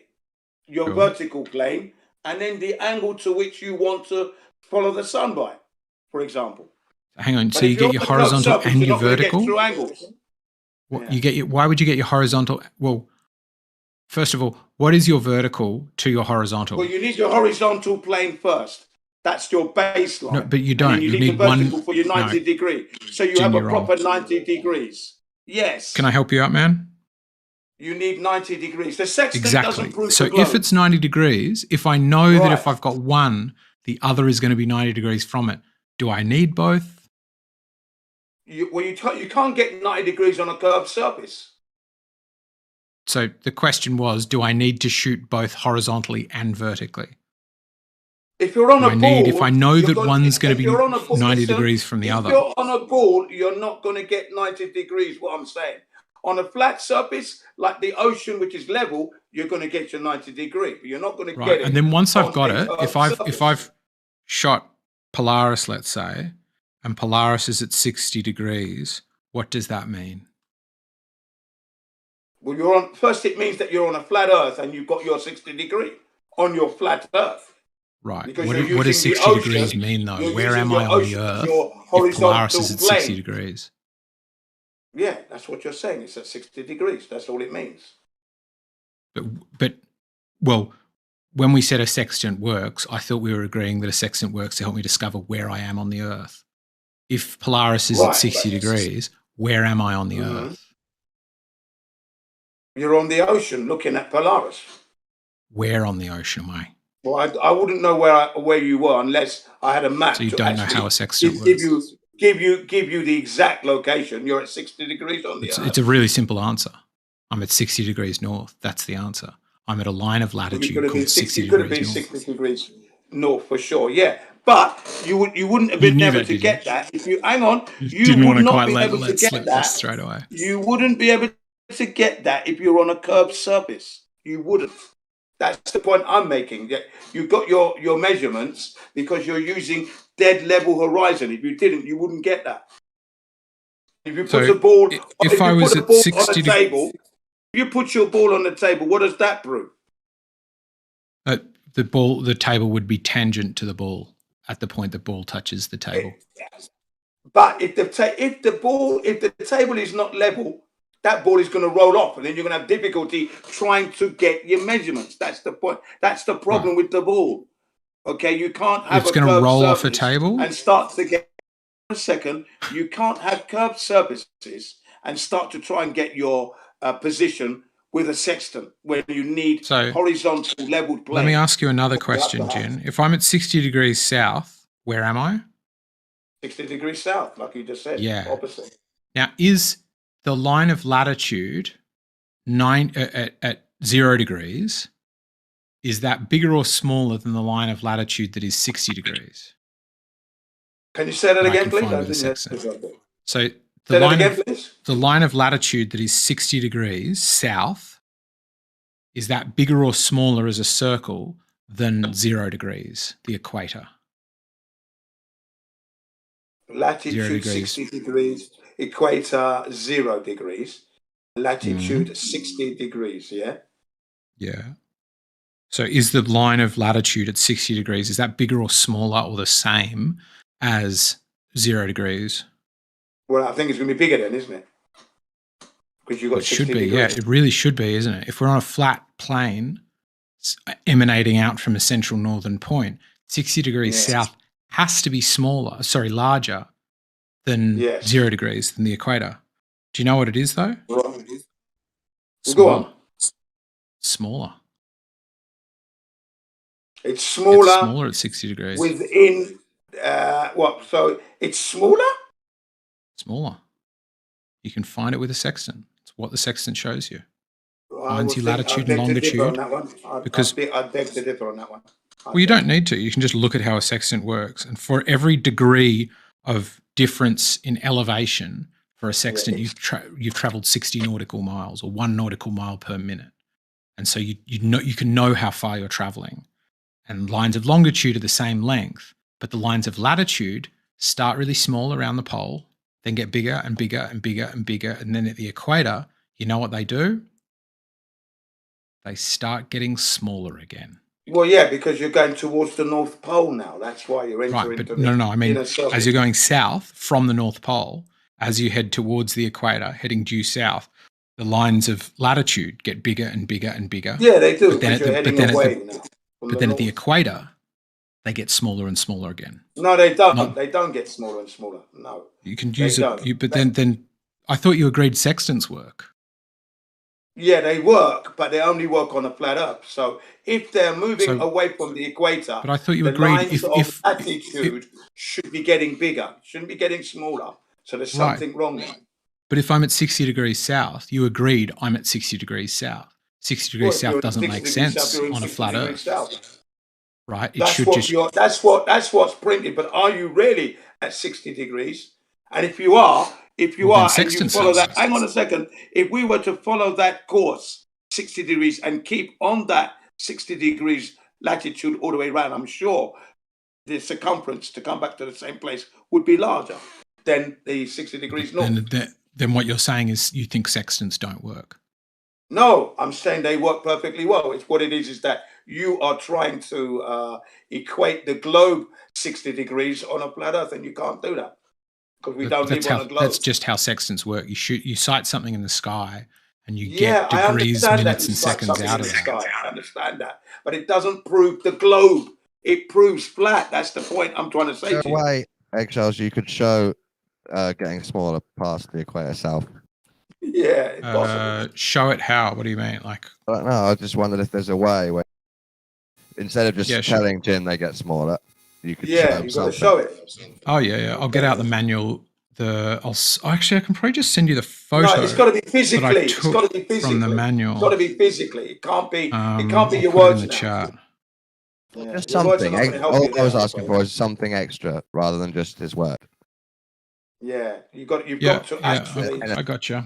I'll take a photo. Yeah, I'll take a photo of this line of this bit in the book because it's an interesting thing. Because if you're looking for longitude lengths, then 1 degree always equals a mile. But if you're looking latitude, you can't use that equation. You've got to go from the equator. So you've got to do your east-west from the equator. Jin, what if you spoke to like 3 experts and they seemed to be trustworthy experts that were unbiased, and they all said, yeah, they get smaller past the equator south? These lines. Yeah, but the thing is, you see, if they are believing that the Earth is a ball, then they're going to come across presenting their case to establish a globe. But we know Jin, for sure. Jin, I'm saying hypothetically, if they were experts and you went to them yourself and they weren't invested in either model, let's say 2 of them did believe it was a globe and 1 of them didn't care either way. But they all said, yeah, these lines seem to get smaller past the equator south. I want to, I'm then after that, I would have to sail that to prove that. Yeah. That's the only way that's going to work. So there's an example for you, Dawn, which is what it's talking about. So if you're shooting longitude, you can just do the straight conversion. But if you're shooting, I'm just saying, how could you show that people have actually done this in real life and shown that they're smaller? Yeah, that's right. You've got to do it in real life, you see. Well, I think one of the simplest, like for me, the sextant gets rid of the problem of like, because what you get, if I can try and find like a bit of it. Because obviously on a ball they get smaller, but the point is you need to show with a sextant that in reality they've got smaller. Yeah, sure. You have to travel that distance. Well, I don't think you do need to travel all of the distance. No, I think you do. I think you do. Right. Okay. I think you do because that's going to confirm it 100%. That's how you know. You've got the travel that stay on that latitude, follow it round, and it should equal a certain distance if the Earth is a globe. Sextant measurements don't require you to do the whole trip in a boat afterwards, do they? The whole point is it helps give you extra information so you don't have to sail everywhere. Yeah, okay, but I still feel that you need to confirm it to make sure that your sextant is collaborated correctly and it is indeed working. Hang on, and it is indeed working. I would definitely sail that, and then I can say I can trust my. Hang on, I can then say I trust this device. That's the only way it's going to work. Let's say you've done a few trips enough to trust the device. If not, if you want to do every single trip before you trust every single measurement with the device, I only need to do once. I only needed to do once. Yeah, I only needed to do once. Yeah. So if he said the 60 degrees point is smaller than the 60 degrees in the north, okay, then let's go check it out. Or sure, then the equator. You can. Sorry, then the equator. I mean, it's not really making use of the tool, the sextant, then. You're actually having to rely on sailing. So do you know what result? You know when I'm saying 60 degrees, you know what result that's getting you? Yeah, you're saying that it's proving it's a globe, basically. Right, but you know that idea of coordinates when we give our long and lat will give you a place. Like you can give me the long and latitude of your house, and if I find it in Google Maps and I don't hit your house, you gave me the wrong number. So what you can do is just test any points you want. The sextant doesn't know where you are, right? My one's a bit of plastic, usually they're just a bit of metal. And I can go to somewhere and dependent on my ability to use it accurately, I can find a longitude and latitude anywhere on Earth. Now, when I'm south of the equator, what I can find is that a degree north-south is different in distance to a degree east-west, except if I'm on the equator. If I'm on the equator, I know that a degree east-west is the same as a degree north-south, which is why in every manual you'll get, let me open it up again. You will get, you shoot as if you're going from the equator. So you always get in all of the booklets you see, well, maybe not all of them, that's a big claim. You will get like this. So what you've got to do is shoot to find your longitude, and then you've got to do the equation from the equator again, because it has to be a great circle. Because if you measure and you do it from a different line of latitude, because you're doing a small circle rather than a great circle, the minutes, seconds, and hours will be off. So it will give you an incorrect reading. And you can tell whether you're a correct reading because, as I said before, any lat and long will give you an immediate pin drop on your house. Yeah. I understand that. What I'm trying to say is that if indeed the latitude as we move away from the equator heading south is getting smaller, which is being indicated by your sextant, what I would then do is travel that whole latitude, and the maps should work out, the distance should be correct. And if it's taking longer, then we know. What happens. Yep, that's what happens though. What happens is when you travel, you can find any lat and long, and it will be the same. Like, no, I don't want to give you the one for my farm, so let me just give you an arbitrary one. Oh, that's what we'll do. Silverton. Silverton Village in New South Wales. And I'll zoom in, and I'm going to pick the Mad Max Museum, which, is that it? Where's the Mad Max Museum? Is that it? I think. Max Museum. Interesting. But so I'm just going to pick a house here in Silverton, New South Wales, and I'm going to. How do I put a pin there? Voyager is not what I want.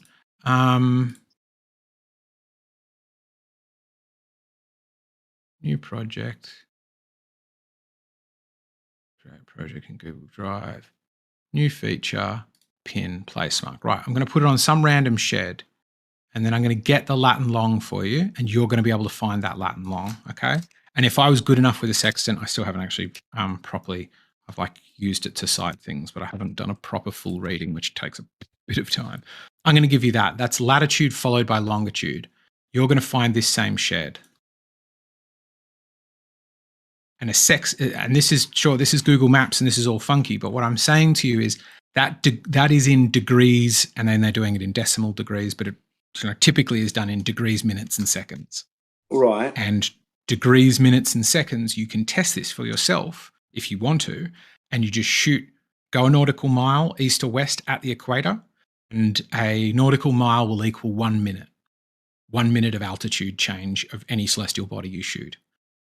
If you go east or west, further north or south you go, the further out that will get, which is why lines of latitude, like the Tropic of Cancer and the Tropic of Capricorn, they're both small circles, but they both have the same degrees, right? So they're both the same degree. I'm pretty sure they're both the same degrees, which is why you have to say north, 30 degrees north versus 30 degrees south.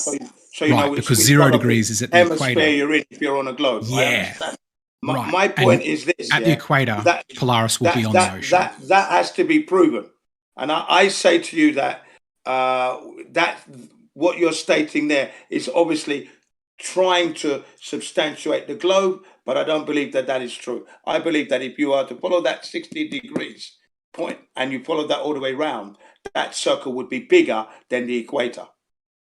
So this is what I'm suggesting to you about it, though, is you don't even need to sail that line of latitude. If these lines of latitude and longitude match up, you can just sit at home and do maths. And you can go. But you see, we as a flat earther myself, even though the maths might say one thing, I've still got to make sure by actually sailing that and confirming that the maths is correct. I can't just sit there with the maps and not actually make the journey. That wouldn't be good. Well, then I'd encourage you don't even have to sail it. What you would have to do is get to the southern hemisphere, because the northern hemisphere doesn't match up perfectly to the flat Earth, but it's closer to it because you've got decreasing circle size. Whereas what you should be having on a flat AE type map is increasing circle sizes, so the circumference is biggest at the south, right? Increasing distances, The distance it should be.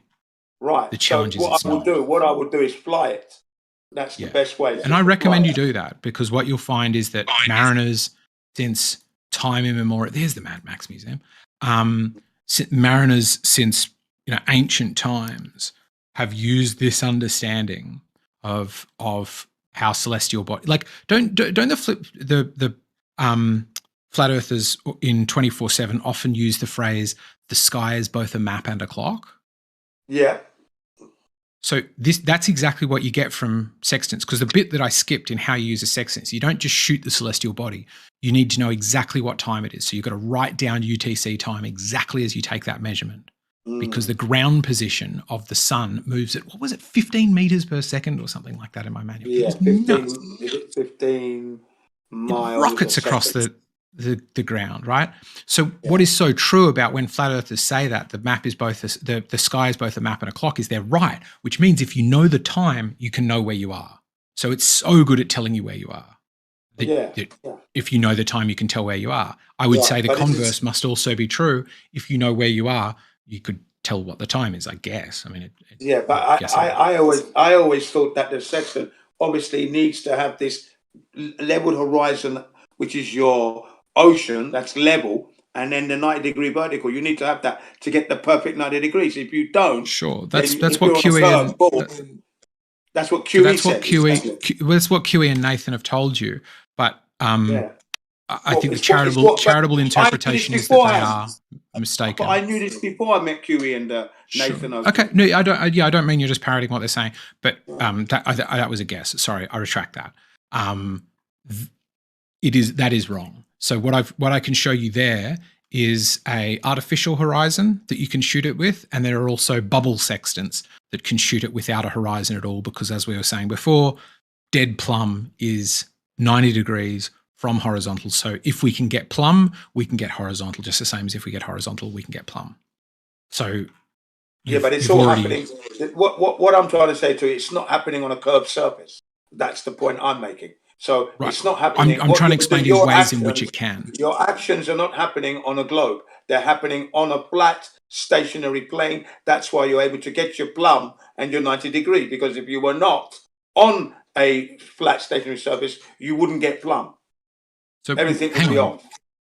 Hang on. If I was on a ball, Yeah. where would plumb be pointing? It would be off horizontal all the time. Well, plumb's not horizontal, right? So let me ask again. Sorry, if I was on a ball, I made a right, mistake there. So I meant it would, off vertical. That's what I hang meant. on. So what does plumb mean? Well, plumb means to be true, level, straight. Okay? But it means So as in true a level plumb straight bob in a straight. particular orientation, right? Yeah, orientate, exactly. That's what I just said. So which orientation is plumb pointing straight? True in itself. True. So it could be horizontal or vertical, plumb. But we normally use plumb. No, you're wrong about we that. normally use plumb vertically. That's. Well, I mean, I actually made a maybe plumb I'm bob. wrong about that, but I'm pretty sure plumb only ever means straight up and down. Yeah, vertically. That's what I just said. Yes, vertically, straight up and down vertically. That's what. That's right. Yeah, That's not what plumb horizontally, means. just vertically. No. So on a Right. ball, So if you're on a ball, with gravity, and you put your plumb bob, then you're not going to have a perfect vertical line because you're on a. Where is it going to point? Where is it going to point? Away from set. It's going to be point away from perfect horizontal. It's going to move away. It's not going to be trying to point at horizontal, Jin. I keep saying horizontal. I meant vertical. Sorry. Right. Why would it point anything other than vertical? Because you're not. Why would we define a term as something that is straight down? Because your baseline, the horizontal line, is not level. It's curved. But we don't care about the horizontal when we're taking plumb. Well, you do when you're using a sextant. You need to have you don't need to. Let me show you a picture of one that uses a plumb line. But you do need it. This is one that uses a plumb line. So what is plumb on a globe? Well, look, if you're on a globe, you will not have a plumb because you've got angles. Angles for what? Plumb line means we've just established it. It will not be a proper vertical. It will be at an angle. If I'm looking at you on a ball, if it's not a true vertical, this is the problem with the globe thing. If it's not a true vertical, is it still plumb, Jin? It's not plumb. It's not plumb regarding what I call plumb, and that is 90 degrees. So you've got a horizontal. I'm using the word hang plumb. on, please. You've got a horizontal plane, and then you've got the 90-degree vertical. That's plumb. That's plumb there. To the horizontal surface of the Earth, which is level. No, if it's curved, you're not going to get no plumb on a globe. Okay. So is that a new one? Because I thought most flat earthers argued that one of the... that's been around for that's building. That's why I keep saying to people this is the Jin thing. It just doesn't work. Only on flat Earth. It's just a new Jin thing because most flat earthers have the debate, which I think is an interesting one. Are plumb lines parallel? But for that, we need to all agree that plumb means straight up and down vertically. And when I say plumb, I'm not actually creating a plumb line. So to say it's plumb, when I say it's plumb and you go, but it's not straight up and down, what you're saying is it's not plumb.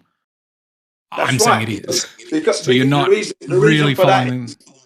Yeah, well, the reason for that is because if you're living on a globe, you're not going to get a straight plumb line. You're not going to get that because you're on a globe. And any builder, carpenter, engineer will tell you that. Now. Even if it's at an angle, it's not straight anymore. So what stops it? What in the globe model? What in the globe model stops plumb working? Because you're on a ball. The very shape of it stops it. The very shape. The very shape of it stops it. This is what's known as your double speak. Because any builder will tell you that in order to get a plumb straight wall, that your foundation has to be horizontally level. Then you get plumb. No, you got it wrong. You get horizontally level from plumb. You're doing it backwards, Jin. You don't start with the foundations and go, I better get my plumb line out. No. Look. If I want to build a wall, my foundation has to be level first. The ground I'm on. Then Can I be standing on uneven ground, flat Earth or globe, and get a plumb line? If you're standing on the ground that is level, even though it's uneven. No, but uneven ground. No, not level ground. Let's say I'm going up a hill, halfway up a hill. For some bizarre reason, I suddenly want to know what way up is. Could I get a plumb line even though my right foot is higher than my left? Well, yeah, you could. Yeah, you could. Okay, so it doesn't really matter about the surface that I'm standing on. Good. Glad we got there. Yeah, you This is can. bad You can reasoning, still Jim. You get need it. to think about this more. Because Yeah, but you have to add more maths is required. More maths is required in order to get that exactly plumb. you need to think about what a plum is and how it could work on different shapes. Yeah, and like I said, right, and I do know that. That's what I'm trying to say to him, that if you're using a sextant on a globe, you're not going to get plumb. Not the way, because the ocean has to be level to get a 90 degree. That's also Okay, wrong. so You have to get a 90 degrees. It's wrong, but I'm it curious. has to be. Listen, it has to be 90 degrees. That's how sextants work. It's So a 90 degrees. here's what I would say I think is happening, and that is if I drew a line from my hand holding the plumb line to the center of the earth, the plumb bob is pointing at it. When you're saying it's not going to be pointing straight down, which way is it going to be going? Left, right, north, south, east, whichever west? the wind blows. It's whichever the wind blows in this case, because one, we don't live on a Are you globe. just talking about wind though, or is that flippant? No. We don't live on a globe, yeah. So if you were to be living on a globe, if you're living on a globe, Wind it's not blows, so gonna no be plumb. globe is a pretty weak one. Yeah, Come on, Jim, you can do that's better than why. that. That's So if it's why not plumb, the plumb bob, which way look, is it? Look, hang on. Plumb bobs prove flat Earth. Period. They don't prove globe Earth. But you're just saying plumb lines don't go straight down on a globe. Where do they go? They go straight at an angle off the 90 degree. They go off the 90 degrees. Okay. Yeah. Is it consistently left or right or north or south? It depends on which side of the hemisphere you're on and the side of the globe you're on. That would be. Does it? A stationary plumb line depends on what hemisphere I'm on. Okay, explain to me the physics in that. Well, look, if you're upside down, then you're not going to get plumb at all because you're upside down. You can't have plumb. You're upside down on the ball. There you go. You've lost there. Then if you're on the top of you, this is your model. It's not mine. Remember, I'm a flat earther. If I'm upside down, what happens? Go for it. I'm in Australia. I want to get You're going to be falling off the ball, yeah? You're going to be falling off your ball. So you're not going to be... Is that how gravity works? You fall off the ball? Excuse me. Gravity is not a force that's been proven. You're forgetting. No, but I'm asking you about our model. Because you should understand my model to know what you're debunking, right? Okay, so if you're on your model then, right, and you've got your gravity, yeah? Right. Yeah? Where should plumb be? Okay, so you've got your gravity, you're on your model upside down. Again, it won't be vertically like you would be on Why not? horizontal. Where will it be? Sorry, is the question. It would be away from 90 degree level. That's what it'll be. Away from? By how much? In what direction? It could be to the left, could be to the right. You'd have to do that. You'd have to conduct that experiment to know exactly which way it lies. But have you proven this, Jen? This seems like a pretty easy thing to prove. I live on a globe. I've never had to prove that. Well, have you seen anybody's? Have you ever seen anybody's videos on this? You ask me a question, do you won't let me answer it? I don't live on a globe. I live on a flat, horizontal, plane Earth. So I've always been able to get my plumb. I've never had to build things on uneven surfaces and that. We make things level to get it all the time. None of the proof is proof, Jen. It's just your belief in the end, because you always. No. It's my proof because I've used the plumb bob and I've made walls. That's the thing. So you're saying walls work because I believe Earth's flat. That's your argument. No, because I know it's flat, isn't it? Yeah. It's because I know it's flat. Yeah, you know it's flat, so walls work. Thank you. Well. Yeah, and I'm flat. making sure that where I'm building my wall, the foundation is leveled off, and then we start to build a wall. You know sextants need a flat baseline, and you know Earth's flat, so sextants prove Earth's flat. Exactly. Yeah. So for millions and millions and millions of years. Circular reasoning that can't be reasoned with. Yep, because pretty much. Yeah, because it's well worth looking into, Jen. If you're on a ball now, you've got problems. To go back to the thing about the latitude and longitude, because you can find that a chunk of ways, right? Your phone can give you a lat long reading.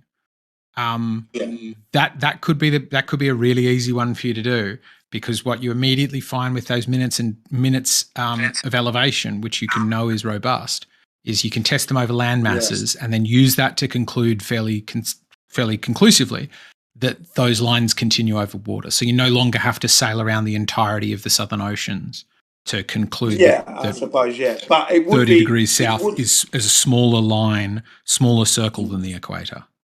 Yeah, but for me, you see, because of what's come to light, like for me, it was back in 2015. Now, I would have to redo and rethink and review everything that I've learned, which is what I'm doing. Yeah. So if I'm going to trust a sextant, Good on you.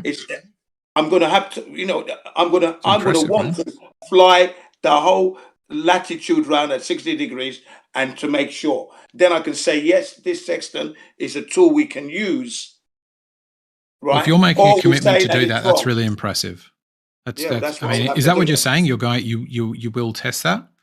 You're going to disregard it because you won't test that? I'm not sure. No, I'm saying that's what I would want to do. Saying you'd want to do it, but you're also saying there's no way you'd ever believe it, right? Which is kind of contradictory. So why would you go on a long sailing ship if you've already decided it's impossible? Yeah, why are you picking the one thing? I know it's impossible. But I still would want to make sure, confirm. That's a waste of time. No, not really. What it sounds like you're saying is, I refuse to confirm or disconfirm. It wouldn't be a waste of time for me, you see, because I want to see it. I want to see it with my own eyes anyway. But so it's a that's not desire I don't think Dawn's saying that traveling the Southern Oceans is a waste of time. I think what Dawn's saying is a waste of time is you're setting the one standard for what could test this for you out of reach and into something that you won't do. Right? Are you actually going to do that? Because that would be super impressive. If you're saying, I'm going to go to the Southern Hemisphere and test this lines of latitude business, that's impressive. But what it sounds like you're saying is, I would believe that if I went and tested it for myself, but as I'm not going to go test it for myself, I'm not going to believe it. Are you going to test it? No. What I'm saying is that, look, one, it's money and time to actually get there and go and get a flight and be able to do this thing. Right, that's my desire, if it were possible. That's the only reason why I can't do it. It's not possible at the moment, is it? Yeah, so what I'm suggesting to you, what I will now suggest to you is maybe set a different standard for changing your mind on something, rather than because that's what we do, right? That's what all of us do. Even the Globers, when people go, what would convince you we live on a flat plane? I regularly hear Globers say things that are just straight up impossible. Right? Like I go up into space and I look back down and I see a flat disk. And it's like, well, space doesn't exist in a flat earth thing. So what you did was you created an impossible scenario so you'd never have to change your mind on something. And that's bunk, right? No, well, I'm not. That's not what I'm fine. doing. I'm not doing that at all because it's feasible. It's feasible. That definitely can be done. That's not difficult at all. The only problem is, can I get a flight? It's going to have to be private, isn't it? Because domestic flights don't do this, or charter flights. It's a private one. Do I own a plane? No, I don't. You don't need to go out in the oceans and test it. You can do a motorbike trip with me out into the desert, and we can test the degrees business. And if the degrees change at the rate that I'm saying, what you'll go is, clearly these are changing at a different rate to what they are at the equator. The equator, the elevation changes slower than when it does at these lower latitudes. Yeah. For the same distance across the ground, the sky moves, that map clock in the sky moves differently in a way that shows me that this line of latitude is smaller and equal to one that you have up in the north. The same distance from the equator. This is it. This is the thing. So this is why I would want to actually fly it to see it for sure. Just so I can. It sounds like you're setting a standard put that to right? bed. Yeah, I just want. No, not at all. It's not too high a standard, because that's how I would know, wouldn't I? Without a doubt. That's easy. If I had a plane, I would do it. I would do it. If I had a plane, I would do it. But you're intentionally putting that out of reach. If you were going to do that, that would be fine. No, I'm not intentionally. You're intentionally putting it out of reach. I'm not intentionally putting it out of reach, because I know that, like, for example, when we fly from LA to Japan, right? The map they show me isn't the flat of azimuth equidistant map. So it's showing me something else. So devices can deceive us. So if I can physically fly this thing with my plane on this latitude, of 60 degrees, we can do the maths. If it's a globe, it should end at this point. So if it doesn't end at this point, and indeed the distance is greater than the equator, then I've learned something. It's that simple. I don't have a plane. That's the problem. Sure. I just encourage you to give that a crack. Yeah. That's all. No, because I'm beginning to learn that certain devices have been calibrated, sorry, to simulate or to substantiate a globe. That's what's But going on at the moment. But if, like, let me show you how to. I'm going to turn on my camera so you can see what I'm talking about. I'll show you my sextant. Okay.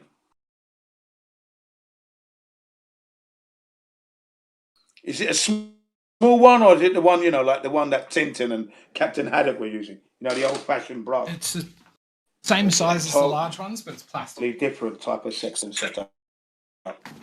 Because I'm all right.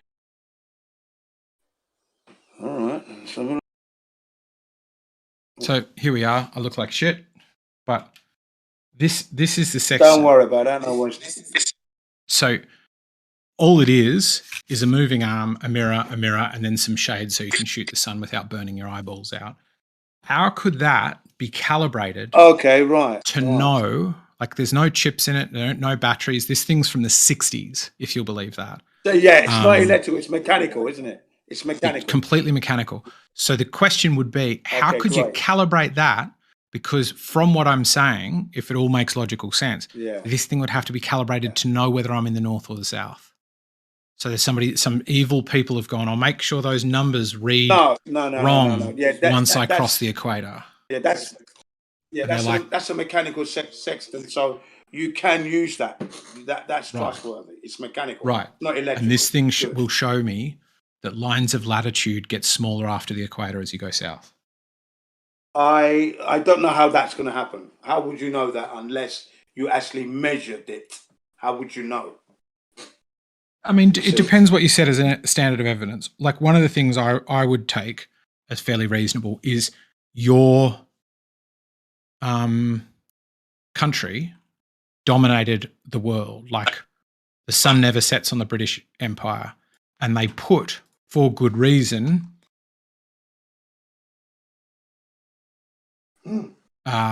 Southern Cross on a chunk of flags. So you can find this on a whole bunch of flags, quite often ones that the British colonized. Why did they do that? Yeah. Because that points at the South Celestial Pole. That will help you shoot the South Celestial Pole so you know what latitude longitude you're at.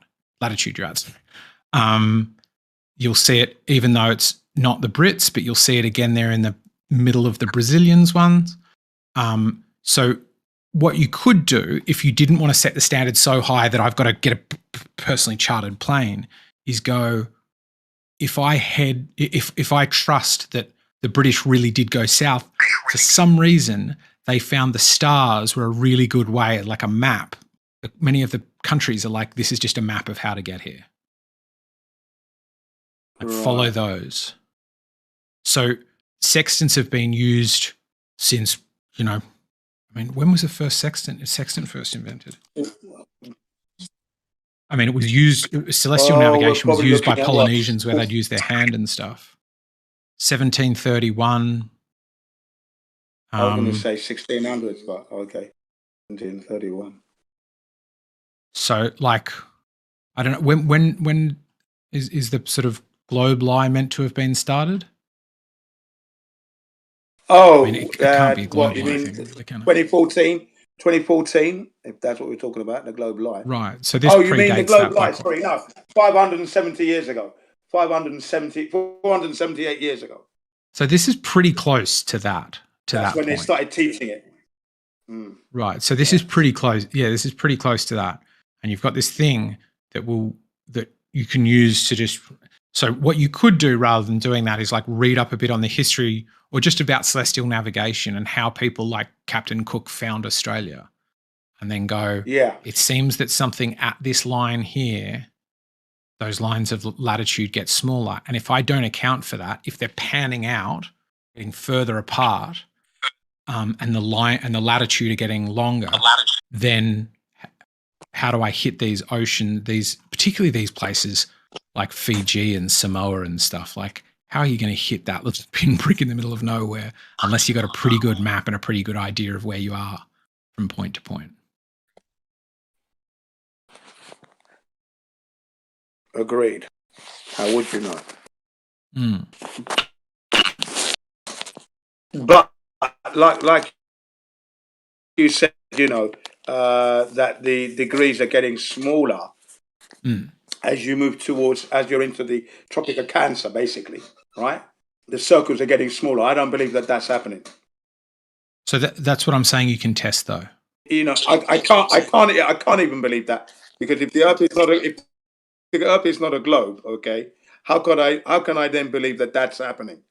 Well, what I can give you, So I can't carry if you want to belief. read, It has to be confirmed, because I Right. carried a belief of the globe for so long, and I've now discovered that it's not a globe. You see. Sure. So what I can give you, if you would find it compelling, is I'll give you. I got this from Riggs actually. He found this is the manual for the same company. It's called Davis Instruments. That's for the same company that makes that sextant I've got, and similar to the. I've just turned my camera off, but the manual I've got here is from the 60s, and you can look at that, and that explains how it works, and explains. Because of that thing I was saying before about how you've got to go across the equator. If you're trying to get your latitude, you've got to shoot it from the equator, even though you're not anywhere near the equator, because the equator is a great circle. These other lines of latitude aren't. So you do all of this extra maths, and it's the same So north or south. can't you get your lines of latitude from the UK?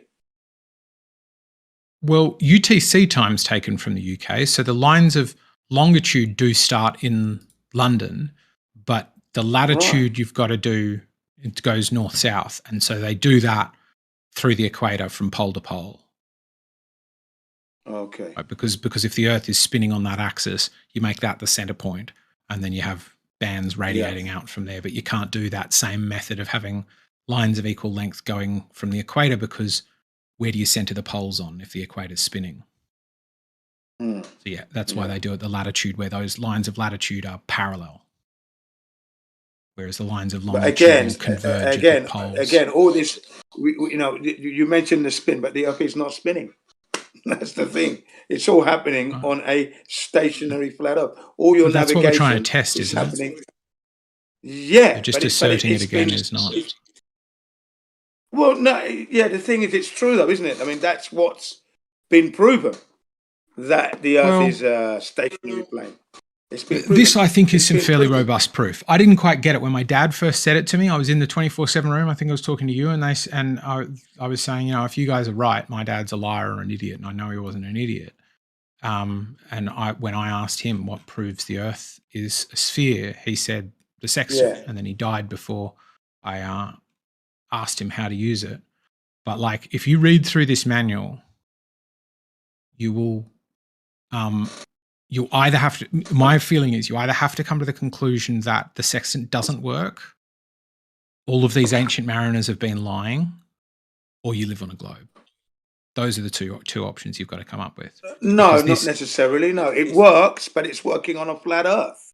Because if you can't, that's why I'm encouraging you to get the manual and read the manual so you know how to use it. Well, yeah, but I mean, I understand the principle of how the thing works, and it cannot work on a curved surface. That's my point. You can't get you're not going to be getting your. If you've got a curved surface, you're not going to get your 90-degree plumb. You're not going to get it. This is what I've learned. And if you listen to, so here's something I learned just today. And you said you listened to QE and you listened to Nathan Oakley, and it's correct, isn't it? Because when they when they did the demonstration, no, they're not incorrect. Did you watch? Well, the reason I think they've looked into it, and I think they've realized that if people start talking about what the sextant does, rather than the very first measurement you're taking, not even the first measurement, you're just looking at the horizon and trying to line a celestial body up with it using the mirrors. I think they've realized that if they can stop the conversation at that first point, they can stop anybody going to this next bit. That bit there is a little bit of challenge there with the curvature. There's like the height of eye correction that you've got to do based on how high up off the water you are. There's all sorts of other things, but like it works. It really, really fundamentally works. Okay. Even meantime, here's another one. I didn't know that the sun isn't directly overhead at noon, and that goes overhead quicker and slower by 15 minutes plus or minus, depending on the time of year. Mm-hmm. So we just average it out to 24-hour days, but it's going quicker at certain times of the year. So you need to make a correction for that too. That's right. And to understand that, you need to understand this extraordinary stuff about what's it called again? It's mean. It's not mean time, isn't it? It's Greenwich mean Sun. sun. That would be mean sun. Now, and that is a correction you have to make. And the only reason you have to make that correction is because the Earth is elliptical in its orbit and tilted on its axis. Like all of these things, you're like, why would they make that correction? No, these are all your measurements wrong. That you are making. You're making assumptions that haven't been proven. You see, that's the problem. So read the manual. Is all I'd suggest. The sun that I see travels above my head. We don't move. The sun and the moon are moving. You see, that's what I observe. We haven't proven that the Earth is a globe that is actually orbiting the sun. We haven't proven this stuff. Right. It's not. I think if you read that manual, you'll have to either give up that belief or the belief that sextants work. Let me click on that so I've actually got it. The first one is 150 pages long, might be a bit dense. The second one, the PDF, probably won't be reading that then. It was that long. No, the second one's easier. It's the PDF. It's written quite simply, and you can chug through it at quite a reasonable pace. It explains how it works, how you calibrate the thing. I'll probably find a simpler way of looking at that. That's what I'll do. I'll get a more condensed, small, simpler one, so I don't have to go. But the one I'm talking about is like under 20 pages to test the shape of the Earth. To answer this question for you after so many years, I'm just suggesting you read and you only really need to read the first 5, up to page 16. I'd say is pretty good. This manual is not going to go and trump 6 years of my own proving the Earth is a flat plane and disproving the globe. This manual's never going to do that. Well, no, indeed. You might come to the conclusion that sextants don't work. Because a sextant proves flat Earth. The manual is not going to prove to me that I'm on a globe. I have to see. It might not. Hang on. Eggshells. I can't read a manual and then say, "Oh, the manual's right."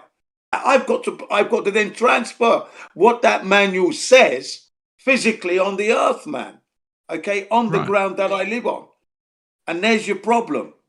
That's you what I don't keep have to saying give up the flat Earth, but you might have to give up the idea that sextants work, which is to me a bigger thing to give up. But, as far as I'm concerned, sextants work. I know they work. They work on a flat plane. They don't work on a globe. With respect, you didn't seem to know a whole lot about how they worked.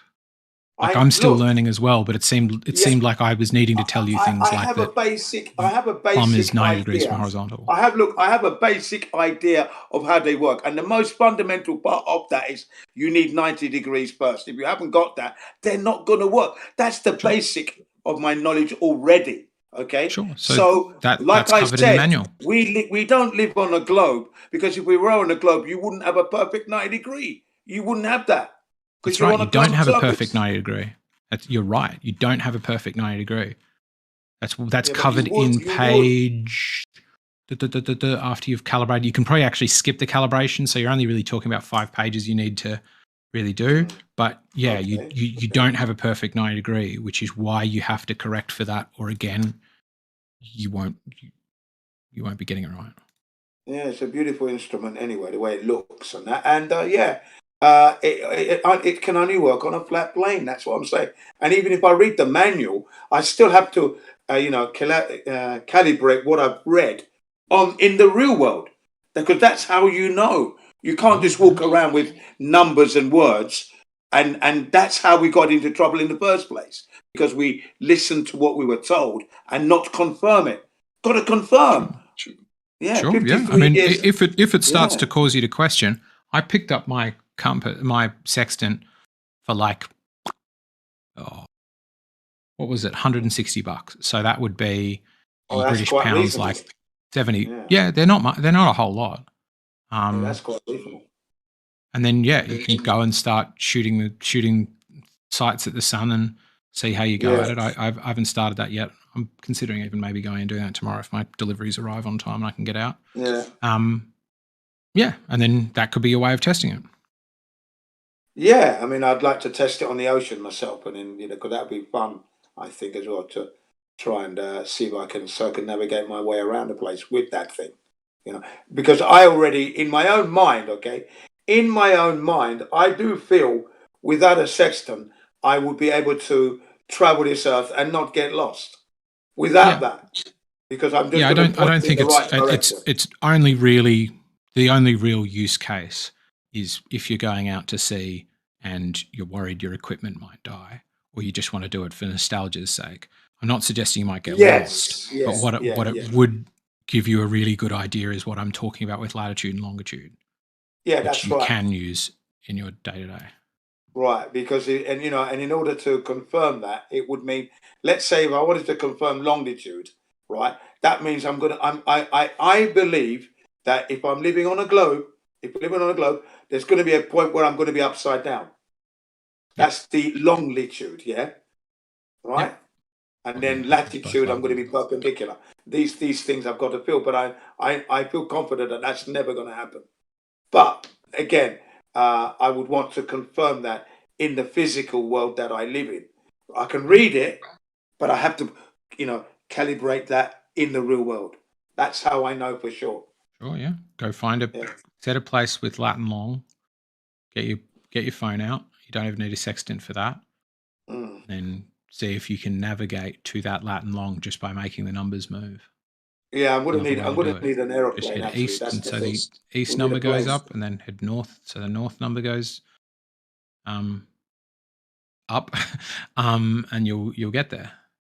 Yeah, I'm reckoning that if we were able to do this thing properly, the distance from the longitude of the equator, and then we move out to the next 60-degree outwards, heading towards. Yeah, sorry, latitude. Yeah, latitude of the equator, moving out towards the Tropic of Capricorn. They should get wider and longer in distance. Should do. Sure.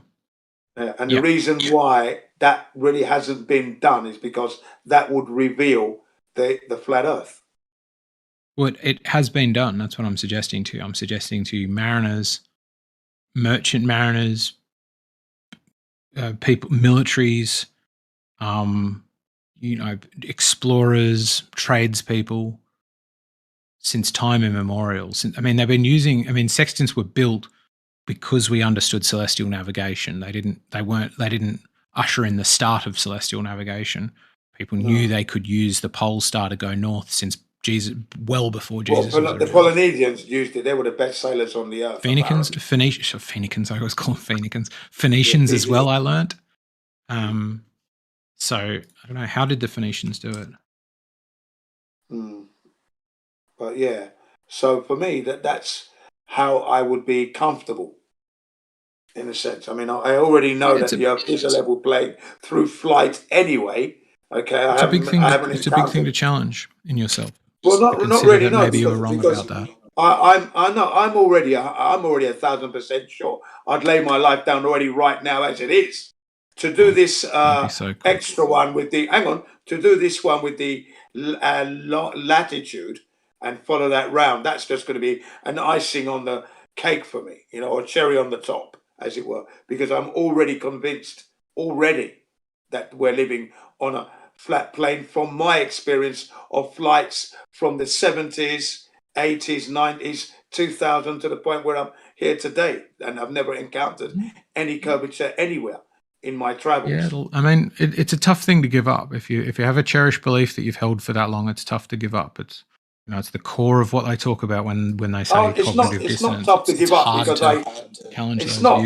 It's not because I had a belief in the globe, and within 2 minutes I dropped it like a bad habit. And the reason I was able to do that was because I was connected to nature, and all my experiences came flooding in, and they were all related to a motionless horizontal plane. That's why it didn't take me 2 minutes to realize. 5 minutes later, I'm smacking my head, feeling like a right Burke and an idiot to have believed in the globe. 6 hours later, after watching 6 other videos, so let's say maybe 8 hours of viewing, it was confirmed. I wrote it on the board. What is the shape of the Earth? This would be Boxing Day into the December 27th, 2016. 2015, sorry. Write that down. And then went upstairs, told the children, sit down, I've got some news.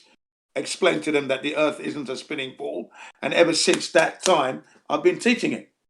So to confirm the latitude is just going to be the cherry on the top. More confirmation. That's all. Do you think it would be good, for my sake maybe, for me to challenge my preconceptions that we live on a globe? Well, you need to challenge that. Yeah, I mean, because I thought we were on a globe. And then information that challenged where I lived. And then I realized it within 2 minutes. They're right. So what's good about challenging ones? If you're saying it's good, it would be good for me to challenge my...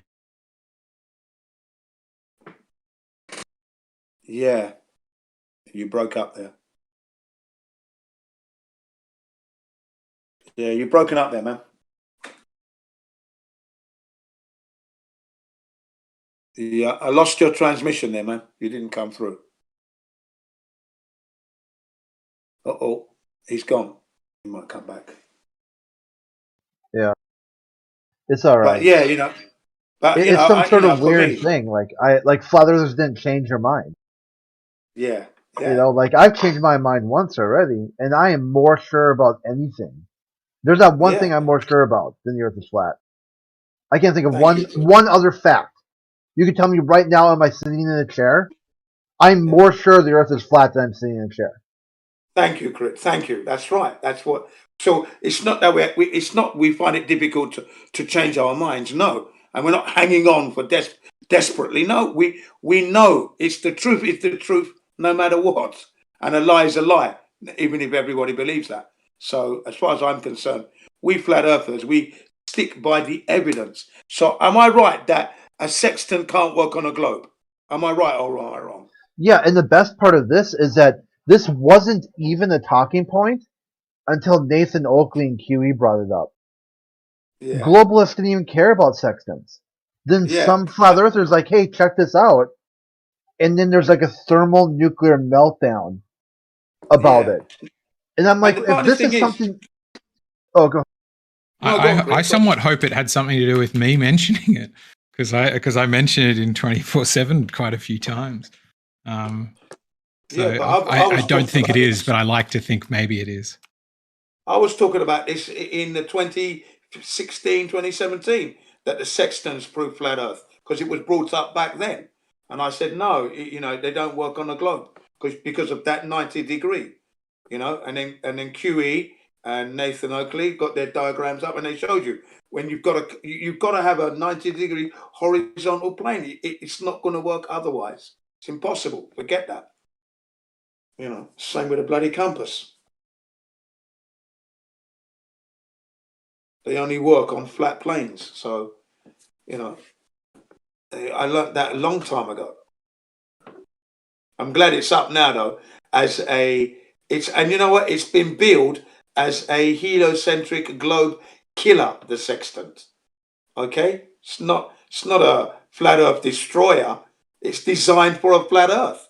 Every action that's happened in your life, riding on eggshells, has happened on a stationary, leveled, flat plane. You haven't been able to physically bring this globe to life. You're bringing a lot of numbers and a lot of words, but like I said, you told me I could read the manual. What did I say to you immediately? I said, after reading the manual, I'd have to calibrate what I've read in the real world, because that's going to give me my final confirmation, isn't it? Because I have to confirm it. I read about it, let me go and check it. It's like you're looking at a new model of a new motorcycle, yeah? Okay, let's go and check it out now. That's what you go and do. You go and check out the model, physically touch it, check the switches and feel the accelerator, the brakes, the riding position, mirror settings. You know, you get into that bike. So the same thing with the Earth. You've got to do that in good faith. That's your integrity coming out. Otherwise, you're just believing in a load of words. And it's okay. So I would encourage you to use your integrity to investigate this, because like this manual is like shills so hard for like it's not that it like just you can use it. Like here's one line out of it that I think is pretty good. Yeah, go on. If the Earth were flat, the sun would not beg your pardon. If the Earth were flat, the sun would have the same altitude for any given time when viewed from any point on Earth. However, the Earth is a sphere, and we can make use of this fact in navigation to help us find our position. The sun's altitude were 90 degrees. We would know we're directly beneath the sun, and blah blah blah blah blah about the GPS. Okay, let me just stop. Let me it just stop you there. continually is talking about how. Let me just stop. Let me just stop you there. Let me just stop you there because I know you love your globe so much. Number one, the sun is always up in the sky, and it's roughly at the same altitude all the time. It never drops. Okay, that's the first thing. Okay, and it rotates above our head. Okay, and the Earth isn't a globe. So, however, the Earth is a globe. There's no proof of that. So that's an assumption. Can you see what I mean? That the manual is assuming that the Earth is a globe with no proof. It's just got so few pages in this manual. But it's not and confirming every one of the pages almost is confirming the things I'm telling you. Like, here's another one from the one I'm talking about that explains why you have to deal with the sun based on different seasons because of the tilt of the equator. Where is it in reality, this so-called globe? Where is it? Under your feet, mate. You can check not it with under my sextant. feet, mate. It's not under my feet at all. Well, I encourage you to have the courage of your convictions to test this with an open mind. I've already put down my life already now. Without the sextant, my life is already on the line. I'll die for it today if it's possible. But that sounds like you're not going to change you're proudly saying you're not going to take on new evidence and change your mind if it shows you otherwise. At this point, no evidence. 6 years, no evidence. The evidence should have arrived by now, and a sextant proves flat Earth. I know the mechanics of a bloody sextant. Okay, they prove flat Earth. They don't prove globe Earth. That's all. Reiterating your beliefs now, it's not really. No, that's you just being silly. It's okay to have confidence and knowledge and deliver it with passion. So don't mistake. I don't think there's anything wrong with passion. Passion's fine. That's what I am. It sounds like if I were to summarize what you're saying, it sounds like what you're saying is I'm willing to lay down my life for this flat Earth. I'm so heavily invested in it that I will not consider the possibility that a sextant can demonstrate latitude and longitude in a way that could show me over my globe. I'm unwilling to investigate it with an open mind. That's what it sounds like. You heard what I said. You heard what I said. That if I had my own private I heard it, Jen. Yeah, I would be flying around this Earth on that plane to prove that point. Yeah. If I had my own private plane, I would do that.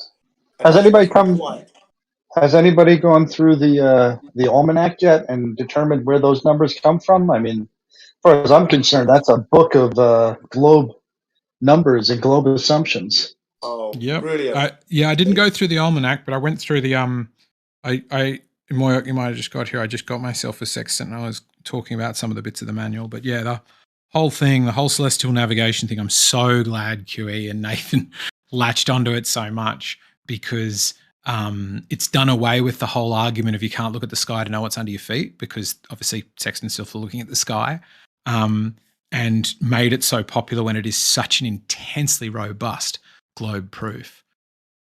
No, it's not. That's just it. It's not globe proof. You don't understand how it works, Jen. No, you don't understand how it works because... Yeah, go ahead. Jim, same question to you. What the numbers in the almanac are generated somehow. All those numbers come from somewhere, and they have certain assumptions and formulas associated with them. Do you have any idea where the numbers in the almanac come from? I would say they came from those Masonic people there to substantiate the globe, to hide the flat Earth. That's what I believe is going on there. That's what. How do you do that? Because I always feel these last 6 years, the discoveries that I've made is that they are collaborating equipment, especially electric stuff and numbers, maths, to simulate a globe Earth. That's what I feel now. You see? That's interesting, but it doesn't, there should be a proof somewhere in the numbers that would show that. Like there should be a mechanism by which I could triangulate with the given numbers. I mean, there are absolute facts that come out of a sextant. You get this angle to this object, plus or minus, a couple arc seconds. and then the next object, you get this angle, this to this arc second, and those are absolutely hard, fast numbers. Now, there has to be some flat way of coming to your location that works, and there doesn't seem to be. There you are.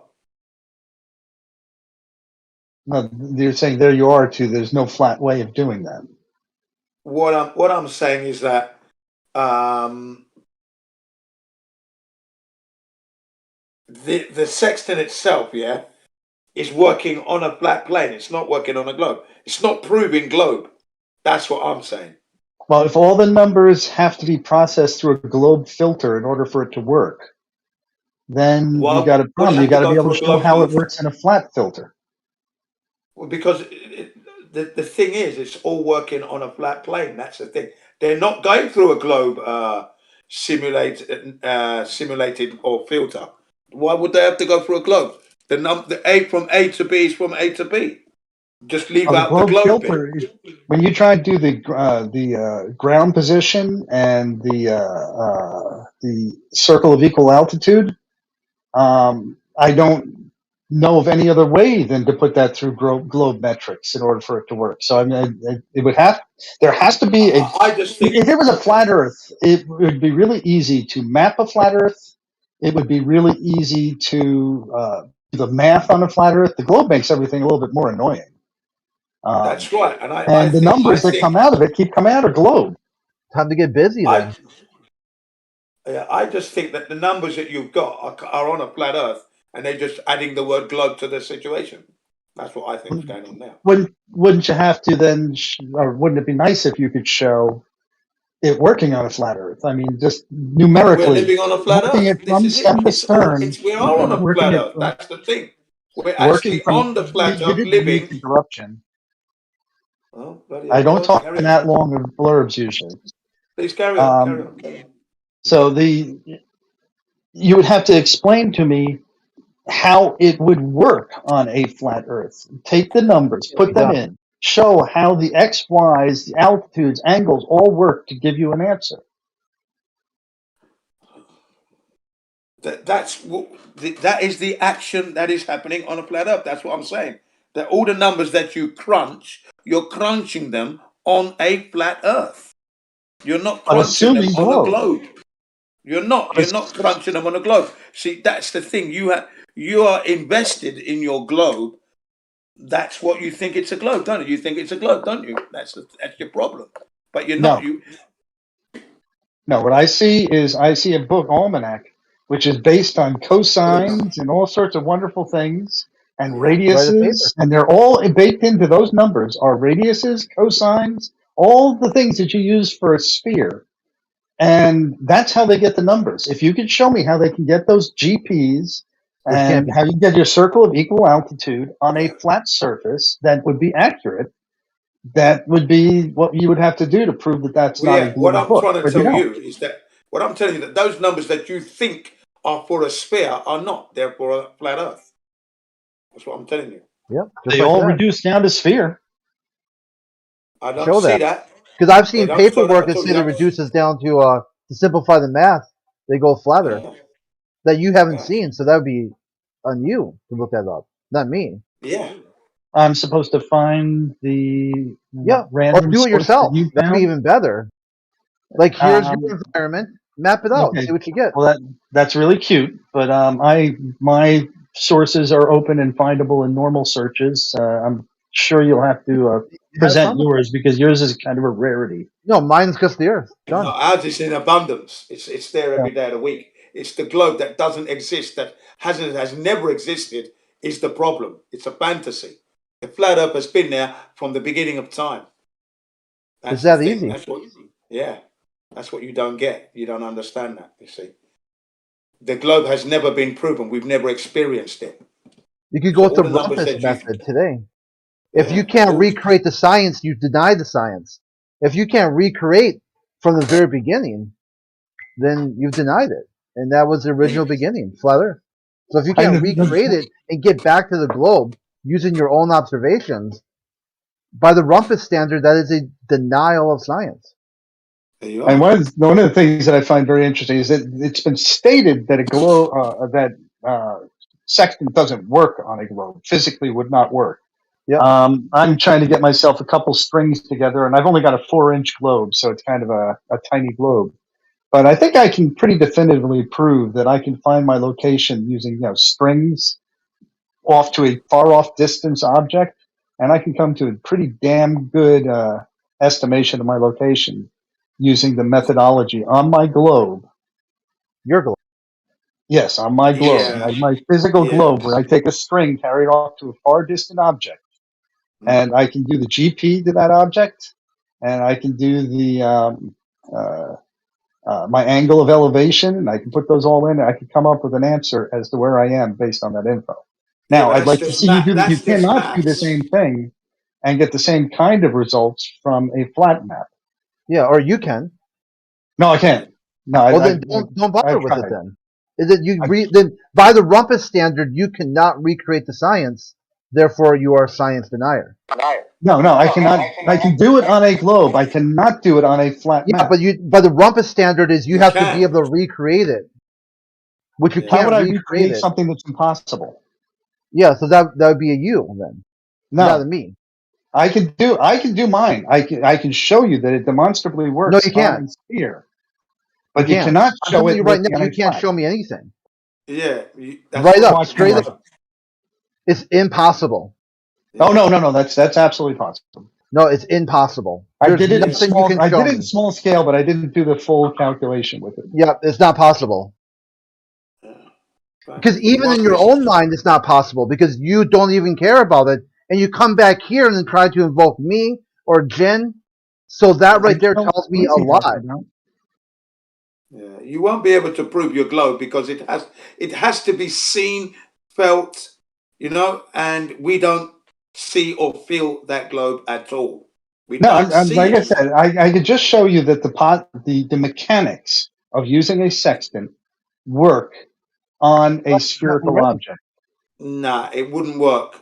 You haven't got your horizontal plane. You haven't got it. I would establish it the same It's way. going to be guesswork. I would make it perfect. It's not going to be as precise. It's not. You're going to be getting lost. No, see, the problem is that on a flat map, the precision is gone. There's no precision. On a globe, that's where you're spherical wrong. object, That's where you're you wrong. will get the That's answer. where you're wrong. That's where you're wrong, man. With That's similar just it. numbers. That's where you're wrong. You see, Yeah, you can you're go going to against. You're going against nature's law and the flat Earth is what you're doing, and you're bringing in a model which is 78 years old as a model that is being taught through Christianity. That's what you're bringing in, pseudoscience. It's wrong. It's wrong. You That's cute. That's cute. And like I said, the only reason I haven't done it is because it actually. I'm talking. The only reason I haven't done it yet is because it does take an exceptionally long distance for me to simulate it even close approximation because I can't do stars; they're trillions of miles away. But I can do similar. So I could do like I could. I'm still talking. I think. Jen, How do you know? Do you hear me talking, Jen? I'm not. Jen, I don't know if you hear me talking, but I am talking. Can you hear me? Good boy. Good. All right, go on. But trillions of miles. You said. That's a bit. Yeah, this is really condescending. You can explain all that on a globe too. Good boy. Good boy. I'm talking. You can tell when I'm talking. Cute. All right. Hey, to me is I'm going to cut out because these guys are rude and they won't allow me to speak. So yeah, go dude, on, you're dehumanizing. My apologies. Thank you. I appreciate that. Let's see, our other little fellow there, Conspiracy Santa, doesn't understand etiquette. Really? That's what you're. So now explain that in the globe. Now, if I was to take my 4-inch globe and I'm trying to get something to accurately measure, I've got to trying to get like a really tiny vertical for my ground position and stuff.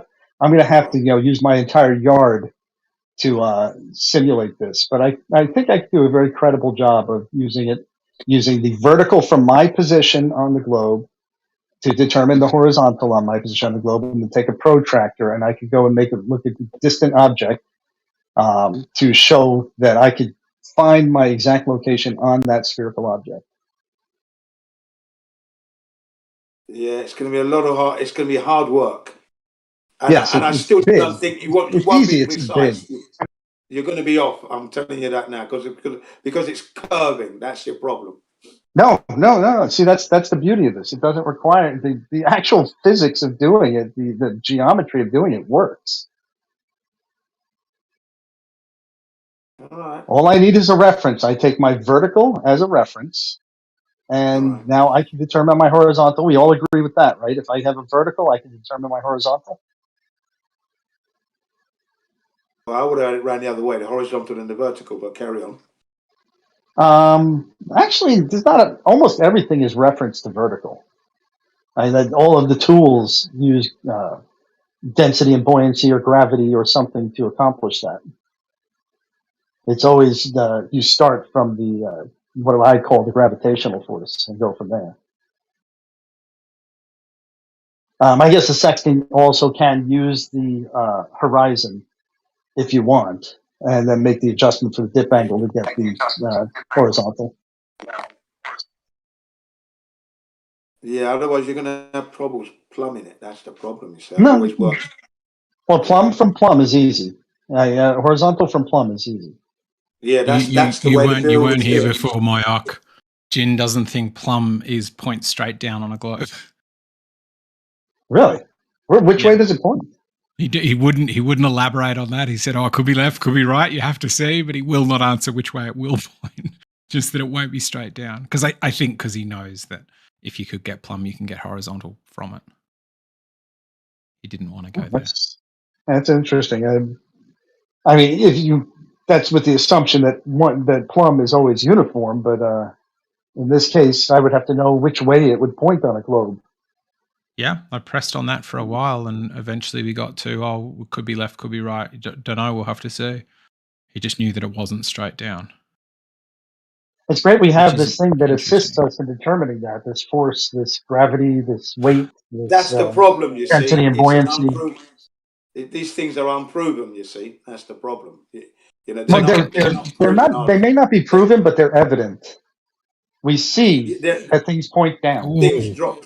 That's a new one, Myoc. It may not be proven, but it's evident. I quite like that. That's a good response. Well, yeah, things go down is evident, but it's not due to gravity.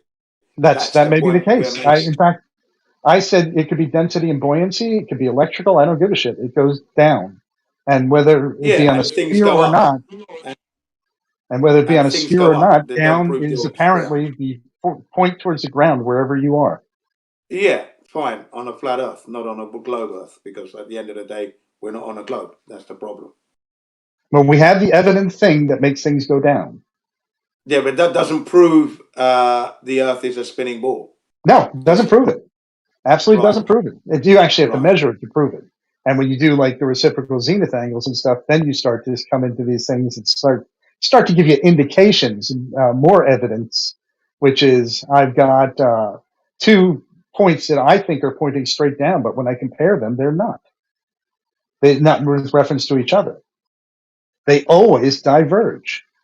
That's a very never in my lifetime that I put 2 plumb blobs, plumb lines in front of me that they diverge out. Well, that's never in my lifetime. I don't know where you live, but that's Did you ever measure? That's never happened in my. Look, I've built walls, man. Talking about. Did you ever measure the plumb lines and compare them? Yes. Really? How did you do that? Angles? With arc-second precision over 500 feet? Not over 500 feet, no. With arc-second precision, ever? No, not like just a plumb line. That's all you need. You don't need to use any more. Once your line is dead true, you mix up your cement and you start bricklaying. What's going on, man? And you build. That would work on a globe also.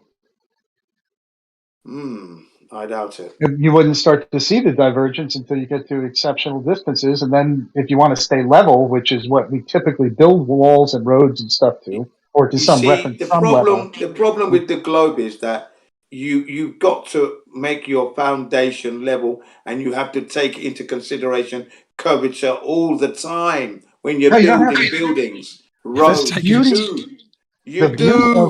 The beauty of a big Earth is all we have to do is keep setting our level every couple of 100 feet, and it will appear as level as can be. because level is then curved. you would notice that the foundation would look odd. There'd be a thicker end at one end and a narrow end at the other because you're because you're living on a curved surface. You see? Why would that happen? Because you're living on a curved surface. If I'm making a 1 foot wall on a curved surface and I make it 1 foot all around the object. 1 foot wall. But Yes, 1 foot high. That's Yes, minimal. That's negligible. Doesn't matter. I'm making it 1 foot tall. Yeah. And I'm going to go around the basketball with it. Will it always be 1 foot off of the basketball? Yeah, I did say buildings, didn't I? Buildings. If I made a building. If you made a building, you're going to need to take the curvature into account. Definitely. How big? Well, you're talking skyscraper? Skyscraper. Okay, too small. It's not going to really matter. Skyscraper, that's tall, man.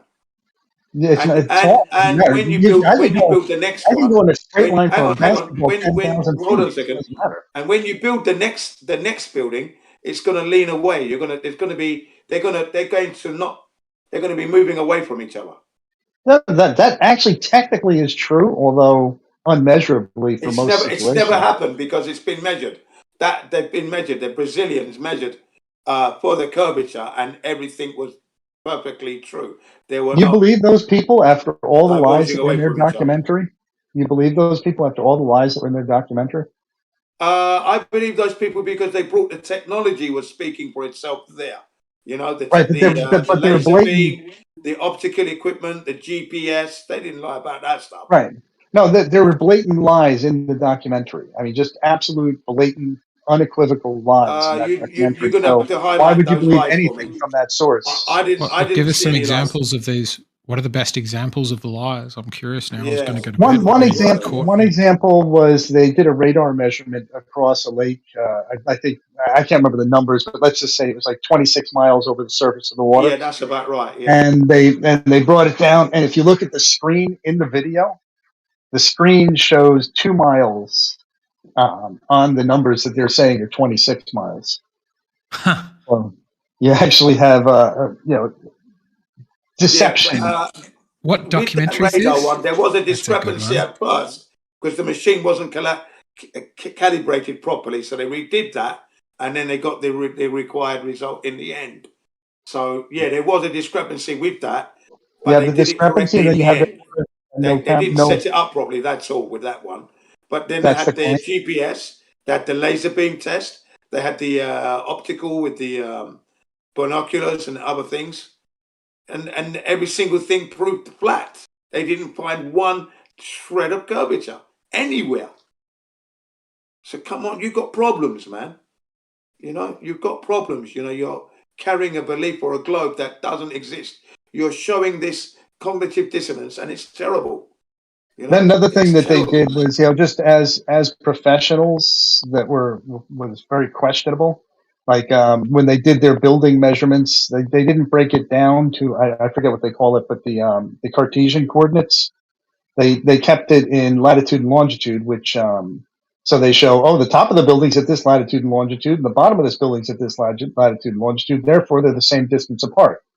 Well, they were, yeah. And that's not the way you would do it. You have to go down to the base data where you're actually going down to the 3D coordinates. And that's where you can spot the because lat and long's going to be on the surface anyway, isn't it? Right. Or a point over the surface, which is flat. Yeah, that's sneaky. That's very sneaky. And no, it's not sneaky at all. They did it perfectly legit. And they were all what's this docker? They were all globe heads. They were all heliocentrists. I don't remember the name of it. They were not flat earthers. These guys were not flat earthers at all. None of them. None of them were flat earthers. They just wanted to prove once and for all that the earth is a globe, and they didn't do it. They failed. Every single one of them. They weren't flat earthers. They were saying the earth is not flat. We've known from Columbus and blah, blah, blah. You know, Copernicus, and they mentioned all the names. All the icon names, and then when they started bringing their technology to bear, they lost it every single time. Your appeal to authority is well noted. Thank you. Yeah, I mean, I didn't you hear have to it. appeal. I don't know the name of the documentary. Do you remember the name, Jen? I know what it's called. I can put it in this server if you want it. Writing in eggshells house. Yeah, I'd love to see it. Yeah, I've got it. I've got it for you. I'm the man who has all the good shit, man. And if I'm not mistaken, this is the same crew who also brought us B-Lube. Yeah. Okay. He knows his stuff, the guy. Just allow me 2 minutes whilst I'm just getting into my file. That's fine. Got a load. At the Air and Space Museum, they have sextants set up that you can use and take different measurements, and that floor is flat. Not a curved Thanks, floor. man. I just love the flat Earth. Somebody did a really love good the debunk. flat Earth, man. I love it.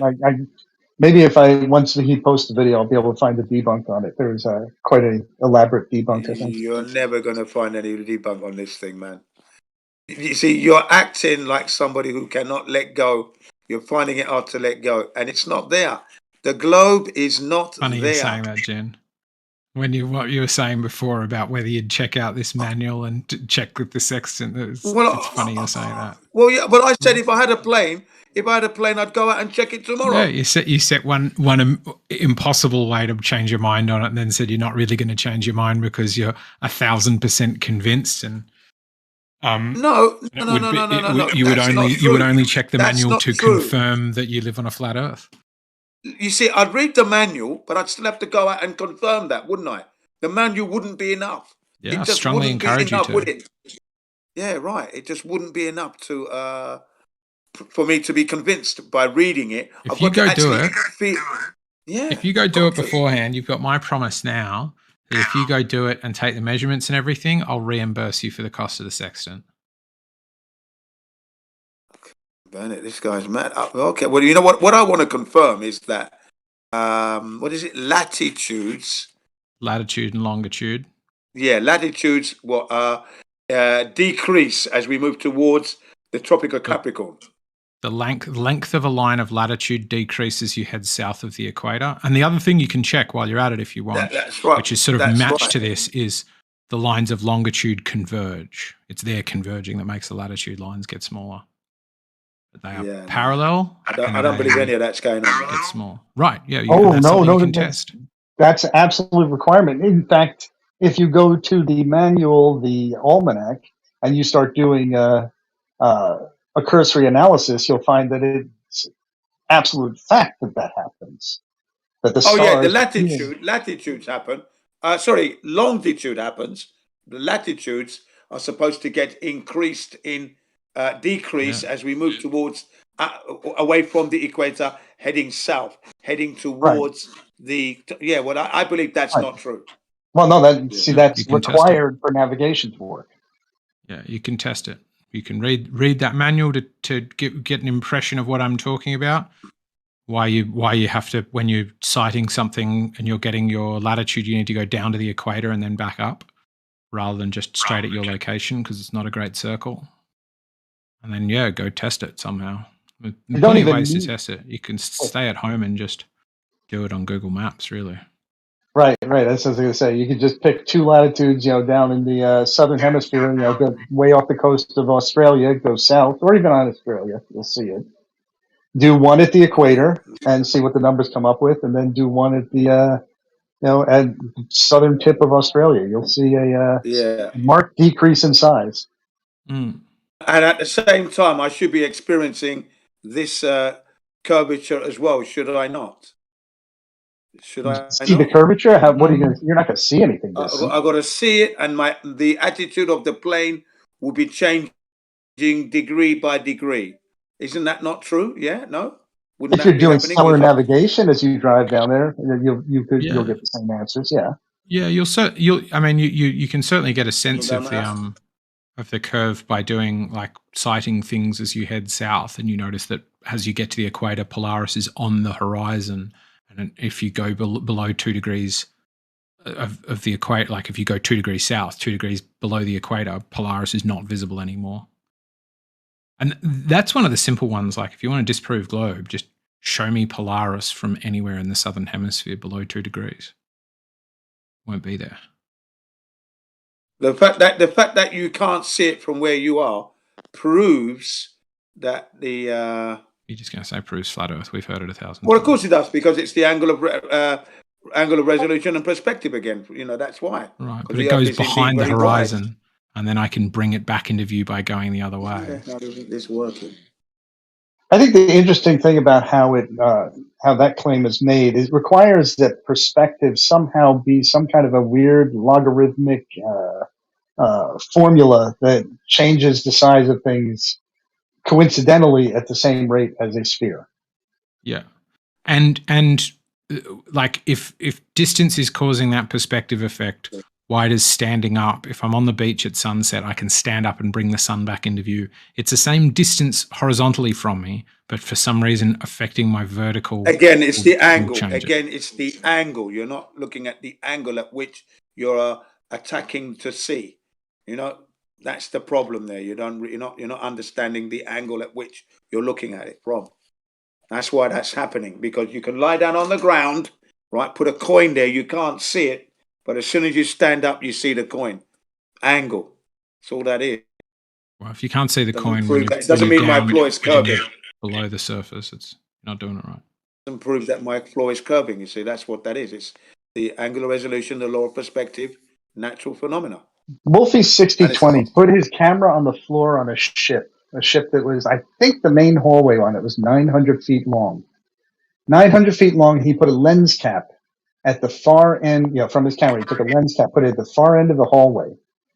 And you can still see that lens cap at 900 feet. It's just a very impressive little demonstration there, that all these other demonstrations that say you can't see it are very questionable. Yeah, it's quite cool. I've only just got into his channel, but it's pretty good. All right, walking on eggshells. There's that documentary for you. Okay, Awesome. Enjoy it. Convex Earth. Yeah, that's what they called it. Yeah, I love the title. It's misleading. Just watch it. Yeah, these guys come in with some serious equipment, and they're really, really good. It's interesting. But again, right. they were all staunched globe believers. Sure, that's what all flat earthers say, though, right? It's not really No, meaningful or compelling to me. These are people who claim to be credentialed surveyors and stuff like that. Yeah, professional radio engineers. They get a bunch of people who claim this, but when they misuse the equipment, I start to question their credentials. Well, anyway, when you see them at work and the way they use the equipment, you can see that they are who they say they are. You understand what I'm saying? No, I can't see that. Well, that's up to you. But again, you've got to use your own logic to. I guess the worst problem is that it is all in a foreign language. Your own discernment to work it out for yourself. That's all. That's all you got to do. The truth is the truth at the end of the day. And like I said, if I had it was within my power, I'd have that plane up, and I'd go and check that for myself. Eggshells, there you go. There's a program called Cams. There's an app called Cam Sextant on the Play Store. That if you want to, I mean, it's probably not going to get you as good a reading, but that'll take it from plumb as well, because that'll have to be using the accelerometer to find plumb rather than horizontal, and then you just shoot the sun and do the math. Yeah, I mean, it's so simple. I mean, you don't have to buy a sextant either. Just get yourself a protractor or plumb bob, and look through a soda straw attached to your protractor. The bigger the protractor, the better, though. If you want to get sub-degree precision. But you could make a 36, or 40-inch protractor by hand. Yeah. I saw a cool one of a little DIY kids thing, with, as you say, with a soda straw and then gradations marked into that.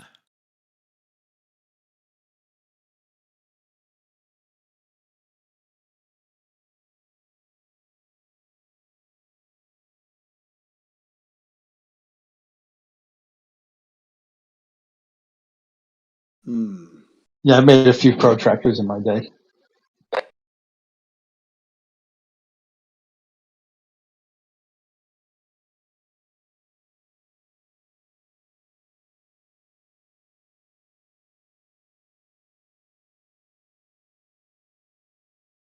Well, the offer remains, Jin. If you get yourself, same similar price sextant, and you actually go and sight some things with it, I will reimburse you for it. Okay. You have to learn how to use it and then go and use it. But yeah, I'll happily reimburse you for it. And you're hunting around for a sextant. Did you see any that were reasonably priced bubble levels? Because bubble sextants, because those are a little bit dead. I did. I saw a bubble sextant on Facebook Marketplace selling second hand for like $200 or something.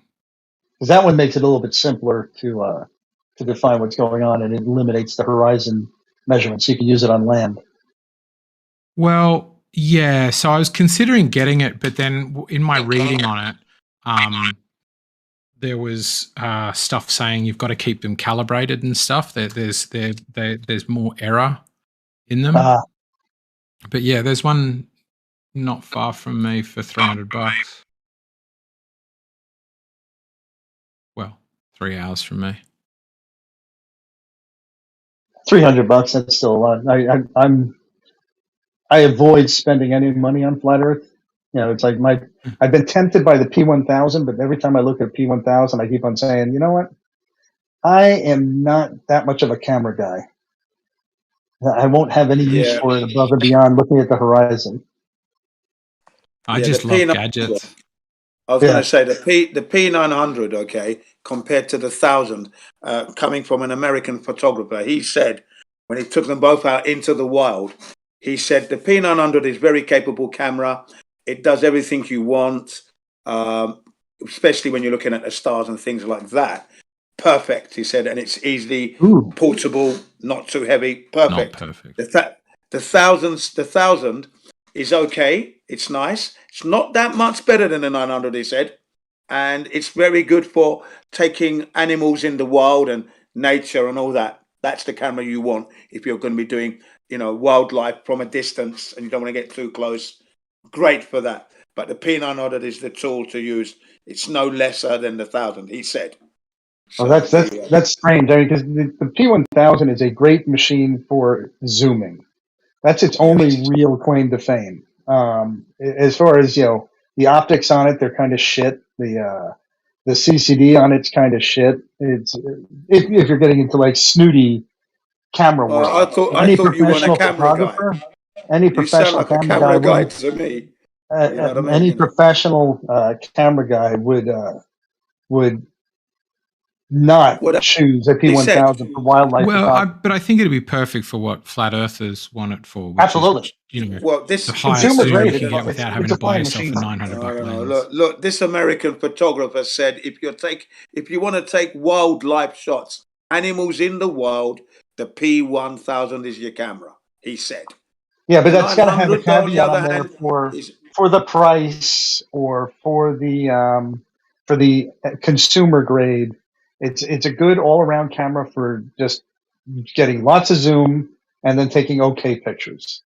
Well, that's what he said. It was good enough for that, But if anyone who's got a 900, there's no need to upgrade, is what he was saying, because he was being honest. He wasn't trying to say, go get the 1000, go get it. It's the best. He said the 1000 is not that much more better than the 900. So those of you who've got the 900, you don't really need to upgrade. No, that's only for a bit more zoom. That's only for a bit more zoom. Is the P1000? I don't think they did a lot for the camera between versions.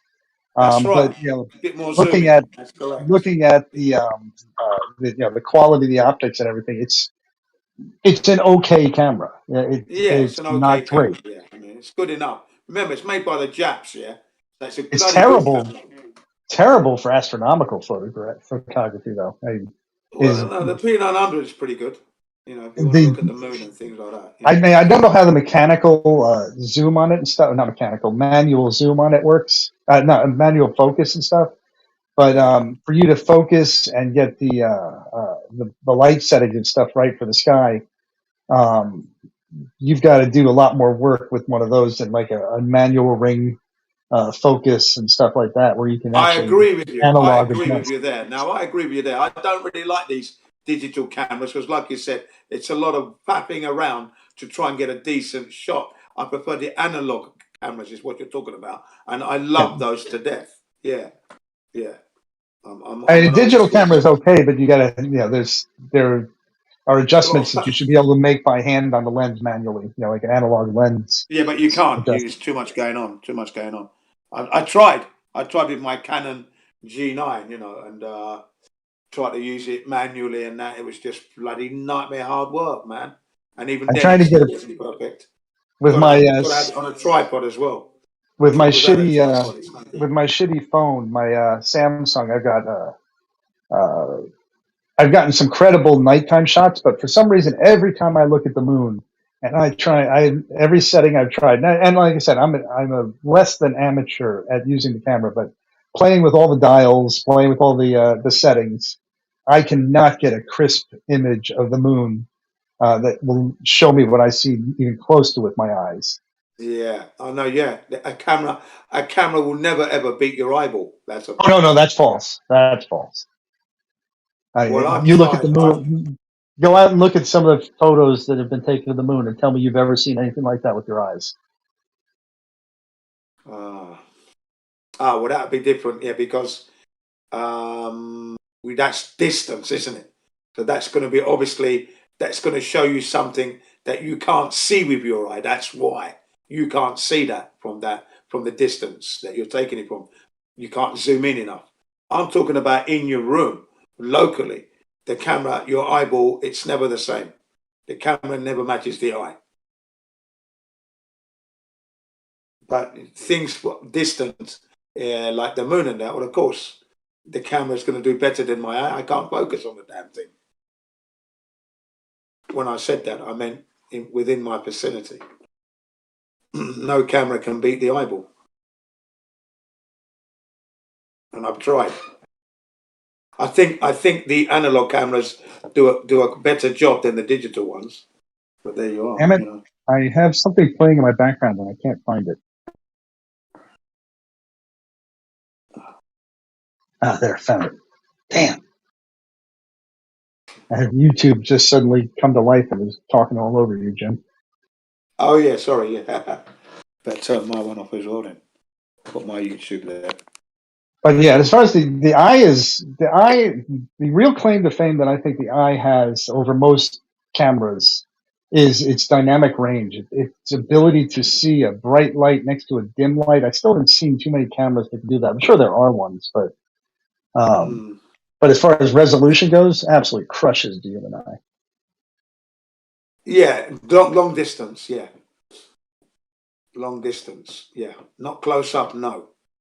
Well, even close up. I mean, I can look at something with my eye, and then I can put lenses on it, and I can see details of that I never would see with my eye. So the eye really just gets its ass kicked everywhere except like the dynamic range. Right. Which is why I like the analog cameras. They seem to work better for me.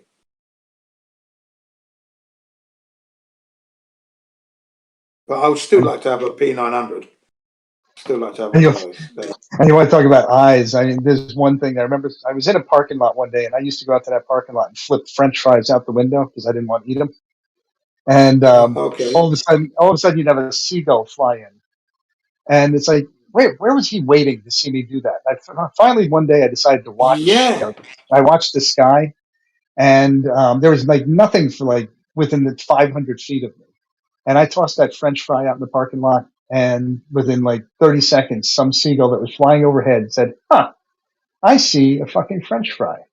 And he came down, and from 500 feet away, he saw that French fry. And I was like, God, I challenge any human being to see a French fry at 500 feet or 1,000 feet. Isn't it amazing what those birds can see? Bird's eye view, man, I'll tell you, with those tiny little eyes, and they can focus on that. Yeah, I've often wondered that. Amazing. I've often been amazed that, that they can see a prey from, like you say, 500 meters away, and fucking hell. And swoop in and get it. Yeah, it's just amazing. It's like, my eyes are so crap compared to that. Now that I'm in my 50s, my eyes are crap, period. I used to have good eyes. Right. Now I got these little glasses hanging around my head, the readers. Drives me nuts. Yeah, you've got to keep yourself fit. I mean, I've got to wear glasses myself. I'm 60. I wear, like you said, the reading ones for those small letters. Still can drive, and I'm still riding a bicycle on my motorbike, so I'm lucky there. Oh Still yeah, doing jogging. For daily life, just looking out, at the world. I mean, if you look at some street signs and stuff, I probably had better acuity years ago, but I'm still well within reasonable. My old man had incredible eyes. He had 20/10 vision. And I remember we'd be sitting in the car and he'd be driving along. He's like, "You see that license plate up there? KN2124?" It's like, there's a license plate on that car? Right. And then he would zoom up on him and he's like, "When can you see it?" And it'd be like almost half the distance. He could see twice the distance of me with resolution, a license plate. Yeah. And I had normal eyes. Yeah, I can still read the license plates. It's just these small letters on my mobile phone sometimes, I think, oh, hang on a second, can't focus on that. Right, but the thing that you can't compare to when you were younger is how many feet could I see a license plate? Yeah. And that's something that you just keep on adjusting the number based on it until it gets to ridiculous. Like, God, I have to run into his bumper to see it. Okay, now my eyes are too bad. I gotta get glasses for normal use. You see, in Britain, the police sometimes they stop you from when you're driving and they pull you out and give you that test. Oh, really? Yeah. Oh man, yeah. I don't think they do that at all in the U.S. Yeah, they do that in Britain, man. They pull you up and say, "Right, can you read that number plate, please?" Yeah, they do, because they don't want anyone blind driving. If you need glasses, go get them. Now, did they do that things first, or do they pull you over for a traffic infraction and then see your license? It says you have to have glasses. Therefore, let me check your eyes. Yeah, because you're not wearing glasses. I mean, I just think they do it. They unfold? just do it randomly. They're just being annoying, I think, because Really? they might have pulled you over because you were speeding, or they might be doing a routine check on insurance, license. You know what I mean. Right. Yeah. Just a traffic check. Yeah. So then they might just say, "All right, can you read that number plate, please?" I remember they did that to me on several occasions, and they were shut up. And the reason they pulled me up was because my XR600 Honda was very loud, and they thought I'd fitted an aftermarket exhaust pipe on it. But what I'd done was I removed the baffle, because that's where the restriction was on the bike, the baffle and the jet. So I upjetted it properly, removed the baffle, and it was an original Honda pipe. So when they pulled me up, they said, "Why have you put an aftermarket pipe on this bike?" I said, "No, I haven't." I said, "You sure?" I said, "Yeah, look." And then I rubbed away, the road dust off the pipe, and the word Honda came up. That was revealed. Okay, can you see that? All They right. weren't smart enough. They weren't smart enough to figure out that you removed the baffles. Isn't that illegal? No, they were not. No, because when you looked at the pipe, it was designed not to have the baffle on. The baffle wasn't because it's going to Britain. They had to put it on for noise reduction. Do you see what I mean? So when you removed it off, it looked perfect. It didn't look like I'd tampered with it or anything. Oh, right. But it's like if I have a broom handle and I put a bullet in it and I shoot it, and say, "Well, it looks like a broom handle." I was like, "Yeah, but it's shooting bullets. Your device is making noise that it's not supposed to. That's obvious. It is not the factory pipe anymore. It's been modified." Yeah. So when they looked at it, they could see that was the factory, because it had the Honda official stamp on it, and it didn't look like anything had been tampered with. You could see right down the pipe. You could still see it had the honeycomb bit in there. You could see all that. So he knew there was no way they could say that it wasn't the Honda original pipe anyway. So the Coast Guard enforces engine horsepower restrictions on boats. Like if you have a certain type of boat, it's only supposed to have an engine of X size. So 9.9 is like the standard, for to stay in a lower class of boat. Okay. And I have a 9.9, and I went and I souped it up to 20 horsepower. Okay. And they can bust you, even though it's the same engine, it's the same cowling. In fact, by all accounts, other than the computer and a little piece of metal in the restrictor plate that I've ground out, it is the exact same engine. But they can still ticket you for not having a 9.9. And it's obvious because I'm doing It's the 30 same in mile. Britain as well, I'm doing actually. 30 mile an hour with a boat that has a 9.9, which is impossible. Yeah, you see, it's the same in Britain as well. I mean, I had a DR 350 and I used it, and then the piston rings went on it. I changed all the rings, changed the cam and the tappets and that. I used it for a few more miles. And then I thought, you know what, I want to bore this out. So I brought it out to 450. Okay, now when you do that, you've got to notify the DBLC, the licensing, because you've upgraded and you've increased the power, so that they can then write that on the logbook. You see, if you don't do that, then they can give you a fine. But I never did that, and I never told them I upgraded it. That's all. So. But it's really hard for them to tell unless you're doing 0 to 100 in 2 seconds. Right. It's hard for them to tell that you've upgraded it. Yeah, they couldn't tell exactly that. So I didn't. I've often upgraded the bikes, and I've never ever done that. Too much hassle. So no, they can't be bothered with all that. You should be free to do that anyway. It shouldn't come under their scrutiny as such. And then when you sell it, you let the person who you're selling it to know. Yeah, this is now 450, by the way. All right, it's no longer a 350. All right. Oh, really? And they're pleased to hear that. You know what I mean? I don't know. I mean, there's insurance and stuff concerns with if That's you have a right. more That's powerful right. bike, so they have the That's right to know that. They're they're insuring a crazy person who's got an over horsepower bike. Yeah, right. But I don't even let them know there either. So yeah, it's a 350. So you keep within your budget. At the end of the day, you've got to work it your way as best you can. And then when they come in to check it, they can't tell. It's a 350. There you go. Yeah, okay, nice. And there you go. But yeah. Yeah, I had an 1100 Virago, like a 19. Yeah, I know. It's a Yamaha. Virago. Yeah, I know the one. I like that Easy bike. rider. Easy rider. Good bike. It was Not under bike. horsepower. It was actually under horsepower, even with the 1100. It was still kind of an anemic bike. Yeah, that's what they do, don't they? They do, because it's coming to the US, you see. That's why they do that, If it's coming to the US, they tend to put the power down, unless it was an import, because it might have been made for the Japanese. Because actually, no, when they go to the US, they tend to give full power. So for you to have had that bike, it must have been a grey import, which was meant for the Japanese market only, or other countries where they have a power restriction. The US don't usually have power restrictions, just like Britain. Everything's full power. But now the Yamaha, you can't start changing. You can't start I rode changing. a 600 Magna, which is basically the Virago, but with the 4-cylinder engine on it.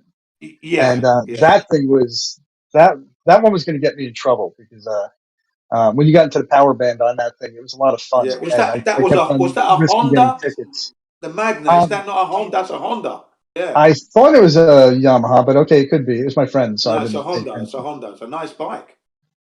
Yeah. But that's a cruiser. That's a cruiser style bike with we call it the Easy Rider. Yeah. I wanted one of those. I wanted the 750 version of that because the pipes come out the back, 4 of them, and they look really mean, right? And then you got the long fork with that nice little front wheel, nice handlebars. That was a lovely bike, that Magna V4 750. One of my favorite. I really bikes, like the VMAX. I never got to ride one, but I was very interested in getting a VMAX. Yeah, that's a Yamaha. That's the Yamaha. Yeah. No, that's a weapon. Yeah, that was a weapon, that one. That was fast. But I rode mainly trials bikes, and then I went on to the super sports, and that would be the CBR range. That's why my name is Jin, CBR1, CBR 600, CBR 1000, the fire blades. I've had, how many fire blades have I had? 3 fire. I've got a fire blade now, so I've had 3 fire blades and the Fireblades are the cutting edge in the Honda range of the super sports bike. It's the samurai sword. Okay, they're not the fastest bikes on the road, but the best handling, and that's why they were winning all the races during the super sports era when they were coming out. Brilliant bike, man. You know, love them. They've since been beaten by Kawasaki, but that's a rider problem. We haven't got the riders in Honda at the moment, and the good ones have gone to Kawasaki. So Kawasaki, Yamaha are killing it at the moment. Hondas haven't got the riders. They got the bike, but not the rider. I'm going to stop you there for a second. I got to drop out. So if you want to talk to somebody Nice else, talking with you anyway. I just got to Earth, go remember. deal with something at work. Okay, remember, flat Earth, no globe, physically not there.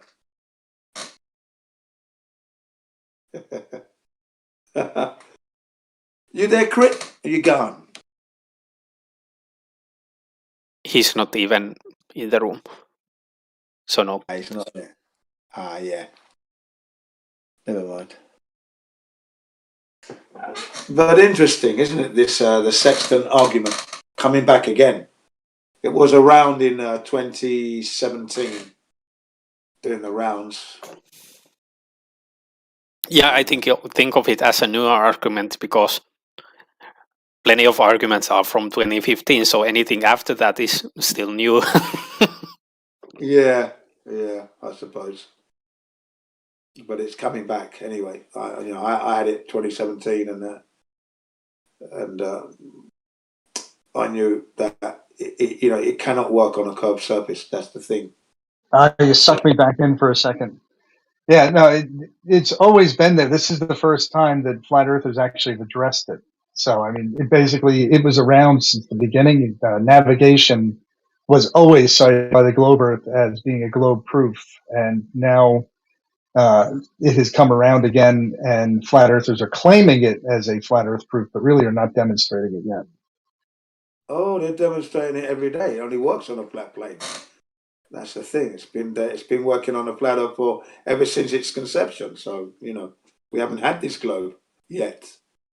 That's the thing. Otherwise, people would be definitely upside down, and that's not happening, man. And the gravity thing is obviously evoked because when you have a spinning ball, things tend to fly off, especially at the speeds they're talking about. So in order to keep the things on it, we have the magic gravity to keep everybody on. But like I said, I conducted an experiment here in this classroom whereby we had a helium balloon, which was my son's birthday present. It was attached to his present 2 years ago. And we had it floating in the classroom for 1 year and 3 months. Okay, and it was stuck to the ceiling for a whole year. Right, it was a sealed helium balloon. So there was no. If I wanted to refill it, I'd have to break the seal, refill it, tape it back. I did that a couple of times, but it started leaking. So I've still got the balloon. I haven't thrown it away. But it was on the ceiling for like a year, and then it started to drop slightly, and then we could see it floating. And then 6 weeks later, it was in the middle of the room. Okay, and that's when I started to say to my students, look at it. Why isn't gravity pulling it down? And I'd put the eraser by it, it'd drop their ruler, their pencil, their projector, And it was all just dropping on the floor, And they were laughing. I said, you see, is it gravity or what? No, it's not, is it? Right. Gravity doesn't exist. You know that. It's not gravity. Gravity is not the reason why this pencil is. Because if this pencil is dropping that quick and that balloon is lighter than this pencil, it stands to reason that if gravity can pull this pencil down, it should pull down that light thing like that, easier than the pencil. It should just pull it down, without a doubt. Well, that does show a fundamental misunderstanding of how physics works. Sorry to say. Not really, no misunderstanding at all. But please explain away if you want. Yeah, it's just the same old thing of not understanding what it means to have other forces present. So basically, my claim is that in physics you cannot debunk one force existing by the fact that it's sometimes overcome by other forces. For example, let's take an example. Let's say we have a magnet and a bunch of nails stuck onto that magnet, and then I start one by one picking up the nails, and then I say, see, it's now not magnetism, is it? Because I was able to so easily pick up the nails. So magnetism doesn't really exist, does it now? No, that's a silly analogy, really, because we know that the magnet is sticking to the nail is sticking to the magnet, and you, the human being, pulled it off the magnet. Had you not touched it, it would still be sticking to the magnet. Yeah. So you can't use that. That's a very poor analogy. Very poor at best. Okay. No good. We can use better. So I can, let's say I explode some TNT on the nails, they will fly right off. So again, magnetism, it doesn't really work, does it? Because the nails. It's a poor analogy because you've introduced an explosive power, which is overpowering your magnet now and shattering everything, and you've made the place dangerous. Again, that's not happening in the natural world. You see, when you said there are other forces in the room, let's say, okay, all right, we've got a helium balloon that is floating in the middle. It was at the ceiling for 1 year, and then it started to drop. 6 weeks later, it's in the middle of the room, okay, floating. And now we have a pencil. It's subjected to the same forces that the helium balloon is subjected to, wouldn't you say, if gravity is in the room? Yes or no? No. Pencil is there? No. Why not? You said, the exact phrase that you said with that question is, it's subjected to the very same forces. You used a plural there. Yeah, and it's not subjected. No, I'm using. Hold on. I'm giving my answer.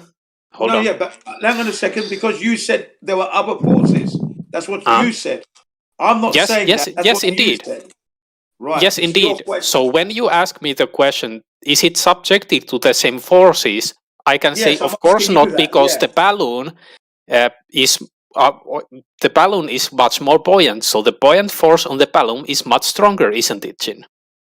So if you ask the question, hang on. There is no such thing as a buoyant force. You made that. Well, there is. No, it's not a buoyant force at all. Can you somehow justify that there is no such thing as a buoyant force? Because at the end of the day, right, gases rise naturally. It's not a force, is it? It's a natural phenomena. It's not a force. Don't keep putting. Can you justify that? Can you justify that it's not a force and it's just natural? Well, yes, because it's gas. Gas is a natural. Helium is a natural produced gas in nature, so it's natural. It's not a force. You cannot equate gas as a force. That's wrong. Sure. So, would you then say that when, for example, a rock falls down the mountainside, rocks are natural? You would say, I would argue. So then there's no force pulling the rock down the mountainside either. No, that's correct. And magnets are natural because magnetism does occur in nature. So there's not a force of magnetism either because it's natural. So there are no forces. There are no forces. Look, hang on. Gas is not a force, okay? So don't go there with that one. Magnets, on the other hand, have a magnetic force. They can pull things. They don't. They are natural. Excuse me. Yes, they're natural, but they have a power to attract things to it. Gases don't have that power. Okay, so they don't have a force. They just expand everywhere. Let's try to clarify this then. So some things are natural, but also at the same time, though there are forces relating to them, and then other things are natural and there are no forces. What's the difference? Well, exactly as you said it, you just stated it. Some things are natural that have a magnetic force property to them, but yet they're natural. And then there are other things that are natural that have no attractive forces to them. So they're just gas that expands. No force. So Okay? do you see So that there's a buoyancy force, please?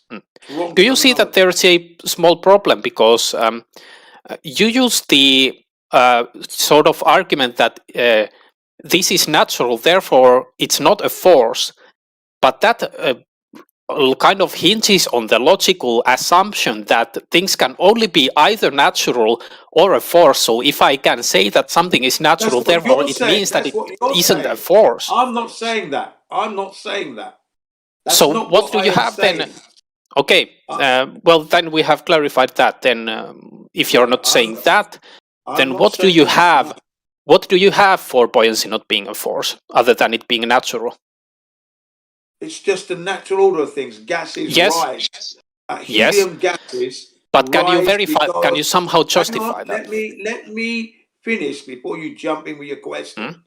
Okay, gases rise because it's the natural order of things, and if they're lighter than air, they're going to rise up to the top. It's not a force.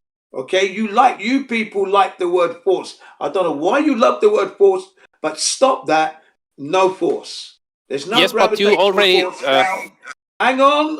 It would when you say force, when you use the word force, it implies either something pushing something up or something pulling something down. Yeah, forceful in some kind of direction. No, there's nothing forcing anything. Sure. Because helium, for example, is lighter than air. Okay, so it's going to find its position in the natural order of things. It will rise above the air. That's what it wants to do. Things that are heavier in air, right, heavier than air, like a pencil, will want to drop down because there's no support for it. It cannot be supported in the medium. Okay, then if you drop it on water now, a pencil, it floats. Okay. So gravity is not pulling it down now, is it? Because it's been supported by the water. So your gravity force... Jim, you have been going on for... Are you going to stop at some point then? Yeah, there you go. I just want to give you a thank you. So, again, I would have to ask the question of why do you assume that natural order is somehow opposed to forces? So it either can be a force or a natural order, but it cannot be both. You understand, right, that if that assumption that you have is false, then you have no argument here. Okay, you still misunderstand what I'm saying, yeah? When you mention a natural magnet, that's natural and it has a force to it. It has a magnetic force, yeah? But that's natural. No, it doesn't. That's a natural order. It's not a force, it's just a natural order. It's a magnetic force. No, it's a natural order. I'm sorry, it's not a force, it's an order. It's a natural order. That's you choosing. No, but using your logic, it's a natural order. It's not a force. It has an attracting force. It has. No, it doesn't. It's a natural order. Well, that's what you want to believe. Fine, but I know what a force is. All right, I know what a force is. Can you explain that? What's the difference between a natural order? I am explaining it to you. Can you explain it on one hand with what's the difference between a natural order on one hand?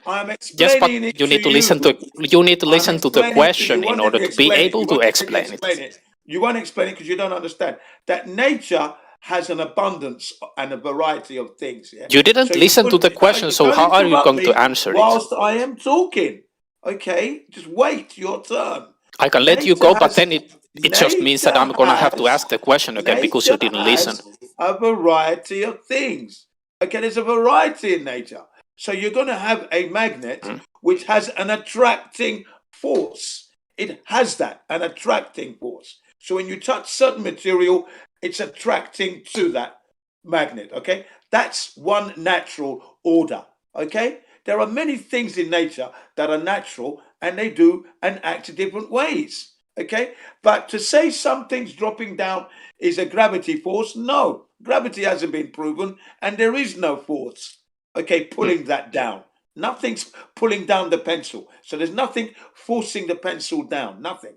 It's falling because of the material that it's made of is heavier than the medium. Because if it was a gravity force, suddenly it's dropping, then it lands on water and it doesn't go anymore. It stops where the water is. But yeah, I have a steel ball or a ball bearing that I drop and that will go through the water to the the seabed, for example. Okay? Mm. So, you know, what's going on there? So gravity is selective. It can't pull down the pencil, but it can pull down the ball. Can you see you have a problem with your gravity? Okay? Again, you were not answering the question, and I did say that because you were not listening to what the question was. So I was predicting that you will not answer the question because you started answering because before I was even finished. You didn't stop enough to listen to what the question was. So the question was, can you tell me what's the difference between a natural force on one hand and a natural order?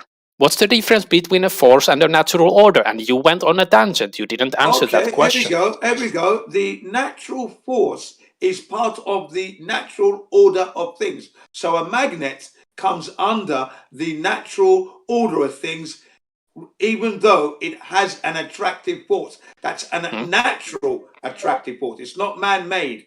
That's naturally made, yeah? Magnets. Yeah? Right. It's natural. It's in the natural world, and it's part of the natural order of things. Created by the creator. Naturally. That's one would also argue that, for example, when raindrops fall, that's not a man-made thing, that's natural.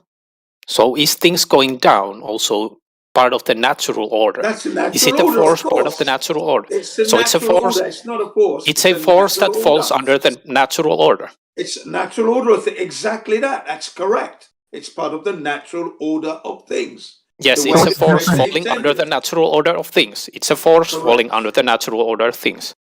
Correct. Natural. There you go. Order. Gravity is a force. But gravity is not a force. No, of course it is. You already basically accepted that what happens. Gravity is not a force. It hasn't been proven. It does not exist. It's an but raindrops do fall, and you say that raindrops falling is a force under the natural order. I But didn't yet say gravity raindrops isn't. falling. I did not say that. No, that's what you said. I did Yes, not that's say what that. I said because they are very comparable. Magnetism being a force under the natural order is the exact same as raindrops falling being a force under the natural order. Proven. Your gravity has no proof. Sir Isaac Newton couldn't prove it, and he disagreed with the mass attracting mass, as you well know. Okay, he thought it was absurd. Okay, so he didn't prove gravity, and then Sir Isaac Newton's gravity, which he couldn't prove, unproven theory, even today, was superseded by Einsteinium, the bending and warping of space-time fabric. Again, another unproven theory. So those two things, those two characters, they go against the natural order of things. They're known as pseudoscientists, as far as I'm concerned. Can I ask what you mean with natural order? Well, it's all in the word, isn't it? Natural order. Okay? So things that go up because that's their intended characteristics. Things go down because that's their characteristics. So that's natural order. Yes. And things attract to magnets because that's the characteristic. That's not a force. That's not a force. It's a natural order. It's natural. It's not a force. It's natural. It's the characteristics of magnets to attract. It's not a force. Magnets are natural, but they're also but they are not a force. Attracting force, don't they? No, they are not. It's just the nature of things to it's just the nature of magnets to attract. It's not a force. You're correct. You're correct. It's the natural Yes, I'm order correct. of things, It's not a force. Even though it has an attractive force to it. No, there is no attractive force. You cannot say that on one case A there is a force and then on case B there isn't, when they are so comparable. You don't understand. I'm just pointing that you're not consistent with your rules here. You do not understand the natural world you live in. That's the problem. Because I'm just pointing that you're not consistent with your rules. You're not. It's not my rules. It's natural law. Natural law is full of variety. I told you that at the beginning, but you don't want to accept. Yeah, it's full of variety and it's full of arbitrariness as well. It's full of variety. It's full of arbitrariness. Gravity is not natural. It's not part of It's the natural completely law. unexplainable and it's full of arbitrariness. It's not natural. Gravity is not natural. Completely unexplainable. Oh God! Yes, Why things would it do not not be fall in natural? nature. Exactly. It's Why would it not be natural? What, gravity? Because it's not part of life. I know this question is going to go fall on deaf ears, but there is something that happens in the Cavendish experiment. When you put a mass next to it, the thing moves. Would that be a force? I beg to differ on that one. That's a load of rubbish. Well, it's not a load of rubbish. That's demonstrable. It It's does a load move. of rubbish. It's never So you don't been think that it proven to work. moves? You don't think that it moves? It doesn't. No, doesn't move at all. It's not due to gravity or anything. I didn't say it was due to gravity. I said, does it move? If it does moves, move. it's because if it's moving because A force. there's turbulence within the air. You've got to do that thing in a vacuum, and let's see what happens then. Oh, well, it's been done in a vacuum. There's lots of papers on it. I've never We've shown seen you the any papers. such experiment. You've seen the papers. I've never seen the. Okay, please answer the question specifically, because I can go out and get the papers for you, but I know you've seen the papers. So have you seen the papers? Of the Cavendish experiment in a vacuum, I've never seen it. Okay, again, the papers. I'm not saying a video. I'm saying the papers. I've never seen the paper? papers. I've only seen the papers for the Cavendish that was done in his room, not in a vacuum. Okay, no, that's fine. I can find a paper, a white paper on it, or a description of the test. Yeah, I want to see it being. I don't want to see it being done. Oh, you want a video? Okay, so you don't care about the because paper. a paper does not help me at all. Words don't help. I got to see this thing conducted in a bloody vacuum.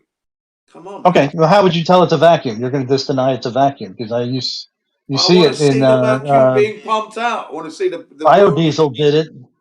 Biofuel did it. All right, I'll let you finish. Did you see biofuels video?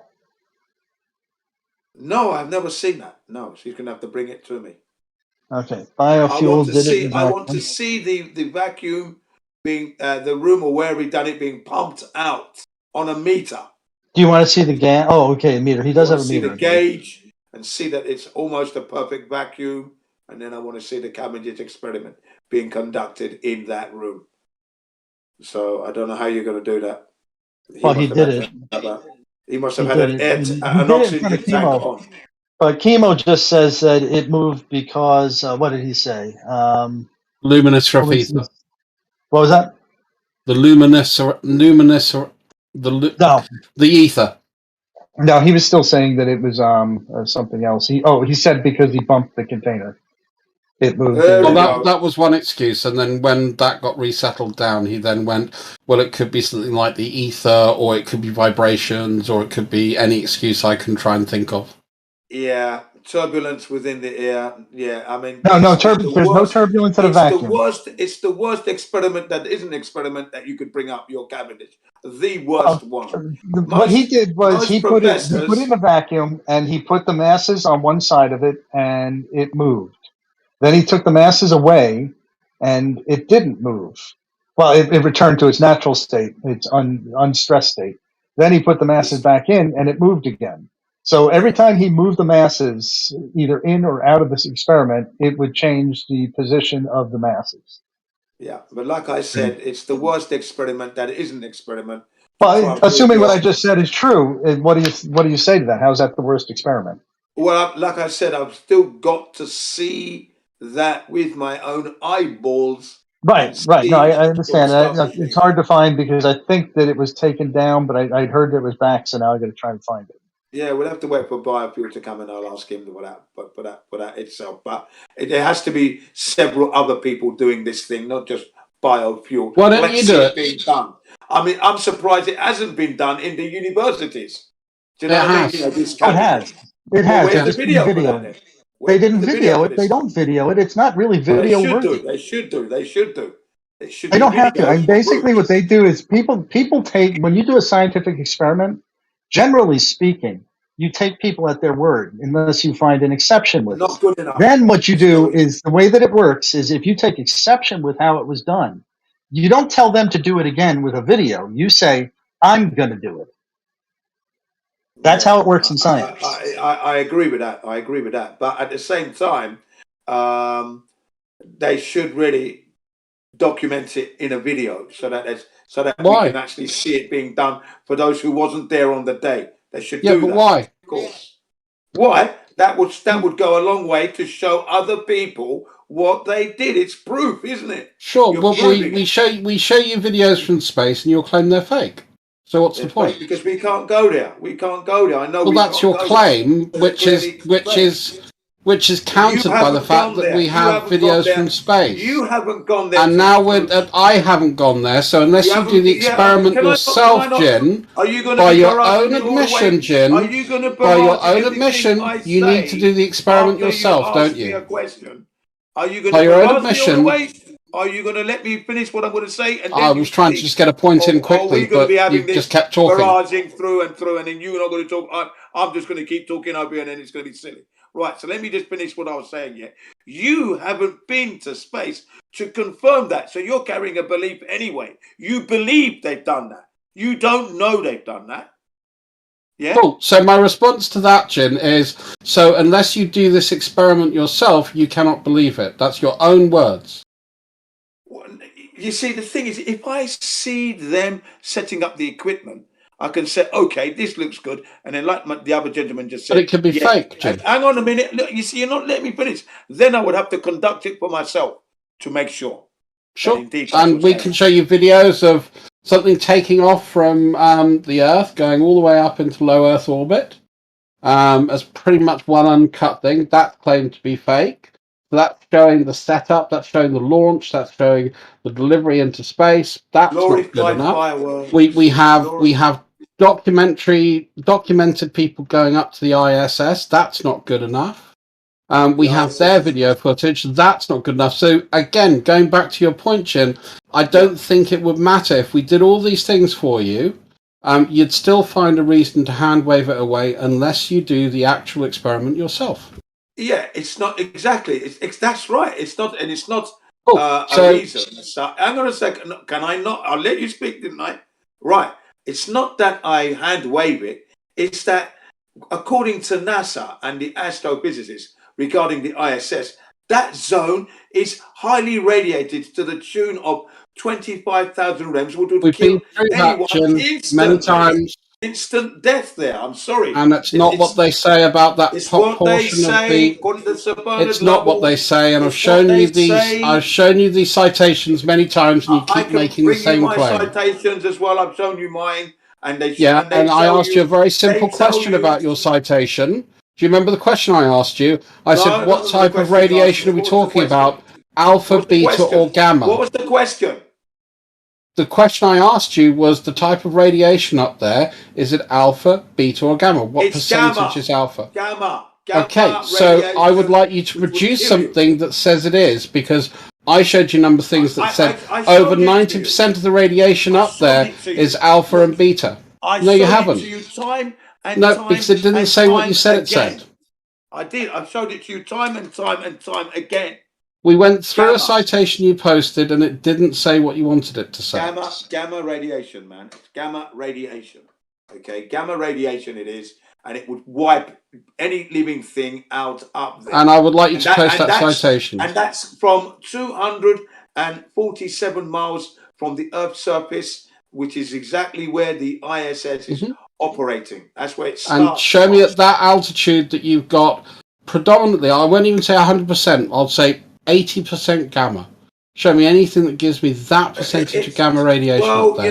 Because your citation said the fact that about 0.5% of it was actually gamma, and the other 99.5% was not gamma, didn't it? That's what your own citation said, Jim. Go and ask NASA to do that, because that's where I got the information from. NASA and NOAA. They're the people who are telling us all this. And when we read that, document, it said 0.5% was gamma, didn't it? Remember the event known as Operation Starfish Prime and Operation Dominic, Fishbowl of the Lord, okay, in 1962, right, where they set off a megaton bomb into the Earth's atmosphere in order to create a corridor through the said Van Allen radiation belts, but unfortunately, it resulted in a failure, creating a third radiation It was nothing belt, to do with 100 trying to times create more something lethal. through the Van You Allen belt, interrupted, but mate. they can't let me finish. Yeah,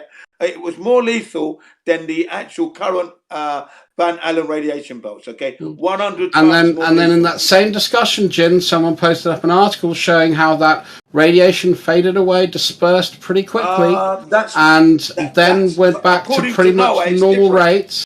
And again, I'm asking you to provide a citation. Can I finish my point this Jin, time? hold on 1 second. Jin, you just do not stop talking. This is very rude. Why don't you try alternating who's speaking? Carry on. I did overtalk him as well, so I'll take a bit of brunt on that. So, Jin, when we looked at that information that you posted, it actually stated how quickly the radiation leached away, so it returned to normal levels.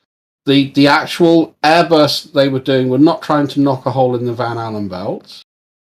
I don't believe that was part of the test. I think you've added that. I could be wrong, so I don't want to say that I am right, but I could be wrong there. When you finish, let me know, because you said I posted material that stated that it dissipated. I didn't post that material. I've never posted you any material that purports to tell you that the radiation dissipates. I've never posted It was. I'm pretty certain it was in the article you posted, Not mate. from me. Not from me. I don't post that sort of shit. Why would that be shit if it's a measurement to what's going on in there? Pick. I'll let you know, because you know already I'm a cherry picker. So I very carefully cherry pick the best information to present my case. So I'm not going to present you with something like that. You're that's ignoring the dissipated. fact that it dissipated, but you're happy to quote the figures that it increased it. Cool. Okay, that seems logical. I am telling you what they said. I don't have that material to bring to bear. All I have is the material. Then you're just telling us what you're saying. Which was given to me by a man who I had I'd have to say maybe a 4 months debate over the Van Allen radiation base and how they posed a threat to the astronauts. After 4 months, he gave in and gave me a tsunami of information to my case. And I thanked him for that. Wow, you gave up and you give me this golden nugget. Thank you. Right. And then I've been posting it ever since. I posted it to you no end of times. So please don't tell me that the ISS is up there. The ISS will never be up there. We can't go up there. Because you're ignoring the fact that you're ignoring the fact that the measured radiation decreased over time. Cool. Yeah, but if it was still the same, then maybe you'd be right. If it's not the same, then maybe you're wrong.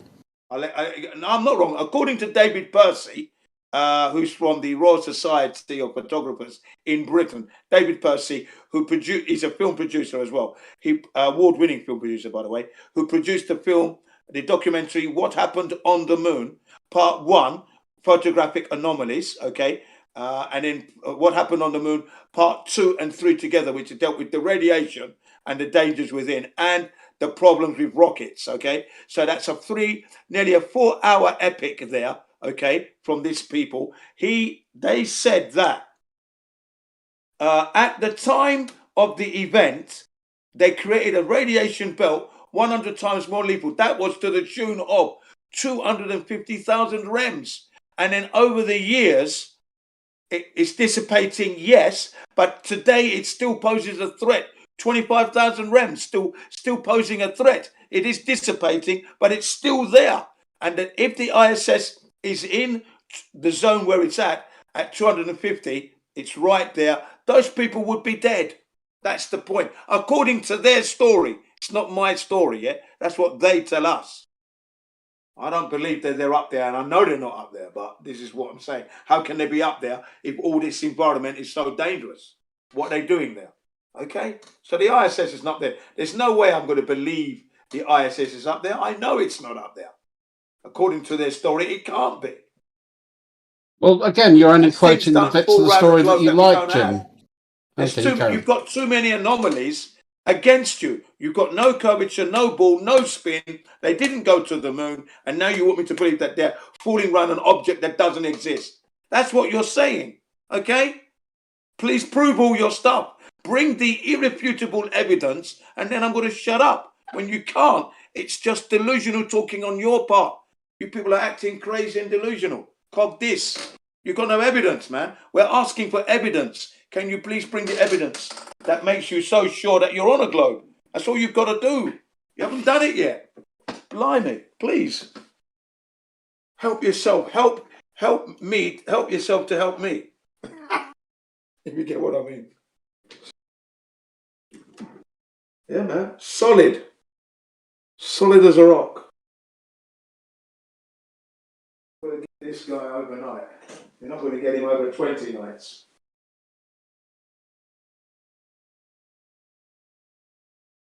Is that it? Finished?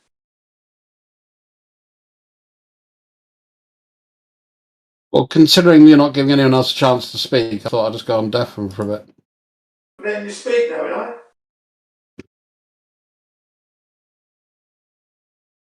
You. Sure. So I'm just putting up the same citations as I did last time around this and why I disagree with your points. I have yielded, so there we are. I mean, foolish. I've got a question for you. It seems critical that we know how much of the radiation is of each type in the Van Allen belt. What is the amount of gamma versus alpha and beta?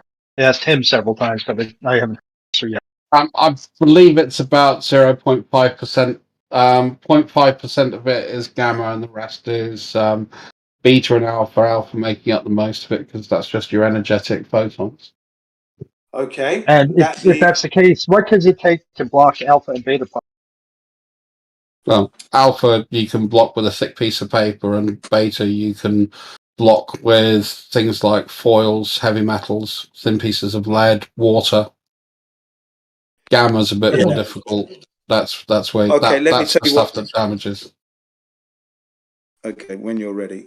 According to the experts with the radiation thing, for example, the Apollo missions, they would have needed 10 centimeters thick of lead all the way around the vehicle, okay, the vessel, in order to travel through the radiation.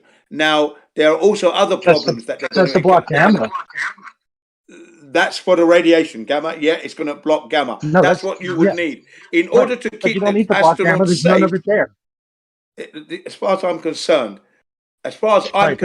the gamma's there. You can wish it, you can wish that. This is what they tell us, okay? Listen, they use words like, hang on. The grammar they used was debilitating levels of instant death. Yeah? Death. They said this, 170 rems would render an astronaut with vision loss, vomit, diarrhea, and death within 60 days. That's what they said. That's at 170 rems. Jim, I just posted a story in the chat, Jim, which is how they worked. I worked around that issue. You just interrupted me. Is that the way we? Because you never fucking stop, Jim. You run on your sentences on and on and on, and I'm making one short point. And you do this. You take 10 times the amount of mic space than anybody else here. You were busy doing a research, Foolish, right? You were busy doing your research. I was talking, and you just jumped all over me. Is that what it's going to be like? Yeah. When you speak, I let you speak. Yeah, and I hold back. No, you don't. So as I was saying, yeah, you've got the Apollo missions. From 1969 to 1972, there was 27,019 solar flare events. Now, these solar flare events are totally unpredictable. No one can predict. And when they let loose, like for the Apollo 15 or 16 missions, there was the level of radiation that hit the moon was 960 rems of debilitating instant death level. Those were the words they used, okay? And it was like, for one mission, Apollo 15, they would have been, they were there for like 8 days. 12 days. That's 15 such flares per day. of that level. Only certain ones. Isn't it true that only certain flares actually hit the moon? I mean, certain flares go away from the moon, other ones go towards the moon. How many of them actually hit the moon? They said 200. Listen, they said 27,019. That's what they said. They gave us the numbers. NOAA. That's the number that were NOAA. emitted. That's the number that were emitted. Now, how many of them are correct there? That's the number that they said hit the moon. And they said if they were on the moon, this is how many they would have got per day. 15 for certain missions. Okay. And the other thing is this. Yeah. You've got cosmic ray particles. These cosmic ray particles, according to the experts, are what's known as leftovers from the supernova when a star explodes and dies, shoots out matter at the speed of light, which is over 670 million miles an hour. Okay. They said for any vehicle out there, spacecraft out there, they would need 2 meters thick to protect themselves and the occupants all the way around. That's what they said. That's what they said. 2 meters. Good thing they didn't get hit with that. All right, that's what they said. Okay. Yeah, good thing they didn't get hit with that. And the cosmic ray particles come at such a rate that for every square centimeter, you get 4 such impingements per second. Okay, so there was no way. It's like being in a monsoon. Okay, that's what they said. How many sort of impacts do you think you'd get if you had, say, 200 rems of radiation going off? Do you think it would be more than that or less than that? Well, we're talking about cosmic ray particles and radiation. Yeah, which you can measure the radiation in rems. And you're saying that, you know, this number per second are hitting us every square centimeter? Yeah, we're talking about cosmic ray particles. That this yes, which is a form of radiation. I don't think you understand. Yeah, you got the radiation is one problem. That's a separate problem. Cosmic ray is another separate problem. Yeah, according to them. Oh dear God! Right. Well, that's what I'm saying. No, because cosmic rays are is radiation. That's what we're talking about here. We're talking about radiated energy. That's what radiation is. You've got you don't seem to get it, do you? You've got radiation that's coming from the sun. Can we look up? Let's do a quick Google search and say, what is a cosmic ray? Cosmic ray particles. I've got it already. I've got it set up here anyway. You know, cosmic ray particles. You look it up. I know what it is already. I've already described it for you. Let me get my citation up because I know you're going to start. Are these atoms? Bullshitting. You're going to start. Are these atoms, Jen? Are these atoms or are they radiation? Look, what they are, right? As far as I know, and according to what I've read and what the diagrams that I've seen and the damage that they've done to a lens was this. It's matter, supposedly from a star that blew up and died. And then it shoots its particles, its crap all over the place. And when they move through this supposed space, they're traveling at the speed of light, faster or at the speed of light, let's say, and that's over 670 miles per hour. And they said that I understand, but I need clarification because a particle is an atom, as far as I'm. So I always get confused by particles. All I know is they're calling them cosmic ray particles. Right. So that's matter. But I want to know: are those particles like atoms? Do they have mass? If it's going to be a particle, I think it should have mass. Well, I mean, if you need to be look, if it requires 2 meters thick of shielding, you tell me. Okay? Fucking hell, man. It's all in the language. So our X-rays you particles, tell me. Jen, in the same way. If you need to, because we need to have lead between us and an X-ray source, don't we? Otherwise, you can get radiation poisoning from that. Yeah, let's not mix them up, though. Yeah, let's not. No, we're not mixing them up because radiation, like cosmic rays, is an ionizing energy form or a particle form. So yeah, you're right. It's a proton, which is a bit of an atom, but it is a type. It's also a radiation. That is what it's classed as. The words they use is lethal, potentially Cosmic lethal. rays are a form of high energy radiation that originate from outside of our solar system. They come from the stars that come from high energy radiation, Jim. Supernova is what I've written. Yeah, high energy radiation. Cosmic ray particles come from the death which of are a high ray. energy I'm going to get radiation. the citation for you. I'm going to get the citation. I'm just looking. I know, for but you denied it was radiation, Jin, and I'm just showing that you were wrong. Cosmic ray particles is what I'm dealing with. Okay. Yes, which is a form of radiation. Okay, but it's still a potential hazard. Okay, it's a potential hazard. Cool. Okay, so you now recognise that's radiation the same way as we're dealing with other forms. Good. Okay, we move to step forward. It's a projectile. The reason why I say it's not like radiation is because when you see them, when they tell you that it can infringe on a 1 centimeter squared, and you get 4 particles. So that means there's separate little protons that are hitting per second. 4 at that speed. Okay. Yep. So right. So let's not get it too confusing. And it's exactly the same as an X-ray. Try and keep it simple for those who are listening in the live stream. Don't muddy the water. Cosmic rays are an ionizing form of radiation. Exactly the same way it works. Can I finish the point without you fucking over talking? Where do they come from? Well, where do they come from? So I'll just put you on mute so I can actually get a point out. You're mudding up what I said. This is just getting annoying. Yeah, you're mudding. As I say, they work exactly the same way as X-rays do. That's why you have lead barriers up to stop the X-rays hitting you, the same way as you do for the type of thing with cosmic rays. They're an ionizing form of radiation made of protons. In this case, originating from outside our solar system, which I've said about 15 times. They are from a star that dies. That's what they said, yeah? A star dies. That's one source. Explodes. That's why I'm trying to get it for you now. I'm actually looking. That's one source of cosmic rays is from supernova, yes.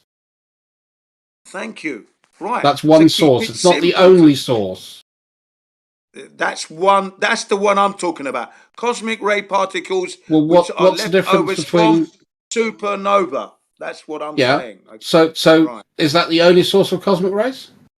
That's the only source that was mentioned that I'm aware of. Thank you. Cool. No, I have to accept that. That's all that was in the document. That's all that was in the document that they said. I wonder how many. So here's a question I'd like to get in the doctor. I wonder how many particles per square centimeter you get hit with an X-ray.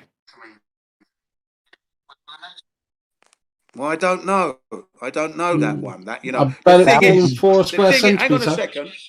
Before you answer that, before you rebut that, basically is this: when they talk about gamma rays from the solar flare event, right, from the sun, that they said 960 rems. Okay, remember what I told you about 170 rems, leaving an astronaut blind, vomiting, diarrhea, death within 60 days. Okay, so if they were exposed to 960 rems on the moon, they said debilitating, lethal dose, death instantaneously.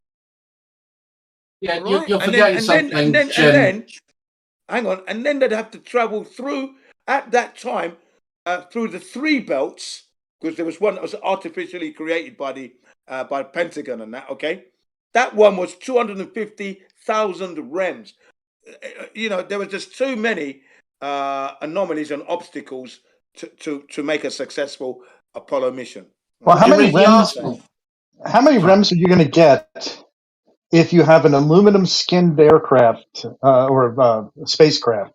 If I eliminate the alpha and beta particles and just leave the gamma particles, how many rems am I going to get, Jin? Well, it's the gamma that's the most lethal of them all. Right. But I've got rid of I've got rid of alpha and beta. So how many rems do I have left? You would get the full. I'm answering your question. You'd get the full dosage because aluminium offers no protection against radiation whatsoever. Right, So you right. But radiation is dead typically as measured in cumulative effects. So if I have eliminated 98% of the radiation and I've just left gamma, and gamma is 0.5 or 0.05, I don't remember what he said, but let's 98% I'm going to use, or 99.5%. Well, Now I've got 0.5% of the radiation. How many REMs does that leave? You're going to be, look, the REMs that are going to hit you, you're going to get 250,000 REMs. That's what you're going to get. No, that's not true. If I delete the That's REMs, what are you're going to measured as a get. That's the cumulative. least. Look, you don't, there's no, you can't be saying, what if we remove this, remove that? Don't remove anything. Take it for what it is. Yeah? Stop removing things. Why are you removing? Take Because it some for of them what it can be is. filtered out. The skin Excuse of the me. aircraft is going to eliminate None of alpha it and got, beta. excuse me, none of it got filtered out. None of it. Alpha and beta are gone. There's no alpha and beta inside that spacecraft. As far as I'm concerned, yeah, the radiation of most concern was the gamma rays, and their language is instantaneous death. Okay, lethal dose, they said. Okay, so you take it as you want. Take it as you Yeah, want. but don't you have to take, when they say something like Make that? up any story Is you their want to believe. statement? Is their statement? You've actually got to read their words and actually understand their words, and how much of it's hyperbole. Like if I was exposed in outer space with no shielding at all, You no would be clothing, dead. just shut up. And if I was just naked in space and I got hit with 250 million REMs, I would die. Yes. Now, if I'm in a spacecraft and I have some shielding, now what is my chances of survival? How many REM have I eliminated by my You've got shielding? no shielding. You would be dead. You would be But dead. they did have shielding. You're not listening. The I am spacecraft. listening. Hang on. The spacecraft offered no protection. Fuck's sake. Against gamma rays. How many REM of gamma rays are there? 200. What was it? 250,000 REMs Of gamma rays? Of gamma rays? Of radiation. No, let's no. We can't. Not all radiation is created equal. We And can't like I said, as I keep saying to you, you have nothing to protect you from that. From a fraction of the I radiation. don't even know why Right. you're trying to filter. Don't bother filtering out because you'll Because be I'm dead. trying to get the truth, not to just a hyperbolic statement. The aircraft will explode. Yeah, I'm trying to find out the truth, and that's why I'm trying to find out. And you might be right. There might be 250 million, 250,000 REM. They're right. It's the story. There might. God damn, you are a fucking rude cunt. Sorry, carry on. Carry on. Sorry about that. Carry on. I said carry on. I did apologize, didn't I? Blimey. Yeah. I did apologize, The problem is, Jin, and the point you seem to just want to keep ignoring, is that things like aluminium is good defense against alpha radiation, and they also had shielding for beta radiation as well. You're right, the gamma radiation, some of that gets through. A portion of it is still stopped by that shielding, but a fair proportion of it will get through. So that's why he's trying to actually drill down into this number of REMs you would have actually received. The other thing is, I put up an article saying how they managed to avoid most of the Van Allen belt through their launch, which again, you ignored that article. So, and this is from NASA, who are telling the story, which you're believing. So I'm just giving you their story. That's what we're relying on here. I also put an article saying there was less radiation in the inner Van Allen belt than previously believed. So, there's lots of things that seem to be going on here that disagree with the narrative that you're trying to portray.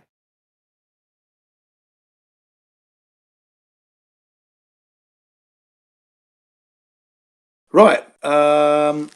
Basically, cosmic ray particles, I'll say again. The radiation and the aluminium offered no protection.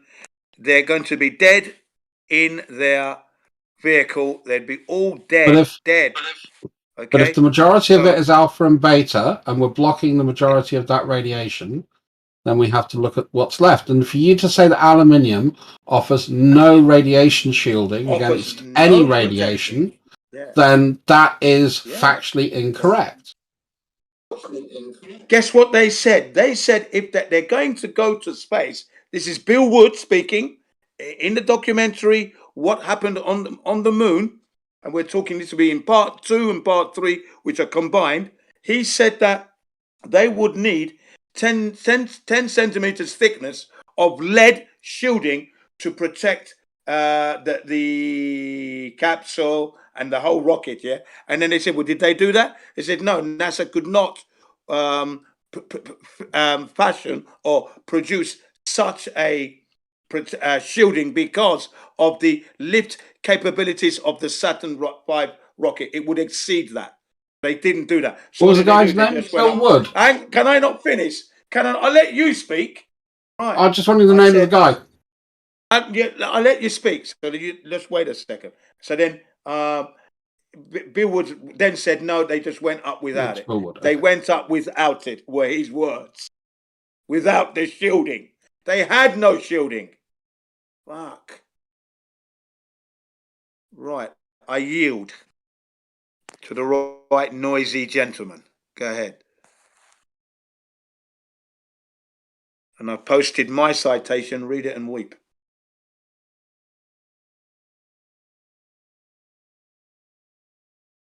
You know, because you guys keep fighting this. Cool. Keep fighting this. Number of primary range treats exponentially with energy. Yeah, cosmic ray particles.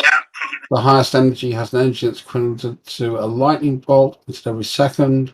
100 trillion times the energy of a particle by radium lethal. 10 million times fine. Indicates the universe must contain some mechanisms that can accelerate particles such as enormous energies.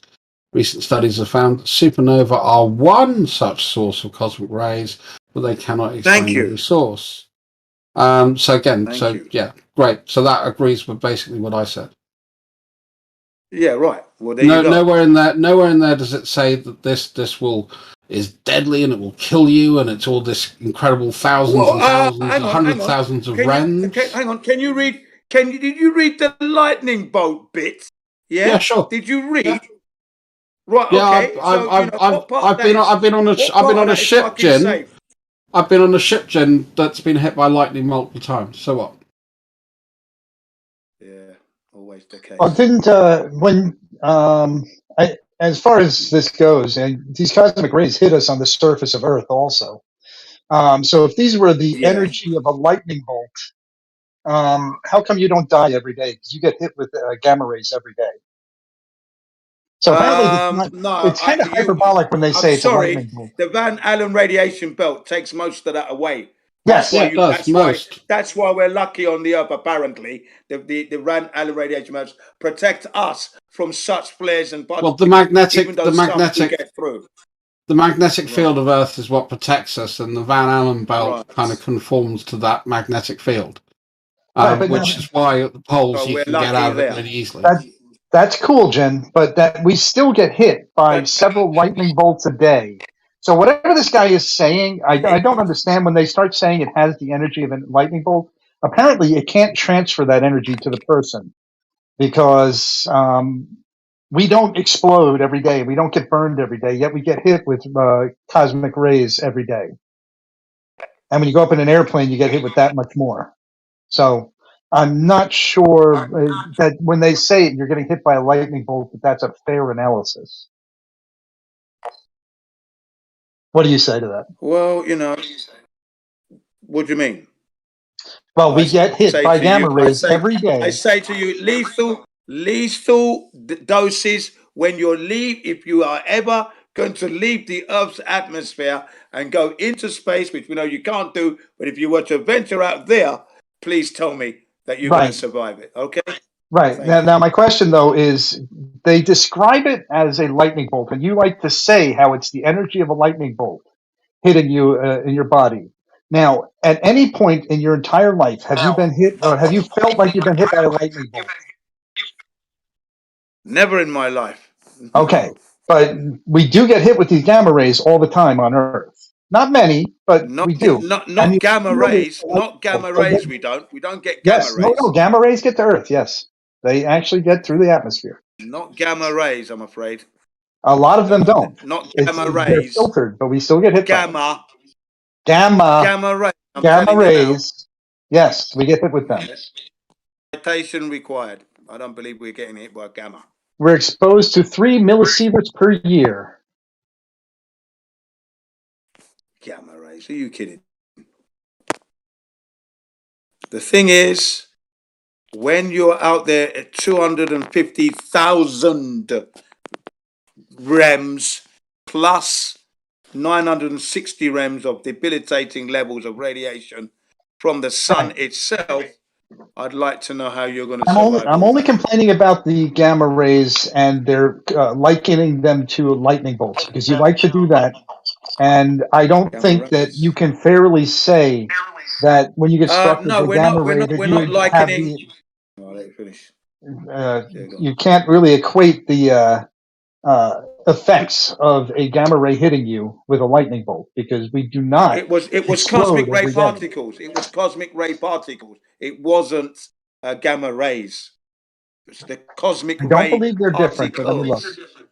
I've just posted an article on cosmic ray exposure on Earth, Jim. Okay. Is a cosmic ray are all cosmic rays particles?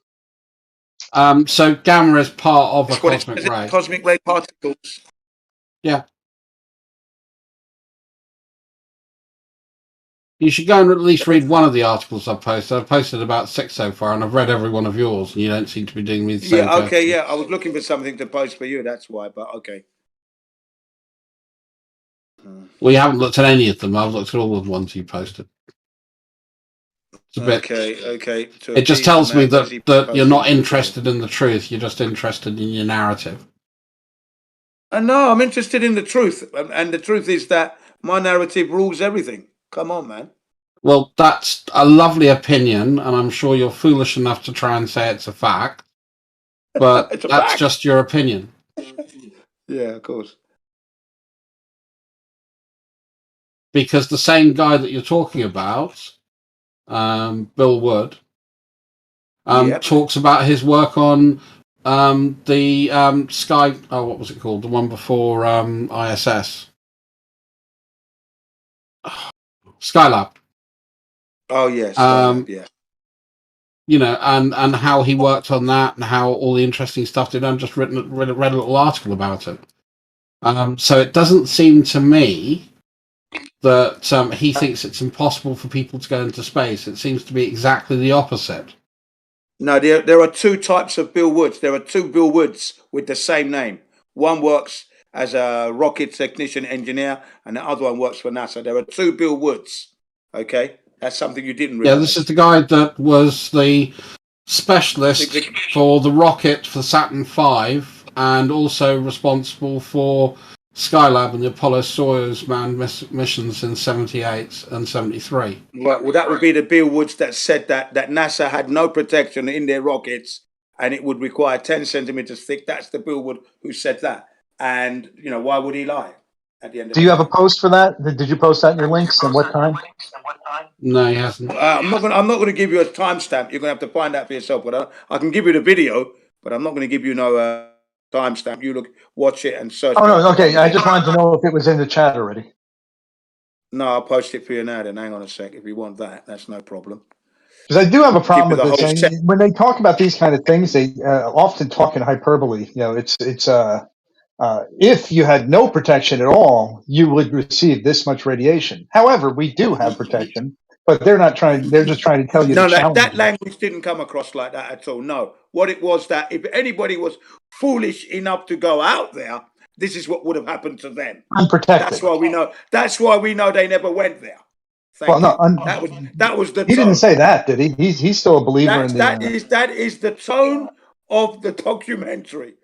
Well, so that documentary is. If you're foolish enough to go out there, honestly, you'll hear them for yourself. That's cute. These people are experts. That documentary, was that one that was pro space or anti space? It was pro the truth. No, I'm asking, was it pro-space or anti-space? Were they telling you how they did it, or were they saying that it can't be done? They were telling you that it was impossible to be there because what NASA tells us, we are looking at it with a fine-tooth comb, and there are too many anomalies. That's the way it was. So they wanted to bury this for sure, and they brought the best foolish. It people sounds in the field. It sounds like your expert that you found we're reading up on is not the expert that he's talking about. No, it's the same expert. It's the same one because there's two Bill Woods, and both of them are working with NASA. And the guy that Foolish mentioned was the one that was talking about the 10 centimeters of shielding.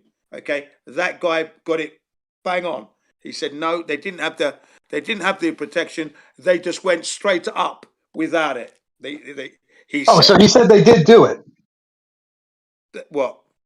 They went up. Well, that's right. That I would classify as pro-space. Bill Wood said this. He doesn't believe they went up there. He said they would just tell them that they went up there. That's what he said. So a NASA employee says that. Wow. That's not what he said in his articles on Skynet, Skylab, and the Apollo Soyuz. I'd like to see. So that's exactly the opposite.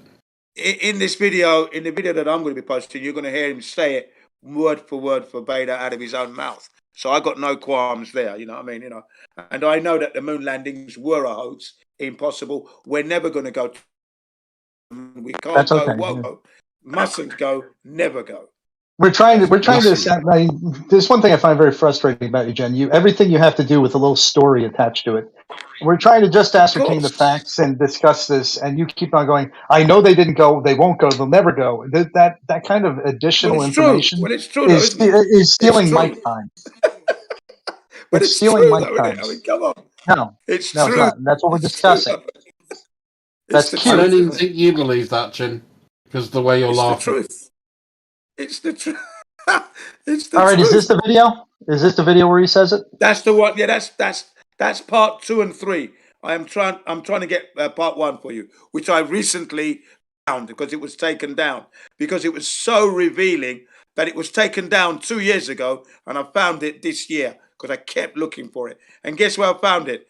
In YouTube Kids. It was hiding in YouTube. That's a story. That's a great story, but it's getting kind of long. I know, but it's getting very long. So in this part 2, is this the one where he says verbatim that they would be dead instantly? No, that would be that would be in part part 2. Yeah, definitely in that verbatim. Yeah, and that wasn't Bill Wood that was speaking. The guy who says they would be dead instantly would be the narrator of the actual documentary. And then they go around and interview Bill Woods and other people in the field. Yeah, so Bill Wood is 4 minutes 45 seconds is where it begins. I'm just listening to it now. Okay, very good. 4:45, you said? 4:45? Yeah, good man, Bill Woods. Impeccable integrity. Sits there, he's wearing a white shirt, tie, sitting down on a chair. Hands down on his lap, just telling the truth, as he knows. He's got nothing to prove. Letting us know that what happened was absolutely a joke. We can't go there. Who do we think we are? We don't possess the technology. Okay, so at 5 minutes and 19, he basically said, the Van Allen belts would be a hazard for spacecraft trying to operate within the belt, and they went around the belt, which is kind of what was in the article I posted. Cool. Let's carry on. Yeah, but it turns out that they couldn't have gone through. And we do have Alan Bean saying that we never encountered I don't think we went out far enough to encounter the Van Allen radiation belts when he was asked by Bart Sibrel. And then when Bart Sibrel said, no, but you would have to because it was impossible. You'd have to go through it. Then we went right through them then. Oh, no effects from the radiation at all then? No. Oh, but we saw some flashes in the eye. Do you remember? Astronauts Gone Wild. That was that documentary. So, when it comes to I'm lethal, mate. I don't forget anything. He then talks about the discovery of the Van Allen belts in 1958. 11 That's years correct. before that was Explorer 1, and how and that was then built into how they were going to deal with it. Well, I mean, you just carry on watching, because the documentary is there. I've watched it several times because I love it, and I just love the way the truth just comes pouring out of the thing. I posted part 1 as well, so you got it there. All there, the whole gift present for you guys. Yeah, you should watch these things at your leisure, really, and then you can. Because it's a lot to take in. You need to watch the whole thing from start to finish, because it's you can't just go into and just that little bit. You got to watch the Why whole not? thing. No, Jen. I'm going to cherry pick just like you do, mate. Well, yeah, you can cherry pick as much as you like, but there's more. If you watch from the beginning, then you're saying cherry picking is wrong now. No, cherry picking is fine. Carry on. But what I'm saying, I'm just saying that you should watch the whole thing so you get a fuller understanding. Well, I'm gonna sort of put this image up, which is Dr. James Van Allen's original sketch of the Van Allen belts. And there are big holes at the top and the bottom, aren't there? I know it off by heart. See the big holes in the top and the bottom. Yeah, but they didn't fly from the top or the bottom, did they? Florida. They actually hell, did. Man, they're in Florida. That was right. That was Cape the whole Canaveral. thing. Cape Canaveral. Yeah, they're not at the poles. Yeah, which is why they kind of flew fairly kind of rubbish, what? didn't they? Kind of Oh what? dear. Don't be silly. Let's not start getting absurd here. Talking to Jin CBR1, yeah? You're not talking to no spastic.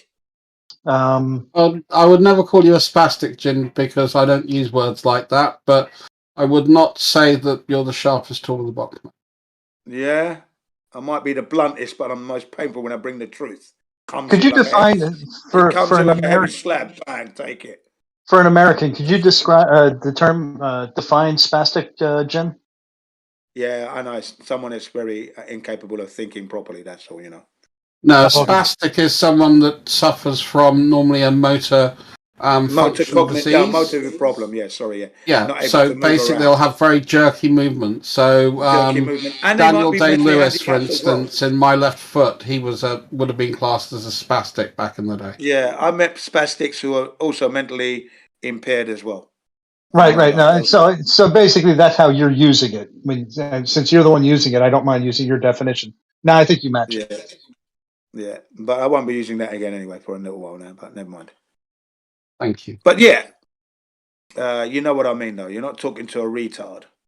I might not be the sharpest knife in the place, but I'm the bluntest, and that's just as good. I would definitely say that's a fair analogy, Jim. Okay, I was watching the video. What was your take on it, Mr. Foolish? I've just watched the interview, and again, it's not really saying what he wants him to say. Now, the narrator obviously is, because he's got the bias which he's putting forward. There we are. Well, the narrator's obviously someone who believes that the moon landings were a hoax. Yeah, now he says things that were kind of damning, which are, you couldn't have picked a worse time to do it. But I think there's missing stuff from that interview that is. I think so too. The really important thing is, since he is a believer in the mission, he knows that the mission did happen. He would probably have some caveats that came a little bit later on and say, "But this is how we addressed that." No, that's conjecture, which is totally has no place in this debate at the moment. Which is everything that you do is conjecture. Hang on a second. Excuse me. That you are losing badly now. Now you're wishing. That's not that you're not looking good when you start acting like that. I would never do that. If I lose something, then I concede. If I lose something, I'm going to concede. I'm not going to build up a story. Oh, Jen, he might have said that. That's crazy. That's Jen, okay. That's okay. It's crazy. It's crazy. We heard you say crazy 100 times. Thank you. The question I have, though, is he still believes the moon missions happened. He knows. No, he doesn't. No, he doesn't. Show me where he says it didn't happen. You know why? Do you know why? Because he said this. This is what Bill Woods, that same man said this. When you look at the exhaust plume coming out of the rocket, you could see that was not the Arizine 50, it burns differently if they were going to go to the moon. The fuel, he knew that rocket wasn't going to the moon, and he highlighted it by the black. He said it was kerosene, okay, kerosene, and that's aircraft fuel, not rocket fuel. So he said they didn't have the fuel to get them there. Hold on. Kerosene is fine as a rocket fuel. There's nothing wrong with kerosene. In fact, the Saturn V, you're arguing with I'm Bill not Woods mistaken, the Saturn V was kerosene based, at least in the very first stage. They mixed kerosene and oxygen, which makes an extremely Arizine energetic 50 compound. and some other thing it was. But listen, You he almost said finished. that this is Bill Woods telling Bill Wood is telling us that rocket he looked at, there was no way that was going to the moon because the color of the exhaust fume was all wrong for the rocket to be going to the moon. Those were his words. That's what he said. And that's why I said you got to watch the whole documentary, and then you will see that Bill Woods is a man that knows they didn't go to the moon. That's why he was being interviewed. Okay? All right. I'll have to go and look further. Watch the whole fucking thing, man. I'm not going to give you stuff that's going to waste your time. I don't want to do that for you because I want to prove my case in that I believe and I know that they never went to the moon, and this is why. So I'm not going to have you waste your time. I don't do that for people. There's no honor in that. Sorry. So, and I'm the man that's telling you that I cherry pick because I'm not hiding that point either. I'm going to bring the best information to you, and that's what I'm doing. I brought the best to you. What I consider the best documentary on this topic matter. And I've got more that are just as good, by the way. That's just the drop in the ocean. Wow. You don't know me. You don't know me, boys. Didn't CBR1? Huh? You want me on your side? Your own hype man, Jim. It just sounds really, really fucking desperate, mate. You don't want me as your enemy, mate. You're the ones that are desperate, wishing this. The doctor, he must have said that. No. Everything he said is damaging and damning to the moon landing ever happening. That's the best documentary you got there. Can't get a better one than that. And you know that most of them are British, but they go to America and connect with America. That's what I liked about it. They actually went to the people and had a good interview. Part 1 is so revealing with the photography, man. They actually measured the curvature. And I laughed when I heard that because you guys can't measure no curvature on Earth. But they measured the curvature of the astronaut's boot to know where they placed the spotlight to take the shot of Buzz Aldrin coming out of the LEM, the Lunar Module Excursion Module. And he was coming out. There was a reflection on his boot. And they said, we took the curvature of that boot and we measured it. And we know exactly where they placed it between, 24 and 36 centimeters, inches from What do you think about the article that I just posted, Jim? By Bill Wood. Have a look at the essay that Bill Wood wrote. Okay. Where did you post? In the main chat, last item. Oh, okay, yeah, I'm looking at it now. Yeah, thank you very much. Apollo Television. Who's that by? Apollo Television. Yeah, by Bill Wood. Yeah.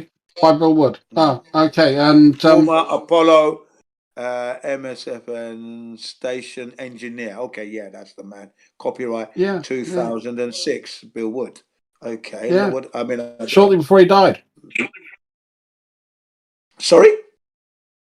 Shortly before he died, I think. No, it can't have been because this was. Oh, okay. Well, all right. Yeah, it's got 1962, but that's when he was talking about back in 1962. The early planning for the Apollo project. Can I enlarge this? Oh, yeah, there we are.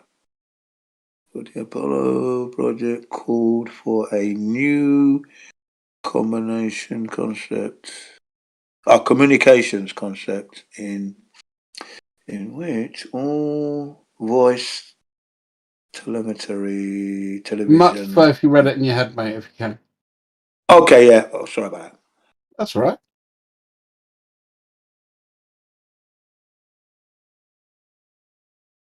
You read yours out loud. I didn't say anything. I didn't complain.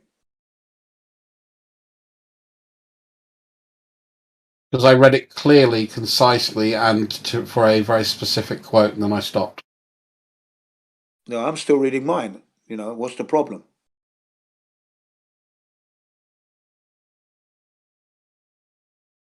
You know, we're talking about communication now, right? Well, what's that got to do with what we're talking about? Doesn't mean they went. Okay. I mean, what's the point of this? Well, look at page 24, for instance. Well, I'm clicked on this. That's all I got is the bit you sent me. No, the links are just above it. Sorry, I didn't realise you were reading that. I do apologise. I thought you were reading the whole fucking document. So if you click on the link just above it, that's just a nice little snapshot so you can see what it's called and who the author is. So you can then click on the link above it, and that will give you the full PDF.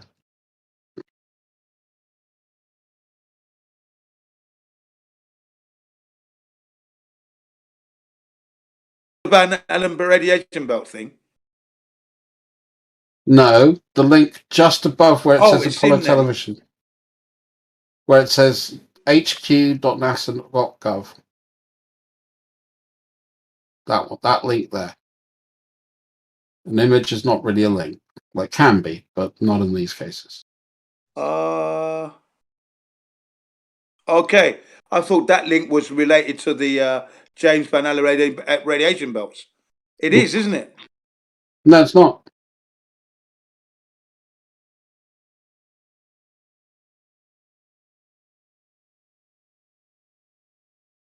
Here, I'll post it below just so there's no confusion.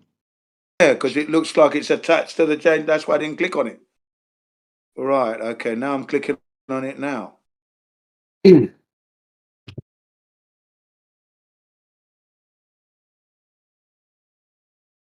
But you know, the documentary that I posted covers every angle, mate. I'm going to be interested Well, to I'm see what just this taking is away one of your little struts. We're just talking about Bill Wood at the moment.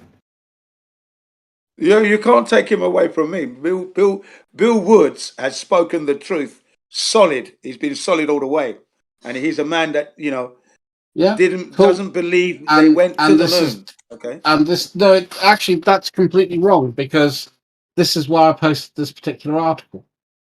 Yeah, but this is now. Yeah, the interview happened, and he spoke the truth.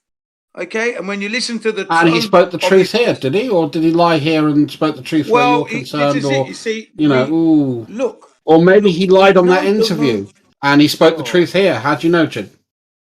Okay, let me tell you how I know. When he was asked about whether the moon landings happened or not, he said that NASA did not present a presentation package that was warrant for the money that they were going to receive. Okay, the presentation that they presented was not. They wouldn't have got the money for that. They shouldn't have got the money. He said. Okay, do you understand? Because when you wanna go to the moon and get a project, when you have a project, you go up and you have to give a presentation so you can get your funding. Okay, he said the presentation, the amount of material that they presented was not enough to be going on any moon mission. That's what he said. Now, hang on a second, please. Why would a man speak like that if he believes that the moon landings were real? Why would he be speaking in that fashion? Why? Answer that. See? Because I don't allow them to try and sway me from what I'm trying to tell them.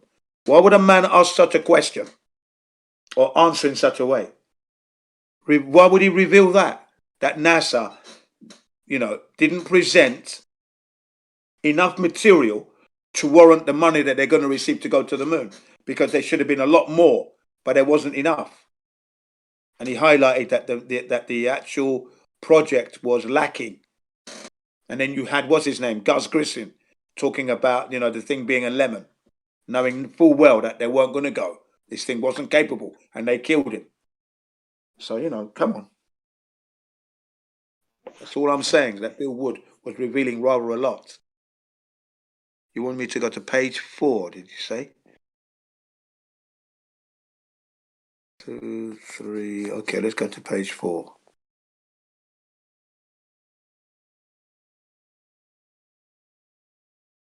Apollo 8. Oh, here we are, page 4. All right, I'm going to hang on.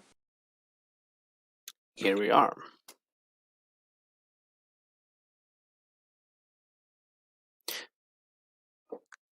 You wouldn't happen to be denying the moon landing? Can you say that again?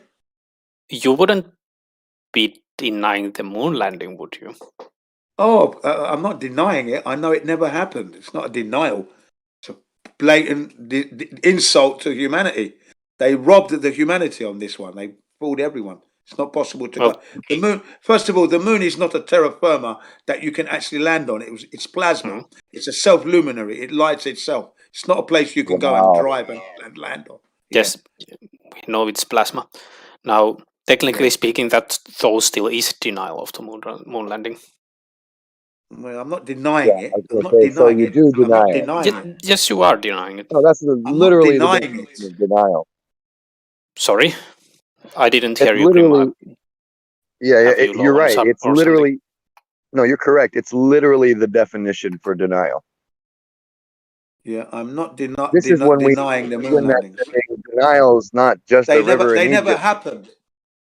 So if they never That's happened, denial. why am I denying? There is no shame in just admitting that you're denying it. Then you can maybe defend it or not defend it or insult us or something. But because it's they never denial. happened. Oh, so you're denying that you're denying it. denying it.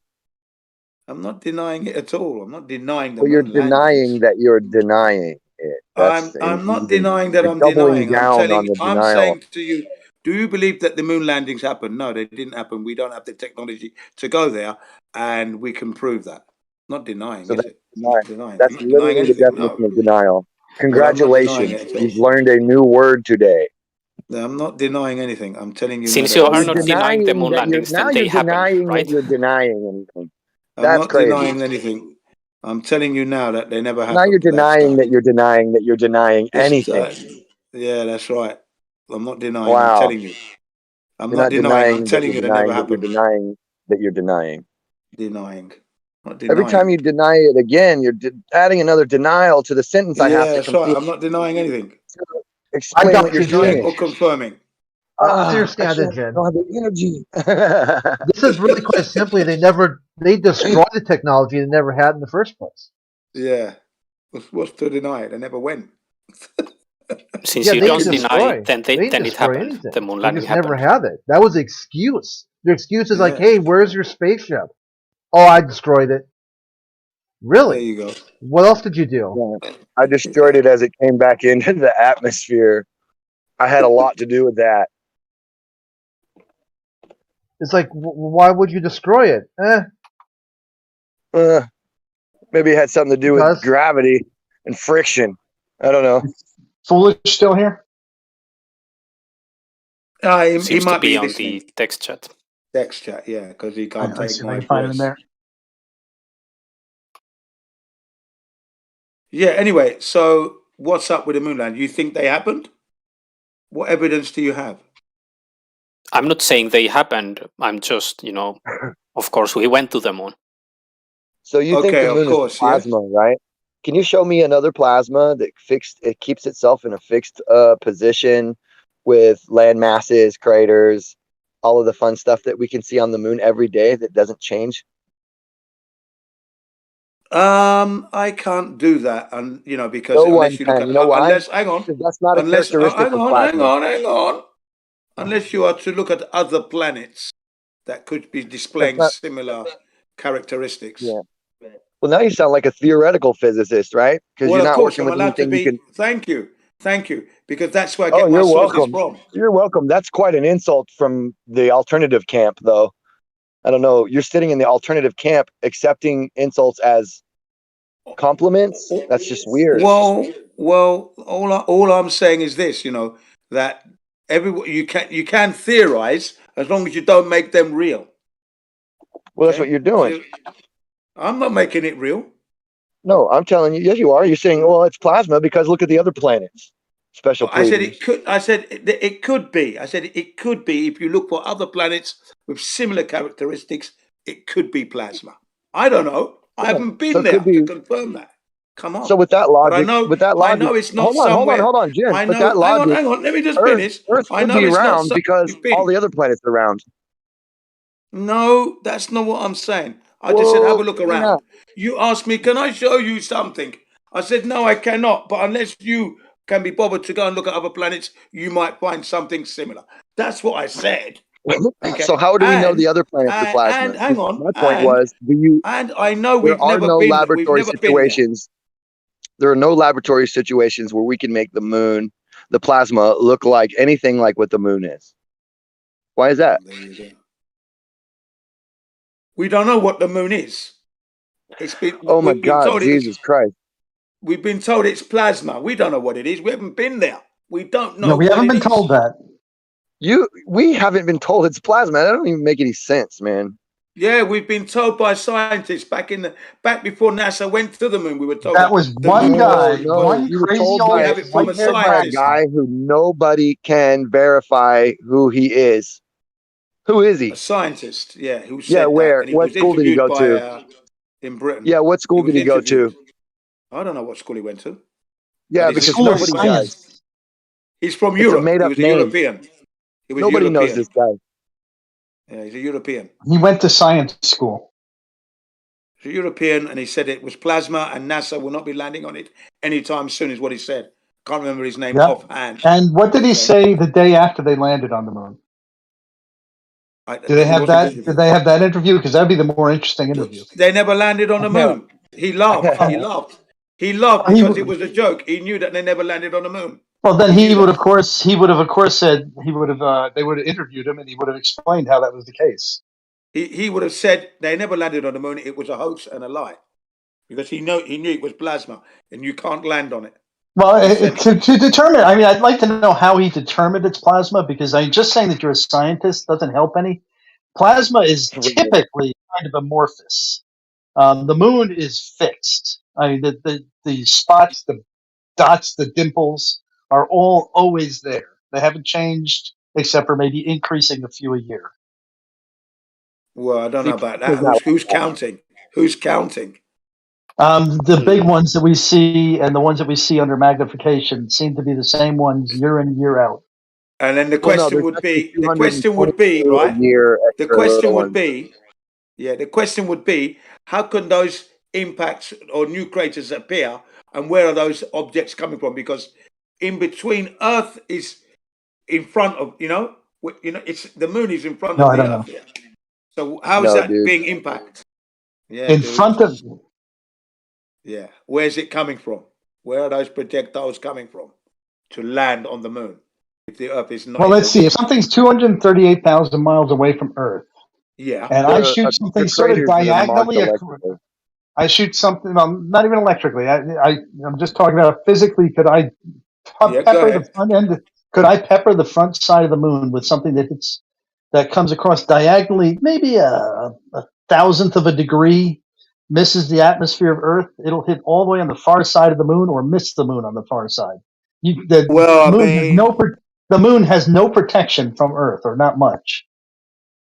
Yeah, but the thing is, right, when you look at the craters, right, you said a thousandth of a degree just missing Earth. Yeah, we would know that. That would be a near Earth miss projectile. So but this all happened a long time ago. We don't get very many big impacts anymore. I mean, there hasn't been any. You said increasing. You said with increasing, your logic, bro. How do meteors hit Earth in the daylight? With your logic, how do a meteor hit the Earth on the daylight? I mean, the sun is blocking. It never hit Earth anyway. No meteors ever hit Earth anyway. That's another thing that you're dreaming about. But listen, you said that on the moon, I'm just dreaming about that. Hang on a second. You said that on the moon, the craters are increasing, right? So that means new events are happening. Who's counting? I'm saying, and then you're saying, I haven't seen any on the. Actually, NASA's counting. You guys know I keep up to date on this shit, right? So NASA's counting. There were like 222 over a 7-year period. That I think is I don't know if those are the actual numbers. It's been about 6 years since I've looked into this. Would love to know. The last time I looked, it was 222 over a 6-year period, and I did a little bit of oscillation configuring, and I had a little idea that maybe the moon is being electrically bombarded as it passes.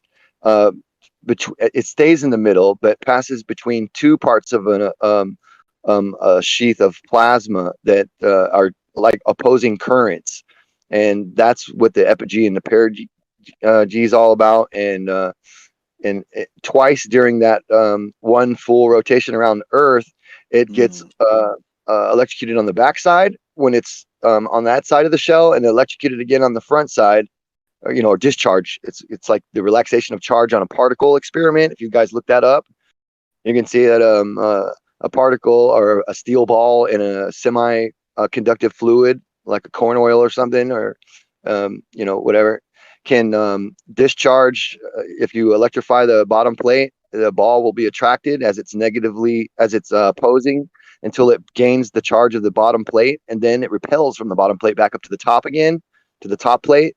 And this is the same idea of as the relaxation of charge on a particle with the moon. So it's possible the moon is just discharging as it builds charge and gets closer to the opposite charge side of the wall, and then discharges again, and vice versa. Wouldn't we expect then to hear a radio emission from the moon and specific spectra of light? Yeah, we do, right? I don't know if we do. We do have these. That's coinciding with these impacts that we've seen?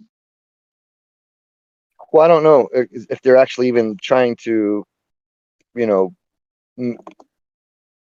to do that so much. You're having a mega. There's only 222 over a 7-year period, so it might be hard. You know what I mean? Like there was only 222, and they're not finding they're not saying, well, look, here's an object hitting. It's just like, no, this fucking thing just formed out of nowhere. Oh no, like we've seen a couple of them hit. We've seen a couple of them hit.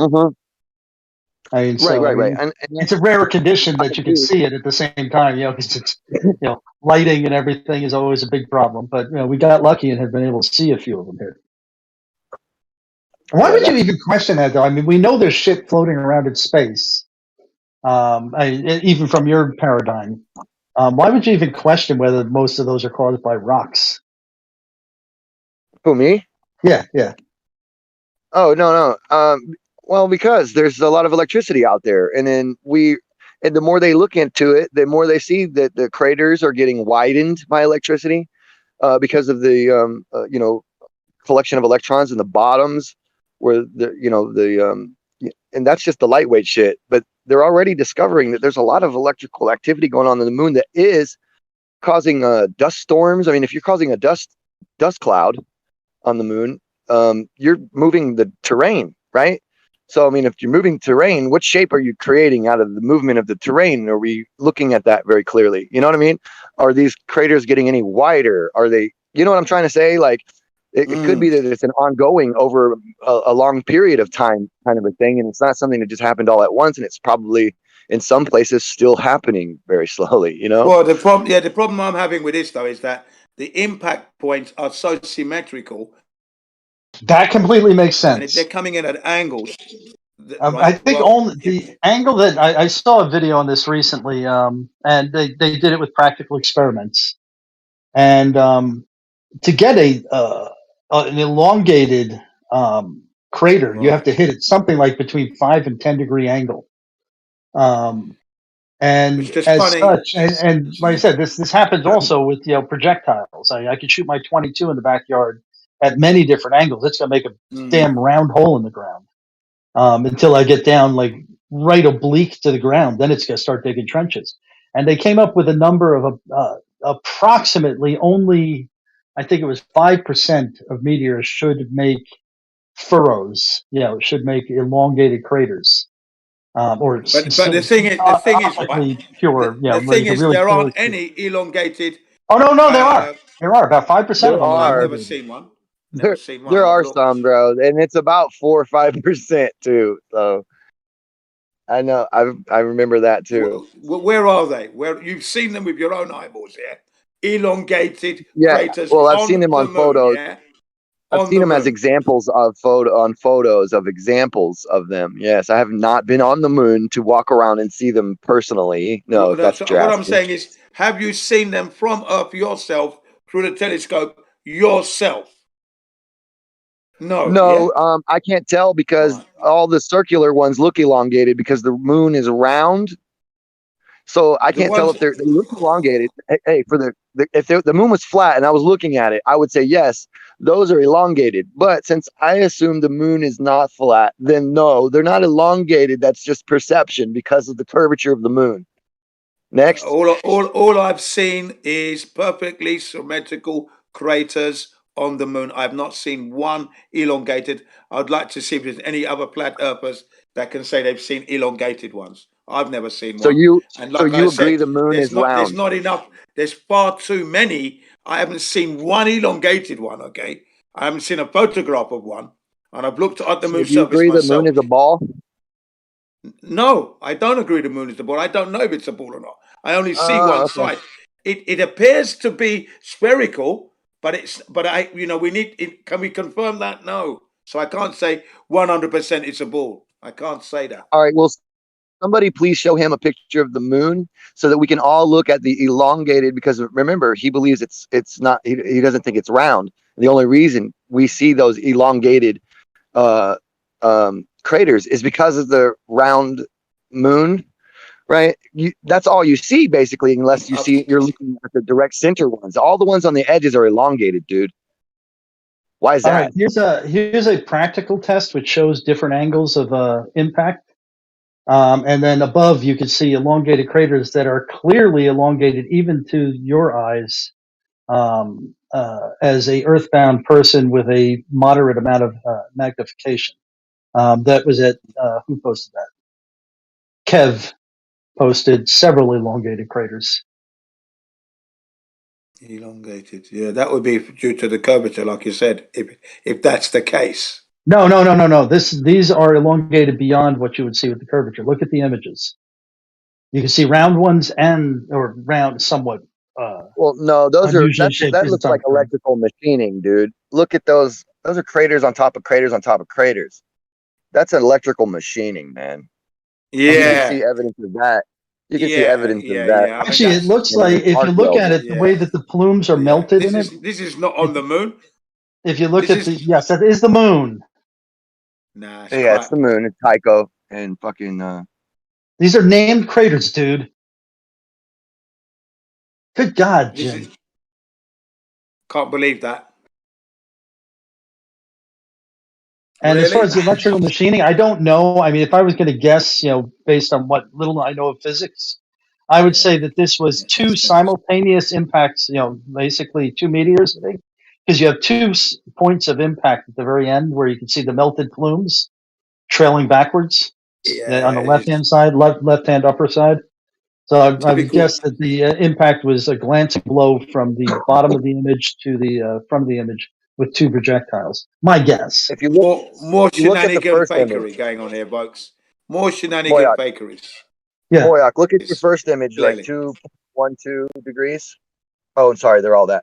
But the first square on the left, you can see the daisy chain. I mean, you can see the fucking the pulses. They're all round. It's not.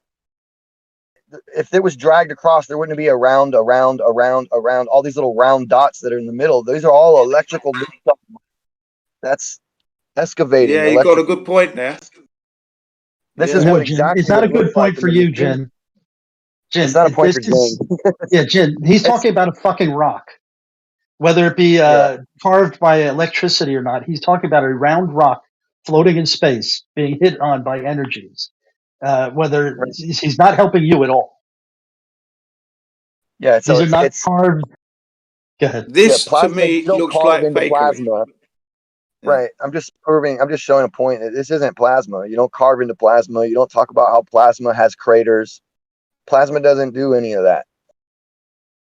This for me looks fake. Well, it's not fake. You can see it. We all this is fake. Yeah, this is fake. This is fakery. This is fakery. It's not real. That's cute. So that's cute. But it is the moon, and it is named craters that you can see. It's fakery, and it's not the moon.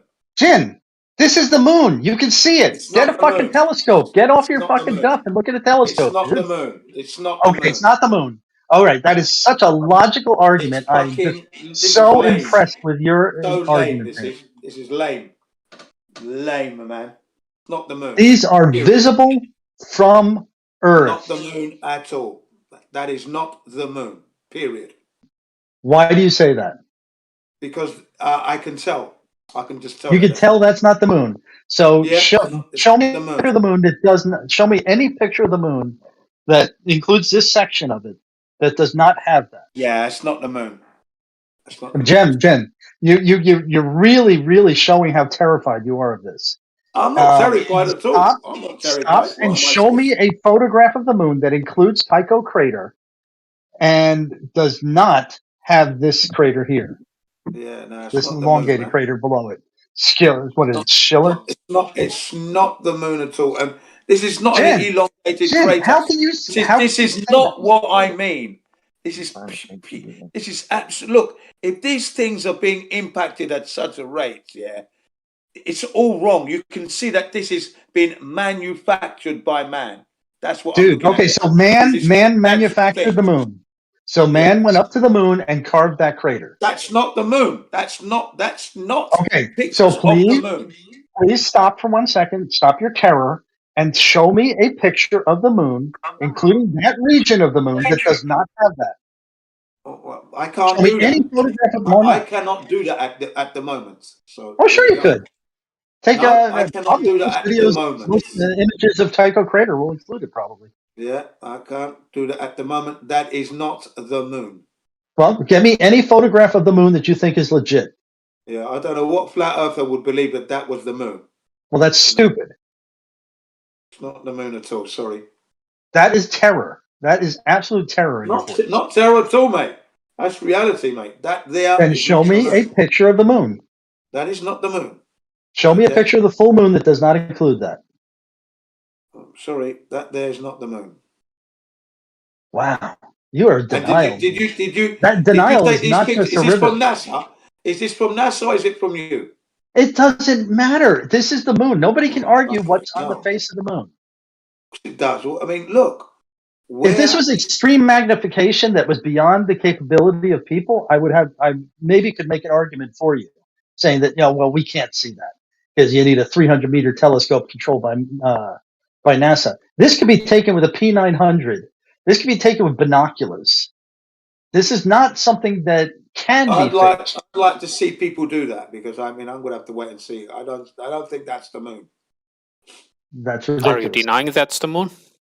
I'm telling you that's the moon, not the moon. Sorry, yeah. Yes, that's the moon. It's not the moon. So you're denying that's the moon? I'm telling you it's not the moon. So you're telling, but are you denying? I'm telling you it's not the moon. That's what I'm telling you. It is not the moon. Yes, and I'm telling you, you are denying that's the moon. I'm telling you that's not the moon. No way, Jose. And I'm telling you it is the moon. Right. Well, then I'm telling you it's not the moon. And then look at all these craters on the other image that someone sent. All of them perfect, except for this one that he's just pointed out here. With what's it called? Scalia. But again, it still looks a bit perfectly round. This is a bit of a personal question, but why are you allergic to the word denying something? I'm not allergic to it. Yes, but then that's the thing. When someone says that you're denying something, you say that you're not denying. Okay, so I can impact. I can admit outright that I didn't deny, for example, that the Earth is flat. It isn't flat, and saying that is denying that it's flat. You're in denial there because it is flat. You see. No, I'm not in denial. I'm just denying things. There is a difference. There is a difference between being in denial and denying things. You're in denial. So you're in no. denial there. Denial is in Egypt. I'm not in denial. The Earth is indeed flat. So for you not to realise that, fine, you're in No, it's not flat. I'm denying that it's flat, but I'm not in denial. Denying the truth. You're denying the truth. Whereas I'm denying. the moon landings are not true. So I'm not denying anything there. This is not the moon because it's not true. So I'm not denying anything. Since you're not denying the moon landings, then you're okay with the moon landings being agreed. Never happened, so I'm not denying anything. So you're not denying the moon landings. You're just saying that they never happened.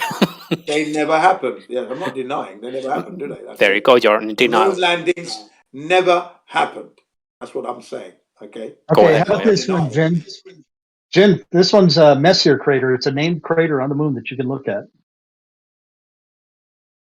Okay, you're showing me the next one. This one. How about? Is that elongated enough for you? That's interesting. And that looks like a single impact. You see how the double impact? The double impact one has two sets of walls in it. So those apparently happened just enough time between each other. Yeah. Still not the moon, though. Okay, so you deny every picture of the moon. It's not the moon. That's not the moon. That is so amazingly denialistic. That's not the moon. I don't believe that is the moon. Why? Why don't you believe that's the moon? Could anybody possibly fake? It looks so man-made. That's cute. That's a cute argument, but how do you get to that being man-made on the moon? This is something man-made. Jim, you can, and it's perfectly symmetrical. Look at okay, so is your assertion right? And so where's the particle that hit it? Where's the remnants of the particle? Is your assertion that people are going to the moon and carving these? No, no one's going to the moon. I'm telling you, that's what okay. So it can't be man-made then, right? No, this image looks man-made. Okay, the impact that I'm looking at, the whole thing looks man-made. That's what I'm saying. It's not the moon. All images are man-made. Not the moon, man. Definitely not the moon. All images are man-made, Jim. You're right. Yeah, yeah. This image and the actual image that's being photographed, the thing that we're looking at here, this with the pot marks, it's man-made. So go look at the moon now and look for Messier crater and tell me if it's man-made. I got the 160 millimeter refractor telescope, and I looked at the moon many times, and it looks exactly like that. It's not. Have you looked at Messier crater? I haven't looked at the specific crater, which I know the name of, but it looks like that. It doesn't look. It looks exactly like those photographs. Oh, elongated? There's no difference. Some of them are.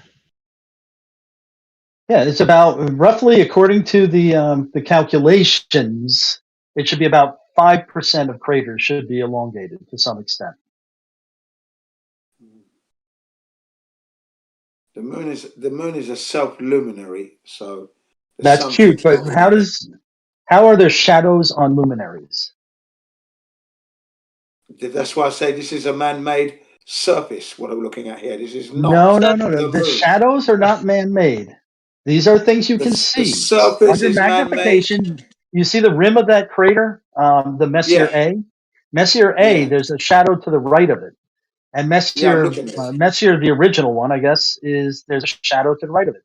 It seems as if the light is coming in from the left-hand side and causing a shadow. Now, the question is, can I look at the moon and see these shadows change through the month? And the answer is yes, but that's, of course, you'll have to prove that to yourself. No, I don't have to prove anything. I can see that it's not the moon. Now, you've got the shadow on the right side, and then you've got on the other Messier original, you've got a little bit of shadow on the left side. Yes, that's from the wall on the left side. But then the light is coming from the right side, yeah? No, light is coming from the left side on all of them. Sorry, the light comes in off of the outside of the craters. Left side, yeah, left side. That's what I meant, left side. Yeah. And that doesn't seem in keeping with a luminary. A luminary doesn't have shadows. That's why this is not the moon. Because the moon is a luminary. But they have shadows, Jin, in real life. What the fuck is going on, man? Like, you can like take a little bit strong binocular, and you can see like insane details on the moon. You can see the fucking shadows. You don't need a special equipment to see this. Everybody can look at this, Jin. It's not hidden. Just point it at the moon and look at it. Yeah, I've seen, what I'm saying to you, that I've seen the moon, I've seen the craters on the moon, yeah. But what I'm saying, I don't believe that this is an image from that moon that I see up They there. look exactly like that. They have shadows in the crater. They all do. What I'm looking at here is not of the moon. Why is that so? Why? I don't understand how your brain works. It doesn't seem like it.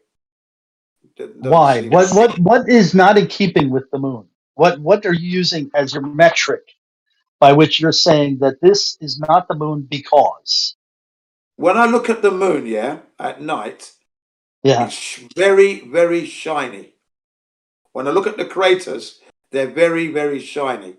Here, it looks dusty, like you can almost walk on it, literally. That's interesting, but have you ever tried looking at it under magnification? No. And I think that it would behoove you, before you go asserting that it's not the moon, that you do it under the conditions that these people did it under, which is magnification with a camera that they're trying to adjust the light for I wonder what magnification so you they can use. properly see things without having overdriving, and you're kind of stuck with the moon's image when you look at it with your eyes as one brightness. Your pupils is the only light control you have. Yeah, I've used a telescope to when I was talking about it being shiny, that was through a telescope, but it wasn't to the magnification like this. Right, so right. I'd like to know what magnification this is actually. Those are pretty high magnification, but the one that I showed you with Schiller crater, that one was well within the range of a P1000, not even at max zoom. Max zoom has the moon, I think. You can only see a fraction of the moon at that point. Yeah. God, there's a lot of elongated craters on the moon. Yeah. Still too perfect for me. I'm talking about these things coming in. They're coming in at breakneck speeds. There should be much more devastation than what I'm looking at here. Something's not right. They come in at breakneck speeds. What is the breakneck speed going to change? Do you think that the holes will be all jagged? Look. Hang on a second, The bigger the impact, the more round it's going to appear. There we go. An asteroid landed on Earth and destroyed the Earth. Well, killed all life, according to what we were told, and ended the dinosaurs. Do you remember that? Sure. What would tie the one that did the Sea of Tranquility? That never happened anyway, because right. If the meteor that hit the Sea of Tranquility hit Earth, we would have bad things happen. Yes. That would have been that would not have ended most life. That would have ended all life, because the meteor that hit did not kill all life. The one that killed the dinosaurs. No, it killed the dinosaurs. It didn't end all life on Earth because we're here. But it never happened anyway. That was a non-event. That event did not happen. Right. But you also deny that these are pictures of the moon. So I mean, how much credit should we give your argument? Well, I'm telling you now that the event that was known as the asteroid ending Earth, that ending life for the dinosaurs, that never happened. Dinosaurs never existed anyway. So, well, there is a crater. There is a crater in the Baja Peninsula, or wherever the hell it is, down there that ended the crater that they say ended the dinosaurs. Very similar. What do you think the impact of something like that, if a piece of the dome fell off or whatever, that made a hole in the ground like that? I don't know what it is. Right, but it has all the signs of an impact crater. It has the fractured rock. It has the shock quartz. It has all this wonderful stuff associated with a tremendous transfer of energy that happened there, and that would have been really detrimental to life. It was very symmetrical, wasn't it? It was very symmetrical. It must have come straight down. No. It didn't come from an angle. Because only 5% of craters. Only 5% of craters will come in on a sharp angle like that. And if they do come in a sharp angle like that, they're going to even go through more. I'm surprised that number exists, only 5%. Where did they get that from? That's because when you talk about all the possibility of all angles and their intersection with a given point, only a certain number of them will be below a certain degree angle, which would be about 5%. And in order to get elongated craters like the ones we see here, and that are demonstrated with physical models, like a cannon shooting a projectile at something, we can see that only 5% of the possible angles will be at an oblique angle sharp enough to make an elongated crater. Yeah, well, like I said, and then this particular mesa, where is this on the moon? Is it south of the moon, on the southern hemisphere, on the northern hemisphere? Where is it? Based on what I see the moon as, it's typically that would be the bottom left side. So what's that? Is that the southern hemisphere of that moon, or whatever the you want to call it? It's the bottom left side. Okay, so the bottom left side. So that's the southern hemisphere, bottom left. Right. So this impact came from the bottom left. So that would be no, I'm not saying which direction it came from. Although I think that is. Well, I mean, there's the impact point. You see what I mean? When we start to break it down now, it starts to fall apart, doesn't it? See, it's man-made. It's not the moon. It's not the moon at all. Yeah.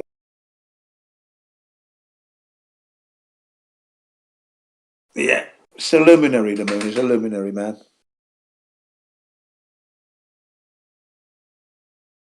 We never went there and we never will. You just said we did go there because you say it's man-made and it's on the moon. So we must have done that. What I'm saying is that the image is man-made. It's not 100-mile wide craters on the moon. Yeah, so we're being told, but it's not the moon. Right. But it's on the but it is on the moon, and you can observe it yourself. Yep. So you agree? It's on the moon, and we can see it ourselves, and it's man-made.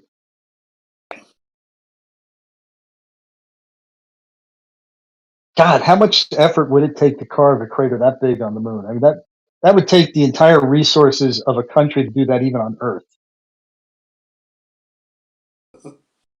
and probably 100 years. To control Jin. What's that? They're doing that to manipulate you, Jin. I can't hear you. They're doing that to manipulate you, Jin. No, yeah, don't worry. I mean, I'm looking at this stuff, and I don't see any moon here at the moment. You know, I'm gonna have to have another look at the moon. I'm gonna have to have another look. Oh, I see the moon. I see the moon whenever I see it. But whenever I see it, it's always been like shiny, bright light. Yeah. And when I look at it, have you ever looked through a camera and adjusted the levels on something so that it changes how the thing looks? Yeah, I've done that. Yeah. Right. So basically, it really depends on what your camera settings are to how shiny something's going to look. Yeah, I'm talking about looking through a telescope though, not through a camera. Right. But what you would do then is if you put filters on it and stuff, so you can see more detail, so that your eyes aren't being overdriven by the brightness of the moon.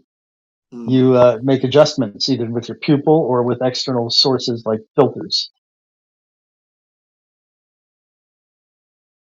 And they will look totally different under those conditions. So it won't have that same shiny look that you're stuck with while looking at a black background of sky and an overdriven white moon. Yeah, like too much contrast, let's say, yeah. Yeah, so you can't see the moon this way. You have to zoom in to do that. So your eyes can adjust for the bright light and not have the contrast of black right next to it.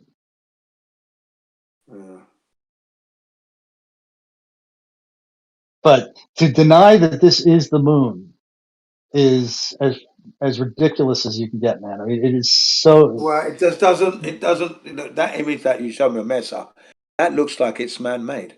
It's a man-made Yes, area. but the location of it precludes man from doing it.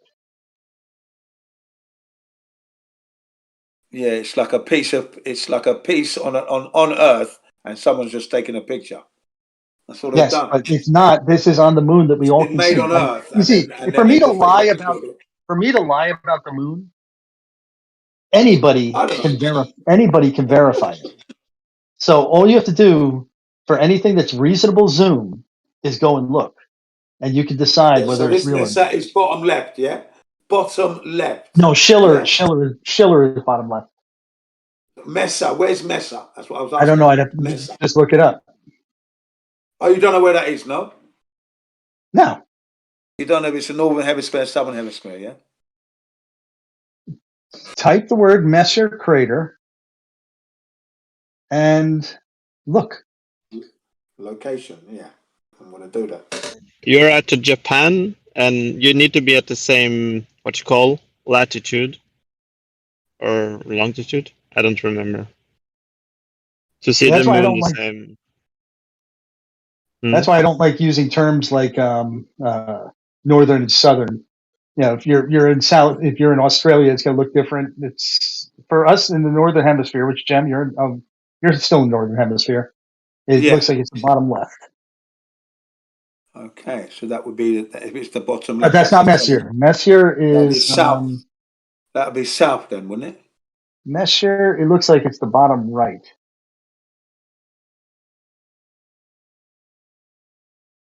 Looks like it's in a giant crater.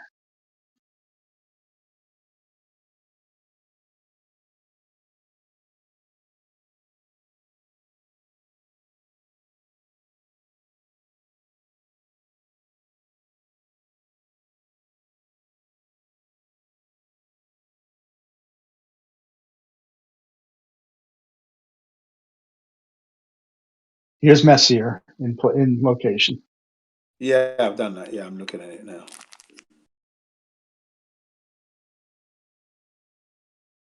That one you need a little bit more zoom for. I think you could still do it with private kit, but it gets a little bit more expensive to get zoomed in enough to get Messier crater really clear.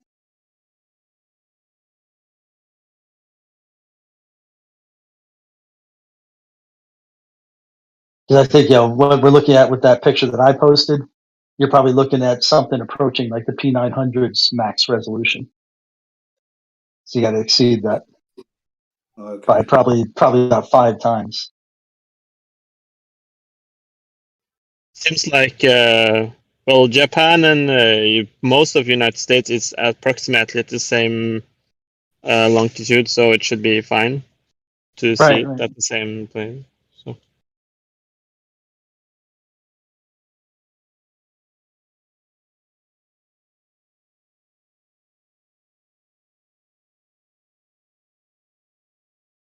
What do they call that little rotation that the moon has? Based on the rotation of the Earth, where it looks like it wobbles if you look at a 24-hour shot of it. Libration, I think it's called. Libration, yes, lunar libration. Yeah, libration is going to make it move around a little bit, but you and I should have a very similar view of the moon. Libration is not due to the fact that we are watching the moon from a slightly different angle due to it moving. So we see a little bit more than 100% of the moon. Or sorry, one side of the moon. We see a little bit more than 108 degrees. Yeah, I think it's 58 or 59% of the surface of the moon we see.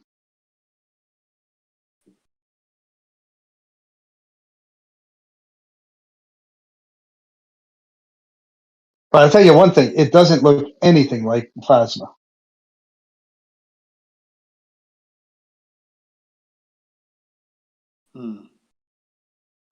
Plasma with shadows, and plasma with pock marks, and plasma that stays that way for hundreds and thousands of years. unchanging, unvarying, unwobbling, wibbling, jiggling, and it's not plasma. That scientist that you cited, you yourself can prove was wrong.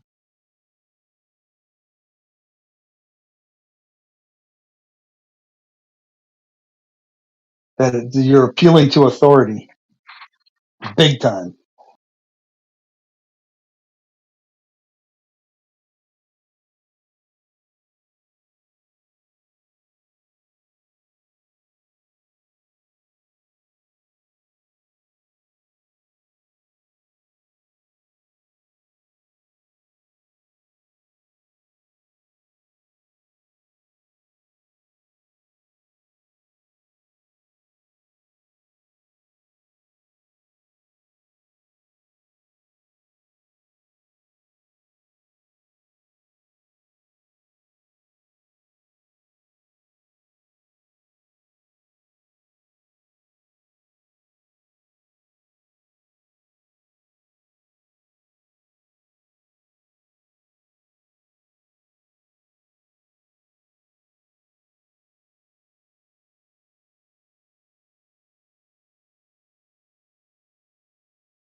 Got very quiet. We still connected?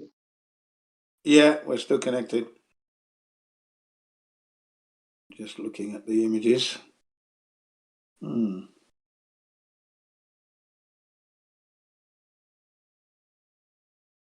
gentlemen, I'm going to go and get something to eat. Catch up with you guys later. Nice talking. Remember, flat Earth and no moon landings, okay, guys? And the moon is plasma, luminary. There, I got to disagree with you. I mean, there's just no way at all possible that anybody could deduce that it's plasma. Yeah, the dude said it was plasma. That's an appeal to authority because it also defies logic and reason.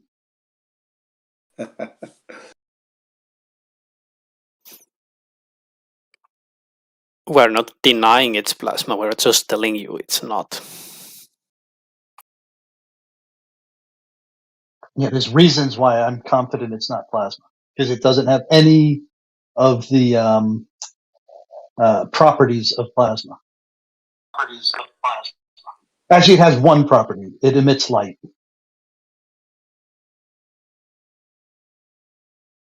Yes, it is a luminary, isn't it?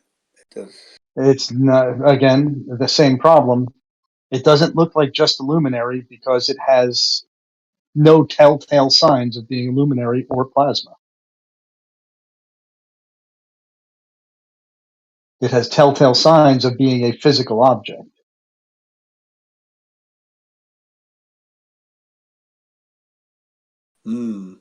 It does have that. I'll agree with that. It does look solid, but we haven't been up there to find out, you see. That's the problem. Right, but it has, so in the absence of more information, we can deduce that it's solid. Well, no. There's no reason to assume that it's not. And there's no reason to assume that it is either. We've got to confirm. No, there's lots of reason to assume it is. The reasons I stated before. It has the properties of a solid. When you look at it and you say it looks solid, that is detailing the properties of a solid. It has shadows. It has fixed objects on it. It that would be the primary. That'd be the primary thing. Yeah. That would be the craters you're on about. Yeah. Yep. If it was a featureless white orb, then all bets are off. It could be a plasma. Yeah. The thing is, when we see it from Earth, it's very, very shiny and bright. It's a light. It lights up the ground at night. It's like a torch. Reflection. There's no Reflection will do that. That's why we say plasma. Reflection will do that. No, the moon's surface luminosity is only that. What is it? 7%, the same as Earth's asphalt. So there's no way it can do that. Why not? not? Enough to illuminate. If I get hit with 2,000 watts per meter squared, how much light is that going to reflect? Not enough. Really? Wow, I can see a parking lot. Parking lots reflect light. They're only getting like milliwatts per meter squared. Not according to David Percy. There's no way. Appeal to authority? David Percy,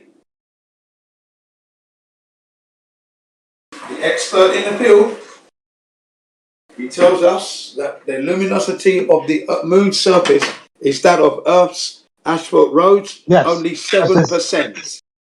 Right. Does he then say that it couldn't work? Does he say that that would not look like that? Well, the thing is, it's not possible for the sun to be reflecting on the moon so that we can see it. That's what we're saying. So it's not the sun. That's a false statement. Not a false statement at all. No, it's not a false statement. You need to prove that the sun is reflecting off the moon. Let me rephrase that. That's a bold assertion without any evidence. There is no evidence. Your evidence is at 7%, but you only have part of the calculation there. You're saying that only 7% of light's reflected. Well, is that 7% enough to give us what we see? That would require that you actually go through it. You can't just say that. It's just like you saying that that crater is not a real crater because, well, it looks man-made. That's your inability to understand that reality is reality. This is things that you can see, you can verify. Nobody could fake. Nobody could lie about, because it's available to everybody at with no effort. No money. Money need to be expended for you to actually find out that crater exists. So if they were going to say, "Hey, look at this crater! It covers half the moon," and we're going to fake it, you could tell. Yeah, they said the surface is not enough to illuminate. It's not enough. Period. No, they didn't say that. You know, look, it's in the documentary that I posted. You'll hear him tell you. You just got to watch it. That'll be in part one. Part one, that is, when they're looking at the photographic anomalies and the luminosity of the surface of the lunar surface. You know, it's all there. Right, I'm going to get something to eat now anyway. So yeah, go. Hang loose, guys. Din times. Get some food in my belly. Thank you. Later.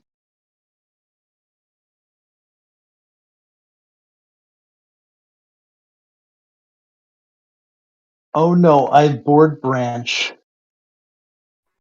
Oh no. Thank God he went away. Branch is starting to stay a bit more on topic recently, I think I found. Yeah, I was kind of pissed off at that this morning because he went up against Chemo, and Chemo was doing one of his monologues. And so Branch started chiming in, but he was actually being kind of on point, and it ruined it. I wanted him just to keep on stepping on Chemo and ruining his monologue. If he keeps making sense like this, he'll become a flat earther. Not plausible.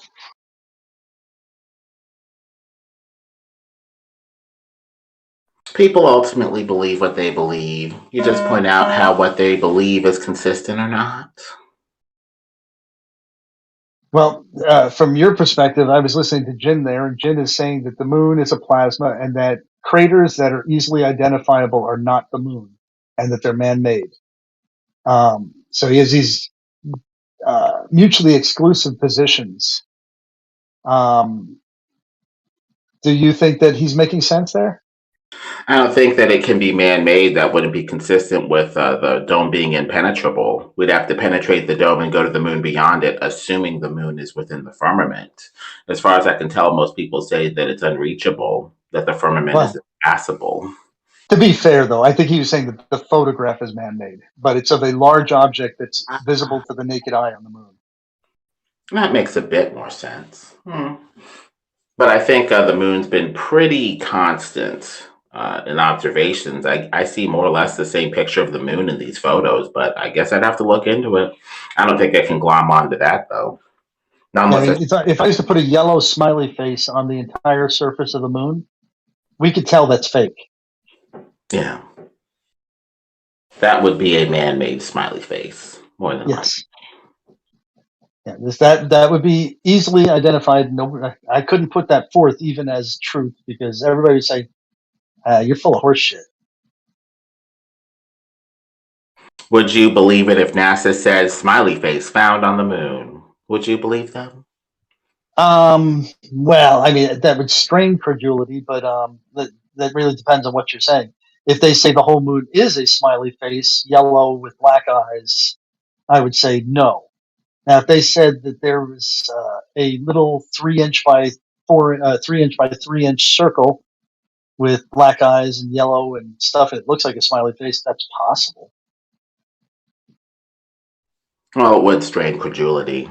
To believe even Right. NASA, you have to have a narrative, you have to have faith in them, and you need to see, evidence that it could be possible.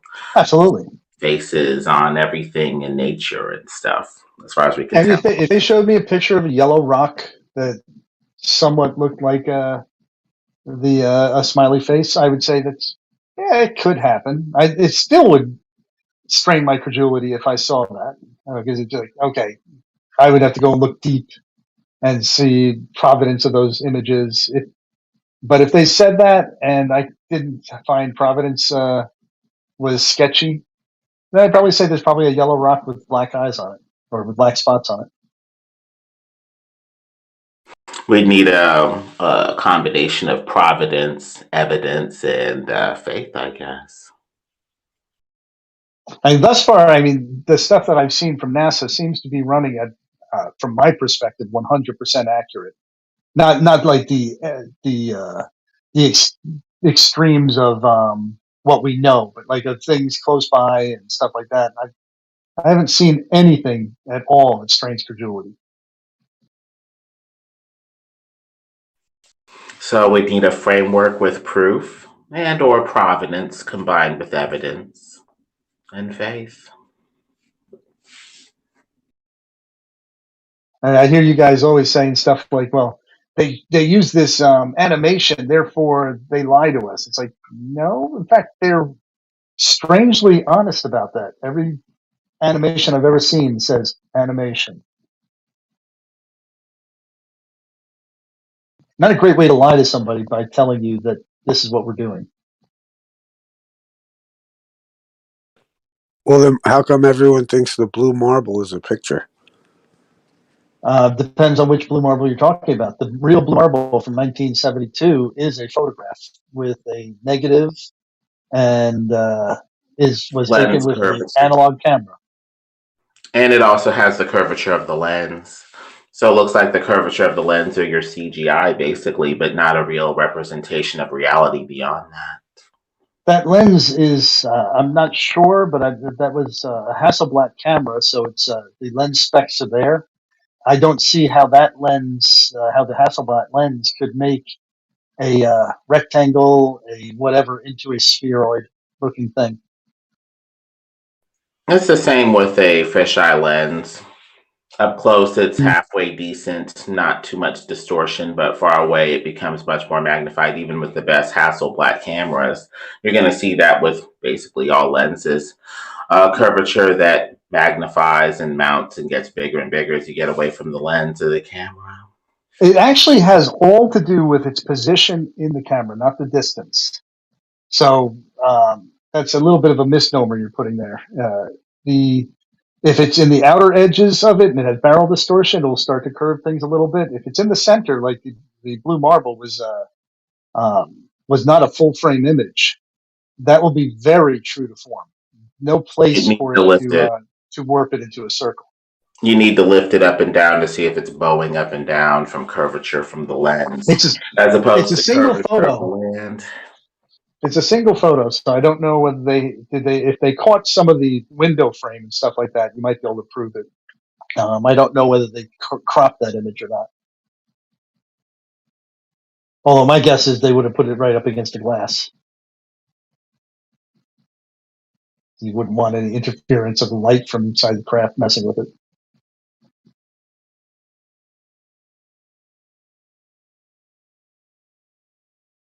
But if you can show me a Hasselblad camera taking a rectangle at that plane, anywhere in that lens, and turning it into a sphere, or any shape into a sphere other than a sphere. You'd have to take it far away from the camera, and it would have to be enough. It all has to do with position in the frame. Distance is irrelevant. If you're close to the camera, you don't notice the curvature. When you're far away from the camera, the curvature seems to magnify. That's not true.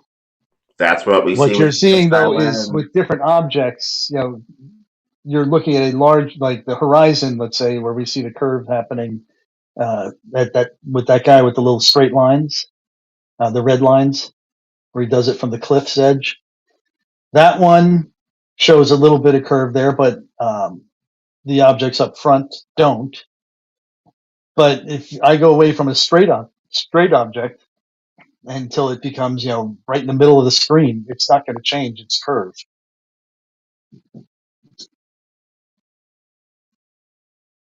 So we can disagree, but it's the curvature of the lens rather than the curvature of the land, and it becomes demonstrated further from the lens are. Can you demonstrate that small scale? Close to the camera, no.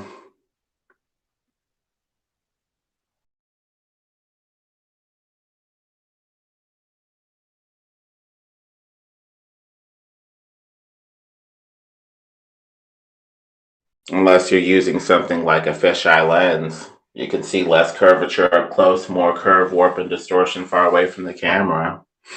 And since all lenses are fairly similar in shape and function, one would expect that to happen even with the better lenses that don't warp and distort as much as the fisheye lens. That would be expected. I totally disagree with you, though. I mean, if I take a straight line, just a piece of dental floss stretched out in front of my camera, and I have a fisheye lens and I tip it up and down, that fisheye lens bends it. In the center of the lens, it remains straight. And no matter how far away I get from that straight line, that same effect happens. So using logic, we see that the difference between the fisheye lens and the other lenses is simply 1 degree. Therefore, if the fisheye lens is warping and distorting a great amount, then the other ones would only warp and distort a smaller amount by logic, because all of the same elements are there, the curving, the lens. Yes. The only difference is how thick or how bent it is. So you'd still have the same barrel distortion, just to a lesser extent logically. Right, but barrel distortion has mechanics, and they're measurable even in short distances. I take a picture of a grid that's right in front of me, and I scale that grid up so that it takes up the same field of view at a distance. I'm going to get that same distortion pattern. It's not all things are measurable. It's a function of position. But not all things are measurable initially. Some things only become measurably apparent with enough accumulation. Case in point, the amount of curvature that's in the lens of the camera. Up close, it may escape the detection of a human observer. But as it gets further and further away from the human observer, the curvature mounts and magnifies to the point where you have barrel distortion that is noted and measurable. So we're assuming that humans would be able to note and measure what's going on in the camera perfectly, when that's not necessarily the case. So logic would dictate that you may have less barrel distortion with a better lens, but barrel distortion would still be there and become glaringly apparent as you get further and further away from the camera. That makes no sense to me. It's just a consistent application of logic. No, it's not. The light bends, light comes in from X position, and it goes into my lens, and whether it's going to be bent or not is not dependent on the distance from that object. It all happens at the lens. We can agree to disagree, but you're begging the question and saying that the curvature of the lens would somehow be measurable to a human observer up close and far away versus the the consistent application of logic that says if you have the same type of lens, more or less, just curved to a lower extent with, a fisheye versus a normal lens camera, you'd have the same barrel distortion in both, just to a lesser extent in the less curved lens, as opposed to the barrel distortion-y fisheye lens. So we have consistent application of logic versus you begging the question and saying we'd somehow measure it up close and far away somehow. Well, actually, the camera is going to do the same thing to the light no matter what distance it is. So basically, again, it only deals with what reaches the camera. So whatever direction that light was coming from is going to be, it's going to do the same effects, whether it's 1 inch away or 10 miles away. Okay, well, a lens has to bend the light and focus it on some sort of medium. So bending, distorting the ray will result in some sort of distortion, aka barrel distortion. That would be an application of the logic near or far, as opposed to begging the question and saying we'd somehow measure it. But that happens at the lens, not with distance. So whatever that light is doing, it's doing it. And whatever distortion, it will do near or far. But that doesn't mean it's going to do it to a measurable amount. It could be doing it in both instances near or far, but it's only noticeable far away because there's more light focused on the lens. More light focused on the lens? That's weird. Yes. Within the same amount of ocular space or optical space, you have more and more information crammed into that same space as you get further and further away from the observer. That's why I can hold a coin in front of a car and more information at the car distance will be crammed in versus at the distance where the coin is in front of your face. There's just as much information at 100 miles as there is, as far as the camera is concerned, as if I go up to a wall and take a picture of a white wall. There's still 1 million pixels or 10 million or 12 million pixels of information. If the same information is in the same amount of visual space, then why can you put a coin in front of a car? It appears that more information is crammed into the same visual space at the car geometry than with the coin. That's pure geometry.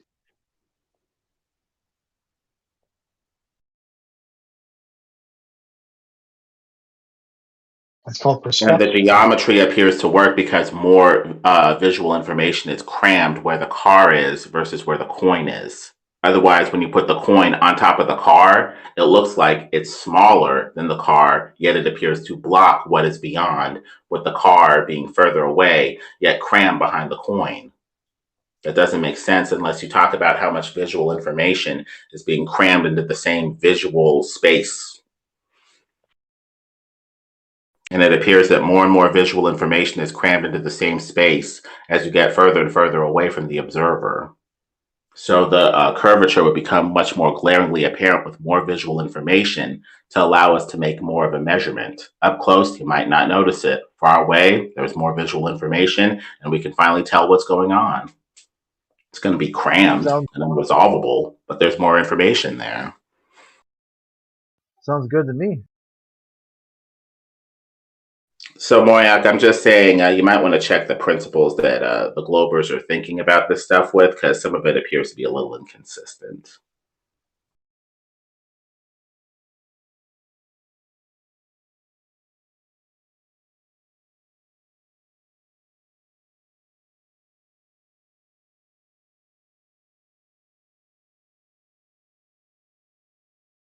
Almost seems like a full, debunk. Well, it's at the logic level, but people aren't always willing to think in the same terms using the same logic. For whatever reason. Because of a narrative. Narrative is powerful. People use the narrative to help form and shape their minds. Like it's almost like an agenda-driven worldview instead of about science, logic, and reason. Yeah. People have their reasons. You just point out the consistencies or how what they're thinking about is consistent with this or inconsistent with that. It's interesting though, the whole time they're kind of yelling at Jim, ganging up on him, and you start talking, and they slow down a little bit. I've taken my licks from them for a couple years. But they'll overtalk me too if I hit a nerve or a button. Nah, mostly when you gish gallop into your irrelevant, crazy shit. Well, I'll try to keep it more focused then. But there's a lot of ground to cover.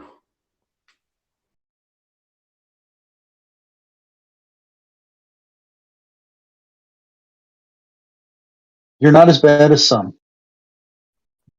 I try to communicate, even I get triggered too. Jin and Pete, or Jin, Pete, and Mabbit are like the worst offenders. Mabbit's just loud when he gets, like triggered. It's like, dang, dude, you gotta turn it down a notch. It is just, Brian was bad too. He's getting better about that. I'm like, Brian, it just sounds like you're barking in my ear. You need to turn that shit down. Leak? Yes.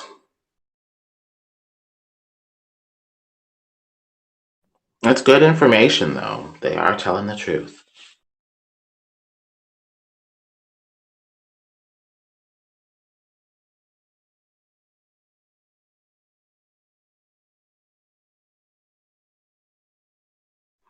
But a good enemy does help you sharpen your sword and refine your argument.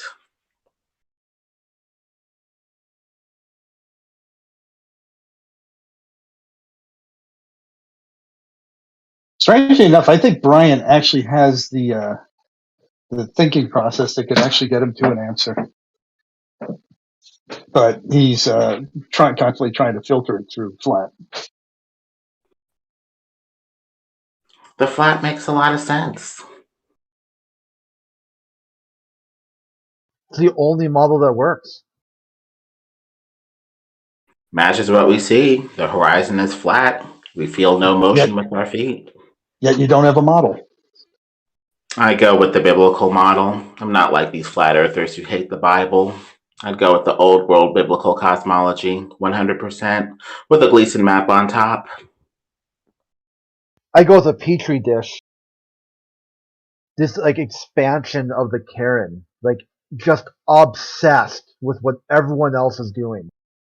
That you'll have somebody say that they've got science going back thousands of years. I go, okay, we'll go back 1,000, 2,000 years plus one, and you've got back at Flat Earth, and show me how you got off Flat Earth. They can't do it. I'm like, so your whole worldview is the Earth is only about 2,000 years old then? And they're like, yeah. I'm like, Who said the Earth was 2,000 years old? Or No, the view of the Earth? Yeah, Giggles on the sock. I guess he was trying to make some sort of joke about the biblical Earth or something like that.